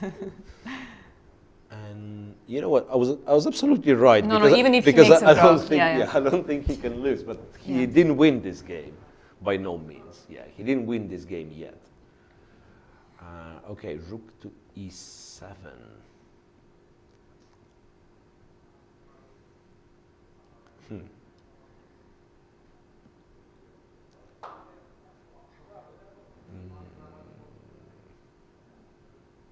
Okay, so if knight moves somewhere which is not... Okay, F8, I don't think it's possible, but... Then he will not have this knight F8 as a defense, so...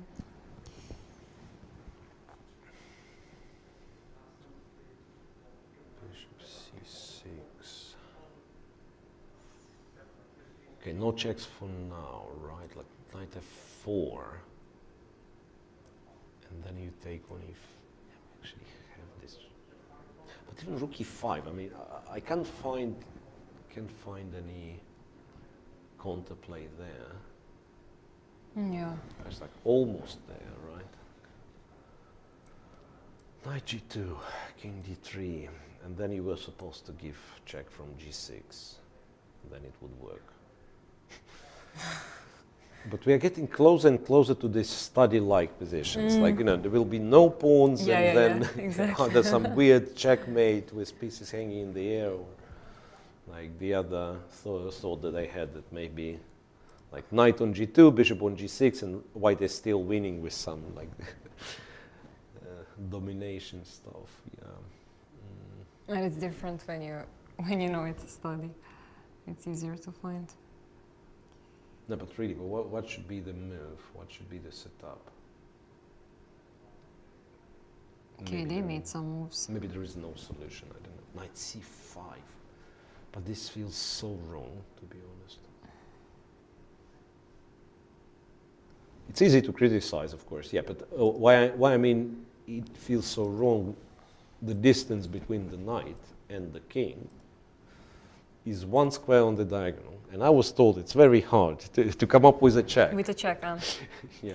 Yeah. And also the same distance between the knight and both rooks. So the knight is basically useless. Cannot attack any white pieces. Seriously, after rook e5, what's his gonna do? Okay, he has some knight b3 ideas. Knight b3 attacking the bishop. Do we believe that? Knight b3, rook g5 check, where he's forced to h8. I'm sorry, because this is a checkmate, right? I mean, bishop it b4, is. bishop And rook b4 g8, check, and rook g8. Yeah.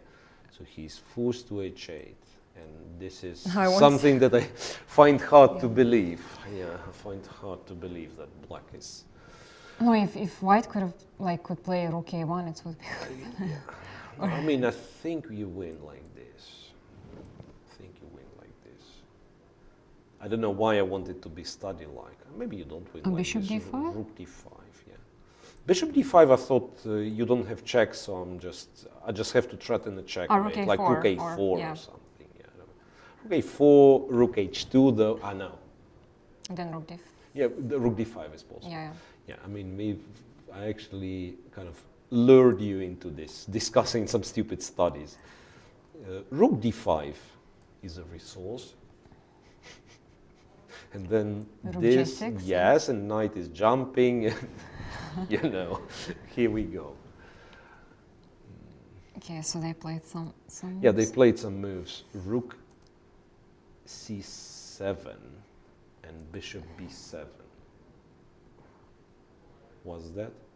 But that's game over, right? Rook B7, right? Rook Yeah. B7, yeah, you don't need any studies. No, even Rook C5, but Yeah, Rook C5, Rook B7, or Rook B7. Oh, Rook this C5. is very strange. It's just game. Yeah, Rook takes C5 is played. I don't quite understand why he decided to continue. Yeah, Rook B7. No, this is very strange. There probably Yeah. wasn't the move, right? There probably wasn't the move. After Rook C7, Rook C8 is a threat. We were looking at something else. Or I was suggesting this Rook E5 stupid move. Yeah, Rook C7 is probably just much stronger. Maybe Bishop E8. Was Bishop E8? Bishop E8. But then, wait a second, then he goes here. King F8. King F8. Oh no, there is Rook C5, yeah. And even, and now Yeah, Rook yeah. C5, brilliant, yeah. Because it was still, Rook C5 and Bishop B4. Rook takes and Bishop B4. Okay, so we might see resignation, right? I don't think they will play. B7. Because D3 will just fall, so it's not... Yeah, everything falls. He did resign. Oh, he did resign, It's yeah. not official yet on a scoreboard, but well, impressive. What can I say? Impressive final part. I'm not sure about the quality. Again, Yeah, of you course. only have to check with the Yeah, computer. yeah. But the tension and both players actually Yeah. deserve credit for Yeah. finding those resources and so on. And then eventually Vidit comes on top. So he did, win. Finished with 2 points. 2 out of 2, yeah, he did win. And this is a relatively short round, I have to say. Right? Yeah. So right after the time control, control. basically, 4.5 hours, yeah. Remember, Teodora, that was the easiest day of our work here. No, probably somewhere in the final or semi-final, might be shorter. So we're seeing Today's results, right? yeah, today's results, which I can hardly see. So we have 3 decisive games. Only. Only comparing to yesterday. Yeah, maybe chess is a draw after all, as was as one Chinese wise man said. You know the meme, hopefully. No, you don't know. Okay, I'll tell you. First, let's check the results. Okay. So the winners today: Sam Shankland beating Alex Grischuk. Grischuk is 0 out of 2, right? So yeah, Anish Giri winning against Nikita Vityugov. Quite a nice game, it seems. Yeah. And Vidit beating Fedoseev. So we have only 2 leaders with 2. Yeah, so out of 2 2, right? people So, on yeah. 100%. It's Giri and Vidit. Vidit. Them leading their pools, their groups with 1 full point. Identical situation, like +2 for Vidit, 50% for Rapport, 2 guys on -1. Same, Giri on 2 out of 2, Yeah. 50%, 1 out of 2 Vityugov, 2 players on -1. Pool A, joint lead, Sam Shankland and Dmitry Andreikin, 1.5 each, 2 draws for Vachier and 0 points for Grischuk. Yeah. And as I've coined the phrase, D group didn't start playing yet. All draws in Group D. All draws in Group D so far. So there are so many decisive games, actually. Yeah, I have to agree. I mean, Yeah. you do not expect it. And interestingly, I think that's a positive, shift from last Grand Prix cycle. Because people thought, okay, it's very exciting, let's make it, I'm talking about the previous, right? Yeah. It's very exciting, let's make it the knockout. Yeah, knockout sounds fun. And players ended up making 2 boring draws to play exciting tiebreak. It would be the case in most of the matches, I don't know, or fighting draws, but still, of course. the number of decisive games wasn't that high. And here, even though it's a round robin, but since it's only 1 place, it puts additional pressure on the players. No, but it's also strange because, you only one spot, people would generally try to be more solid. But there are also like so many weird openings. Yeah, it's not like we have Berlins or something. It's right. really fun. And quite possibly, like if you compare with the first leg with Berlin, right? Hikaru was the only one not to lose a single game, I guess. No, which doesn't make any sense what I said, because he's the winner. Yeah, obviously he didn't lose any games. No, okay, he technically could have lost, but he didn't. Aronian didn't lose any. No, just my point was that there was Wesley Saw who said in one of the interviews, like at the very beginning of the tournament, maybe about the first round, he said that I'm kind of taking it differently. I think it's very important not to lose and so on. He did. No, he didn't qualify. He was caught by Dominguez. They've shared first, and Dominguez beat him on tiebreak. Yeah, on tiebreak. So it was a clumsy explanation why I think that kind of winning more games is more important than like staying solid, right? But I don't know. And chess is draw after all. Where it comes from, there was a player which I believe most of our viewers will know, Wang Yu from China, right? The guy at some point he had a fantastic season for a year maybe, when he would win every single open tournament he would show up, and then he made it to the Grand Prix series and also was performing in Grand Prix very well, and at some point he played like 70 games or maybe more than 70 games without a single loss on this level. Impressive, obviously now you have like Magnus and so on. Yeah, but or maybe even more, maybe not 70, but yeah, it was an impressive number. And obviously was asked by journalists after one of the games, like how did you manage, I mean, not to lose this and not to lose that, and sometimes you would have a bad position.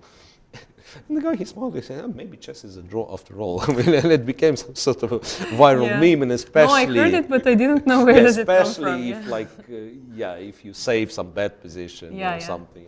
Maybe chess is a draw after all. Yeah, so here, Vidit proved chess is not a draw. Yeah, finding perhaps all the right moves, but this, of course, remains to be seen. So we are done for today. Yeah, it was an exciting day, but also tense day, right? Yeah. And there will be more tense days to follow. To follow, yeah. 4 more rounds, right? 2 more rounds, then a free day, then 2 more rounds, and then the semi-final and the final, and a lot of time, and so on. Stay tuned, guys. Thank you very much. See you tomorrow.